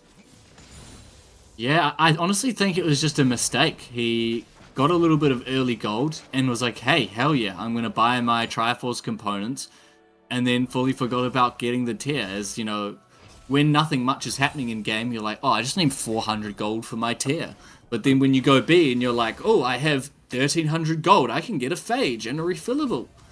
So it's, I think he's just, he got too much, he's suffering from success and didn't get that tier early enough. Still having a lot of success though. Currently over 2,500 gold up onto Abe. Yep. Oh, Sterix picked up for the Urgot. He is going to be nigh unkillable in these fights. The 2 items, 20-minute Urgot is a very scary prospect as he is picking up a little bit of extra armor. At least Corki does do a bit of extra true damage, so armor's not the worst thing for him, but a lot of HP is the worst thing for him. Oh, they are going to collapse onto PenguinDomo. It's going to be an absolute play of the century if he's able to turn this one around. They are turning onto him. Solar Flare does miss. They are going to get this shutdown onto the PenguinDomo. Oh, no, it goes Oh, over no. That is a disaster. You needed that on the Corki. That is such a sad thing, but they look like they might try and collapse onto this mid play. The Rise is in a perfect position to try and catch out golden features. Nice handshake. Just gives him a little bit of space, but Oleo is going to be able to hit the Zenith Blade on 2 golden features, and they will go down almost guaranteed unless something miraculous happens. Rise is running around, hopefully they get the kill, but no. The Syndra is going to skitter along, and oh, they're TPing in behind. Gryff does have flash, will probably try and get out of there. Fergus forces that out of her, and now they're turning their sights onto the Baron. I think BRDN might actually be able to steal this one if he can get a good angle on this one, as he has been winning all the smite fights. I think Spotted him out, though. Renz and Mega Gnar. They're sending Gnar on the duty of disruption. Oh, they are able to get a nice Gnar against the wall onto the Kha'Zix, almost take him out. The Baron is going to go low. They are going to trade Oleo's life for the Baron as Renz is kiting back. Run, little mini Gnar. He is going to go down, almost guaranteed. Double kill for the Varus as BRDN is going to flash forward and try and find a little bit more. They are going to be able to sneak out of it here. Fergus does a lot of damage, but PenguinDomo has so much HP. They're going to try and cancel the bees here. Potentially a dive angle as they are looking to trade towers into the mid lane. This game is spicing up, isn't it? Yeah, we do see a longsword on the Corki, so hopefully he's going for that LDR third. Really needs it to do any meaning. No, it looks like he's going to go for the Hex Optics, actually. Hex Optics? Doesn't think he needs the pen. I guess he's just got so much true damage from his passive, so he probably thinks he doesn't need it. Yeah, I mean... The rest of the team is pretty squishy outside of the Urgot. Yeah, the Hex Optics will be a nice pickup. Just doing extra damage. No world that he goes for a shield bow, you reckon? Nah, I can't see him going for a shield bow. This this guy needs to deal out damage. I think he knows that as well. So I think it's going to be balls to the wall from Fergus here. He won't be doing any defensive shenanigans. Yeah, We fair get enough. the Mountain Soul again. Still 4 games, and we're only seeing 2 souls so far. Boy, if this Aaron Urgot Buff is gets a going to, Mountain Soul, it is going to be craziness. Yeah. As it looks like we will be getting a 5v5 fight, as Na is TPing down and is going to be at this fight. Doesn't have much of a Na bar to talk about, but is going to roam up into this. Hopefully Oleo can get a little bit of HP back on these fruits. Na bar almost full, so potentially this fight will be a big pop-off from both teams. What are they doing? They're just backing out, looking for the flank. They think there's potentially a Kazakh on the flank. It is a bit of a Mexican standoff right now. Houses are getting thrown. They're probably going to let this Nabar go all the way down before contesting it. They're not committing to this. What is going on? They're just, seeing who is going to make the first step. I think that's going to be a free dragon for the side of Old and Washed. Not unless Entrik has anything to say about this, though, as the Rise is looking for the long con around the side. Fergus gets hit by Scatter of the Weak. A nice shield on top of him. A perfect ult from Renata takes out the... Oh my god, but the damage back from Fergus is insane. They are pushing back onto Fergus. The dragon goes down. Gryff is doing so much damage, but so is the Rise. They are going to look to flank. They are looking for PenguinDomo, but PenguinDomo is in the front line. They might be able to take him out. The Sterix gets popped. Where is the Na going? He's on the back line, but Rise gets popped as well. Why did the Na jump over there? He should have played with his team. Fergus is off to the side, doing God knows what as well. I felt like DNR had that fight in the bag, but a couple weird decisions. PenguinDomo wants more. Fergus coming back up, your boy. He's worried about the Syndra on the edge. Scatter the Weak is still available. Ew, it's a bit of a crazy one as we see the fight going back both ways, but Old and Wash does pick up the dragon. Can you get out of here? Not over yet. Renz is being picked up, but this big one does miss from Fergus. Everyone is coming back and converging on this. It might have been a long con play that didn't work out. Fergus is going to have to go balls deep on someone here. He does choose to go back onto the virus and goes down. Wow, that was a long fight. And Old and Washed, they actually got away with that one. Yeah, it was a pretty awkward fight, wasn't it? You see, Very. Fergus got forced out very early. He got chunked out to about a quarter of his HP, and he just wasn't able to find any meaningful damage. And Old and Wash just kind of won the fight due to sheer goal difference, I would say. Yeah, I mean, I thought that DNR played that one better up until the end when the Na just went tunnel visioned onto golden features when potentially... Yeah. No problem. Having a pause. It was a big fight. Everyone was very dizzy. We're back on my hairline check. I'll zoom back a little bit. Yeah, so, I mean, this game's going crazy. I think, with the game being online for DNR, a couple little mistakes, little micro mistakes in those team fights. Just seeing Renz, I think he's feeling the pressure a little bit. Just jumped all the way over 4 golden features on Renata, and it just, was not the right play in that situation. Overshot it a little bit, but I think it's still anyone's game, though, for the most part. T-sip. But yeah, no, it's definitely still on the board, and I think Fergus is in a really good position, potentially, to still carry this game. But yeah, damn, that was an unlucky fight. Was indeed. Does equal the Drakes at 2-2. Soul point for the next one. Yeah. Sweet. Alrighty. Back into game. Pause has been resolved, and we're back into game. But yeah, Gryff is 4-0-5 right now, and does have the Rabbit on second item. We'll probably be looking for Shadow Flame third, so I think if there's any way to sort this Corki out, it's going to be a big Syndra ult to the face, unleashing the power on him. Yes. Probably not what he wants, though. Fergus is still having a phenomenal game. Yeah, no, still doing well. Does have a lot of kills, but, Abe is also carrying his own weight.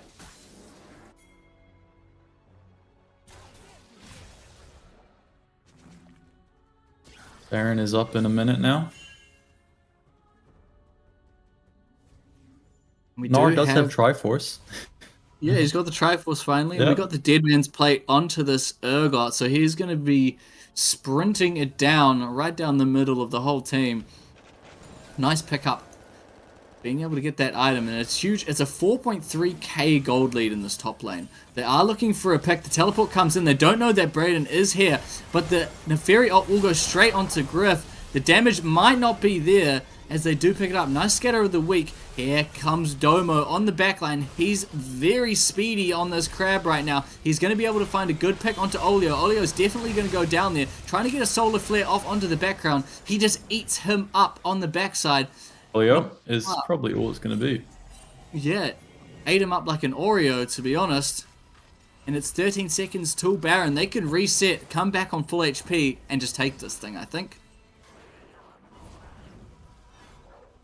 That was a very, very intimidating crab as he shuffled down the river to take him out. And that was not Definitely even with panicking. Ghost. And he's going to go for a Force of Nature last, so it's going to be a full speed Urgot this game. Yeah. Finally One got the type of Muramata crab completed. rave. From the, finally got the Muramata completed from the Corki. It was a very late completion. You do have to wonder if some of these fights could have been different if you opted for a different second item.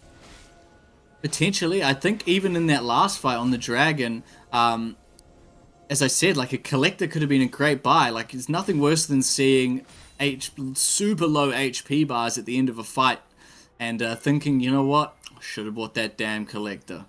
Yeah, or even just the Hex Optic second. Yes, looks like there will be a bit of a standoff around this mid-game. Scatter of the Week doesn't connect onto anyone. Renz, no Narbar to be seen, but this is not bad. Ryze is in the side lane. He's exactly where he wants to be in terms of scaling. Once he gets, as I said, once he gets this actualizer, he can be the Thanos that this team needs.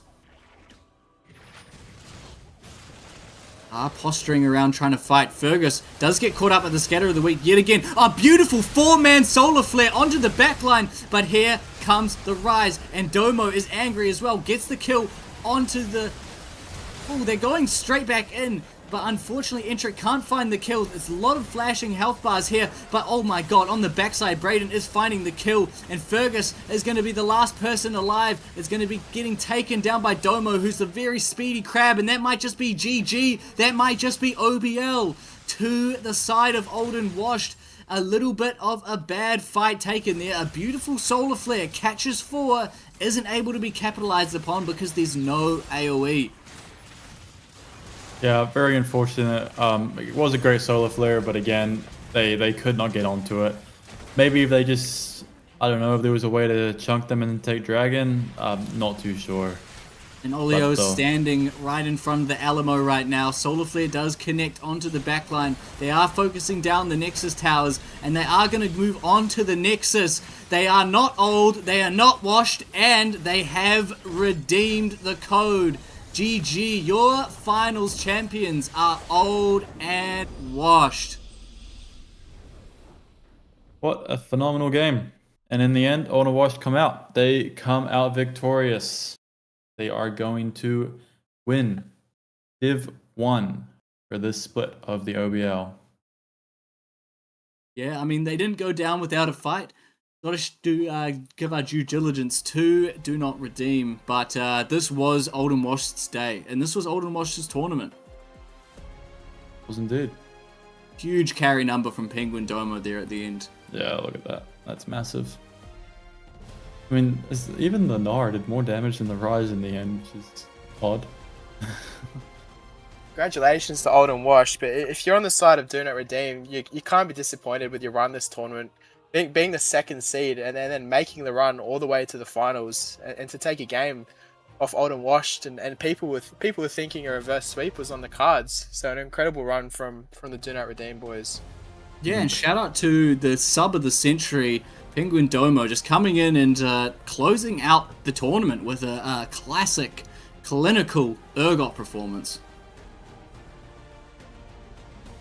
Yeah, that was very good. Obviously took lessons from Tiprad on that one. And looks like we're going to have 2 phenomenal Sure got performances in both divisions.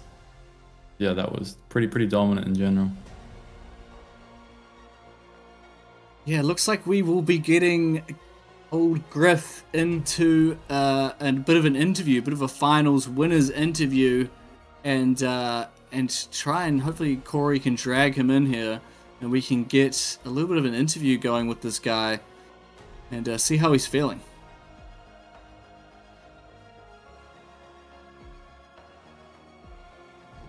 Yeah, so I guess that begs the question: who do you think was the MVP of the series? My money is definitely on Gryff. I think he performed in all 4 games. Yeah, I thought just the consistency, the stalwartness. Obviously, PenguinDomo had an amazing last game, but you know, Gryff, just the consistency was on form, and also the cojones to pull out the Lux first game was really impressive. I liked that one a lot. G'day, the big winner, Gryff. How do you feel, mate? Oh, a bit dead. That was a lot of concentration. Long series though, but thankfully you're able to have a little bit of an earlier night after closing that last game out. We got there in the end. We got there. And we also have some news, mate. You are the finals MVP for this tournament. Yeah, okay. Yep. Fuck you. Oh, wait, can I swear? Sorry, I should have checked before. Go ahead. You're the champ. You're the champ. You can say I'll what say- you want. F you, Broden. I'm MVP, you suck. There we go. That's all I had to get out. I hate my That was jungler. good. I mean, we will ignore the Zoe game, but it was a great performance nonetheless. We got a bit excited in the 3rd draft, I'll admit. Yeah, that was definitely something else. But yeah, what are some of your highlights, not only of the finals, but as the season as a whole? Honestly, I think our game against Meow, avoiding any controversies that may or may not have happened during that game, the actual series itself was very close, very fun, and I actually really enjoyed it. I think it was my favorite set of games. It was a banger, and it was definitely a big feather in your cap to perform so well against a team like G-Meow. Obviously, DNR were pretty heavy underdogs coming into this one, but they still stuck up a fight. But yeah, I definitely agree that series against G-Meow was very memorable, and you put in a lot of work, especially against someone like Govos, who is an absolute beast in his own right. I mean, both this series and the last series, it was a lot of work put into playing around the sort of weird mid picks they both had that can sort of destroy my champion pool if we don't sort of pick around them. I thought your champion pool was looking awesome in this series. I thought the Lux pick into Lissandra was a nice adaptation. If it were to go to a game 5, what did you have up your sleeve for that one? Oriana, LeBlanc, Akali, Echo, Swain, Victor, but that was always banned. That would have been fun. A Veigar if it's the right game for it. That's probably about it. That's a lot of options, and do you have any questions, Jacob?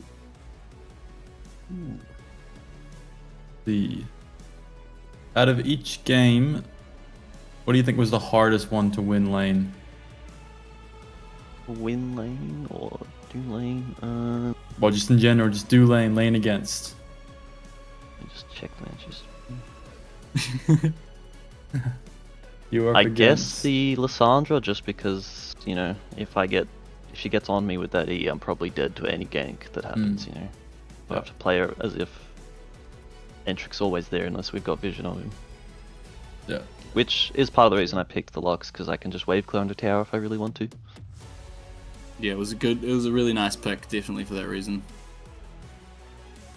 Do you have any questions, Wrangle?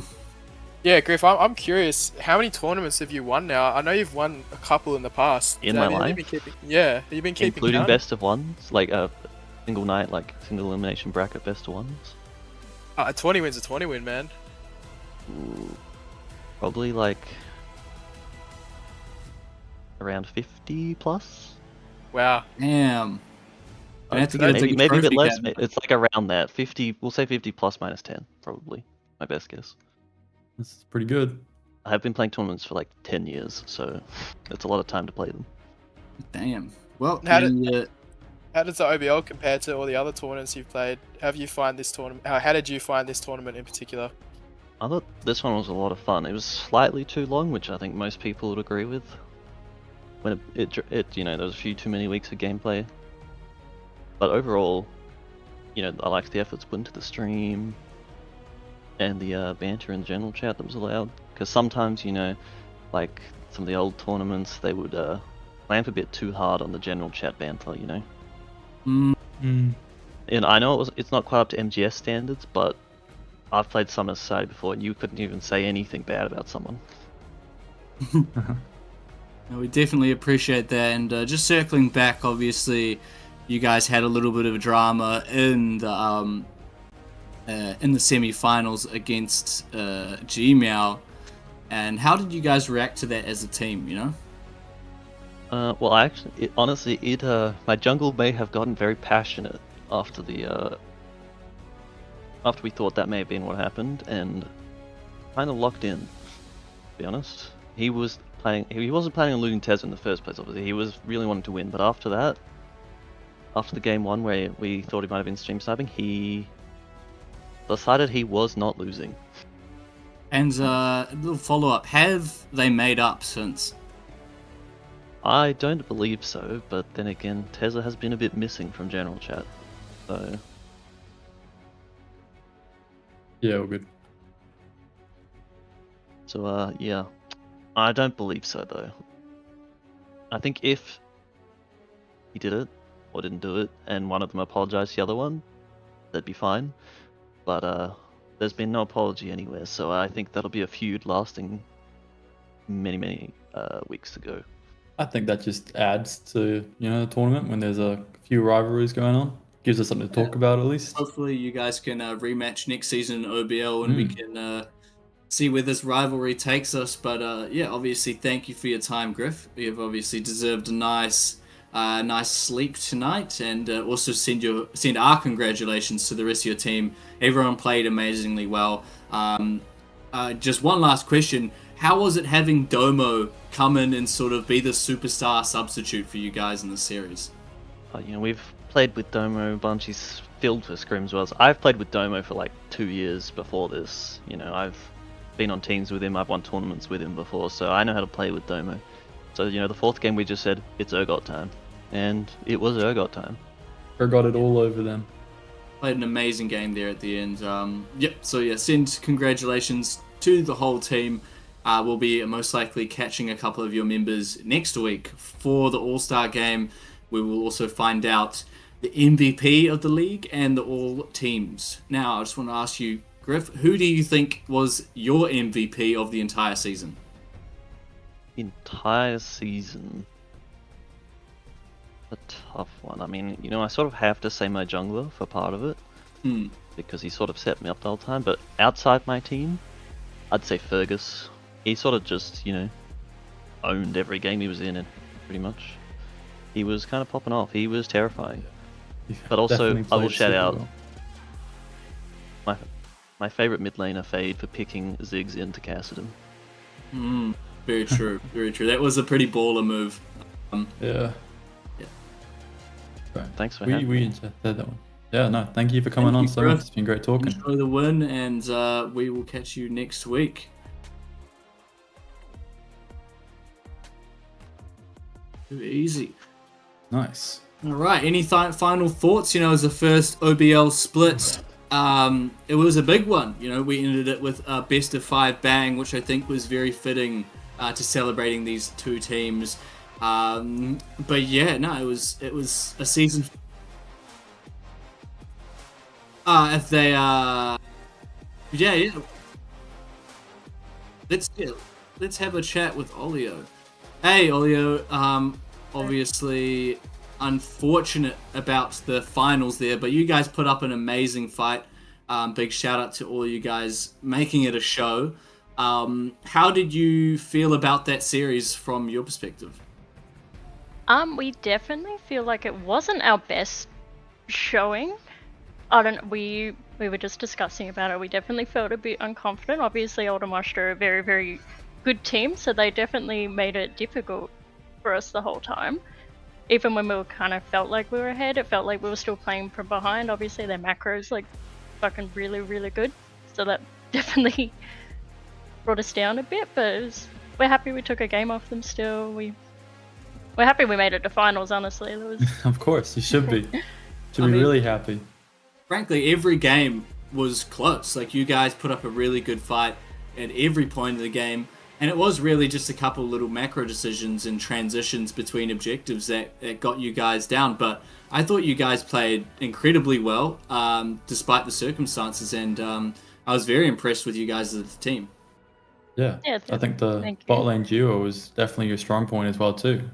You and Fergus played wonderfully throughout the entire set of games. Mostly. I think there were definitely some up. I definitely wasn't on like comfort champs. Definitely Nami banned every game, unfortunate. I'm sad I didn't get to whip it out. Maybe it's alright. Only credit to how well you play it. That's all I wanted to play the whole time. I was telling them, just give me no. And then they banned like all the other champs I play, so I was forced onto some uncomfortable champs, but it's what it is. Good. No, I mean, it was a long season. You guys played a lot of games. What are some of your best memories from this OBL season? I mean, not to start drama, but definitely the time Tezza subbed in, there was the big drama in the general chat, and then we got him. That was definitely probably the peak of our career. But definitely, I think the last semi-finals are also very, very... I think all the finals games have been very hype, very... Yeah, you guys, fun. I mean, from not saying you guys were underdogs in reality, but a lot of popular votes went against you in terms of who you were going to beat, and you guys shattered all those expectations. So it was quite a good underdog run from you guys, and I was very impressed with your semi-finals performance, and then, as I said, also the finals performance. What are some of the key qualities that you think made this run possible on your team? I think probably we don't really tilt. We are all just mates. We've been playing together before this. We're just a group of friends who I just got invited to this Discord, and then I wrangled them up. And then I was like, "Oi, everyone! we're fucking playing this." So I think the fact that we don't really tilt even when we make mistakes, we're very supportive of each other. I think that really helps a lot. The team mental is very strong, and of course we've got our Rock in the top lane will just weak side every game. He doesn't care. He's like, "Yep, that's fine." Yeah. What a unit. Oh yeah. But yeah, we're hopefully we'll come back stronger for season 2. We've definitely learnt a lot over this whole tournament, compared with our first few games of the tourney. I think we've improved a lot. So I think we definitely have a lot more to learn. So yeah, hopefully we put on a good showing for season 2. Awesome. Jacob, Wrangle, any questions? Yeah, are DNR going to be running it back? Oh yeah, we're running it back. We just have to get Renz to play enough solo queue games for him to stop playing ARA Mayhem. It's hard. But yeah, I don't know how many games he has left, but yeah, that's our main obstacle at the moment. Yeah. We just get Renz to play those, and yeah, we want to run it back. I mean, we're all friends anyway, so even if we lose, we're having a good time. And one more question, what was the origin of your team name? So I made the team, obviously, and I just posted in our group chat, hey, what do we want to name it? And I believe Technologia was, just said do not redeem, and then linked, the meme. Yeah. Okay. And honestly, I was just alright, I have no other ideas. Alright, then that leads me to my next question. So, would you guys call yourself the Redeemers? As a collective unit? Would that be... Because I was asking the question of the chat, are you a Redeemer in believing you guys to win? Is that an adequate term? Do you accept that as your fan term? Okay. Yeah, cool. Perfect. That's what I was aiming for. All right. Perfect. I saw Thank you so much. I saw Entrik built Dusk and Dawn first on Volleyball. Did he have any influence in that decision? I don't pay attention to what Entrik builds. he does what he wishes. I ain't gonna tell him shit. Did anyone tell him to build Dusk and Dawn first in any series? No one tells anyone what to build. I remember he got really tilted when Jetman Oh, said an all yeah. cat. Build Dustin Dawn first on Echo. Yeah, I remember being in the call with him during that. I think because that was our first game, and like obviously we were losing, and we were definitely not as strong as a team back then. So I think we were just stressed. But I didn't even realize he built Dusk and Dawn on Volleyball. I mean, I don't know jungle builds, so like, who am I? What am I to say about it? You know, I'm not gonna talk shit. Yeah, but haven't you guys grown since then? I definitely didn't think you guys would make it all the way as a second seed, so that's just credit to you guys. Yeah, but we thought we would, so that's all we needed. Yeah, that's the spirit. We had That's all good. the doubters. But In terms of your honestly mental powered us. and the way you guys play, you could definitely tell you guys like had a lot of self-confidence, really backed yourself. You know, you play these super aggressive team fighting comps, and you would just pedal to the metal the whole game. And what I liked about your team is your team had a lot of character in the way that you played. You had a very defined style, and it was so fun to watch. So thank you for putting together the team in the beginning, and thank you for making such a great run for us. No, it's been very fun. We've really enjoyed it. And hopefully Thank the you, start indeed. of a long rivalry between you guys and Old and Washed. Yeah, yeah. The rematch next season is going to be legendary, I'm sure.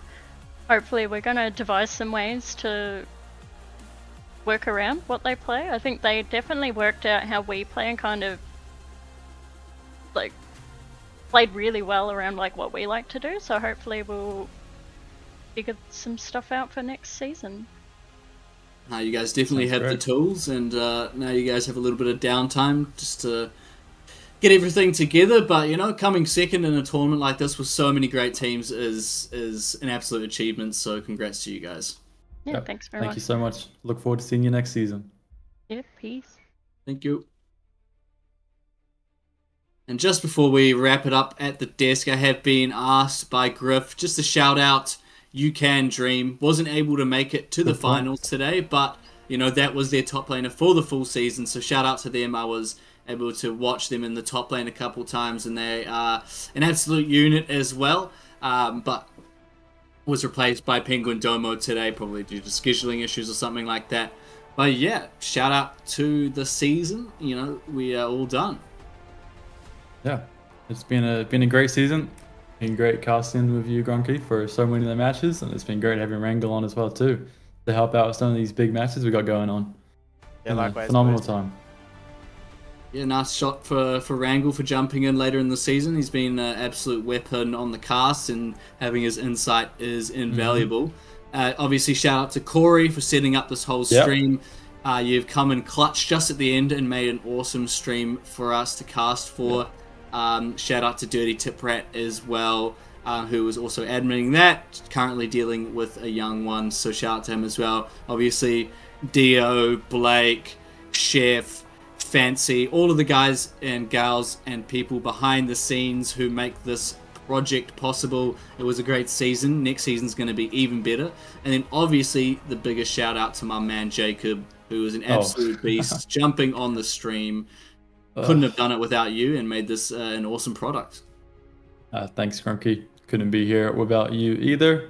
And yeah, massive thanks to all the staff that have helped out, and the players as well. Of course, you guys are the ones that make this event, and it's going to be great to see everybody back for Season 2, see how everyone's progressed, see what we're picking and not picking anymore, and who comes out top for that one. And don't forget the Div 1 All-Stars.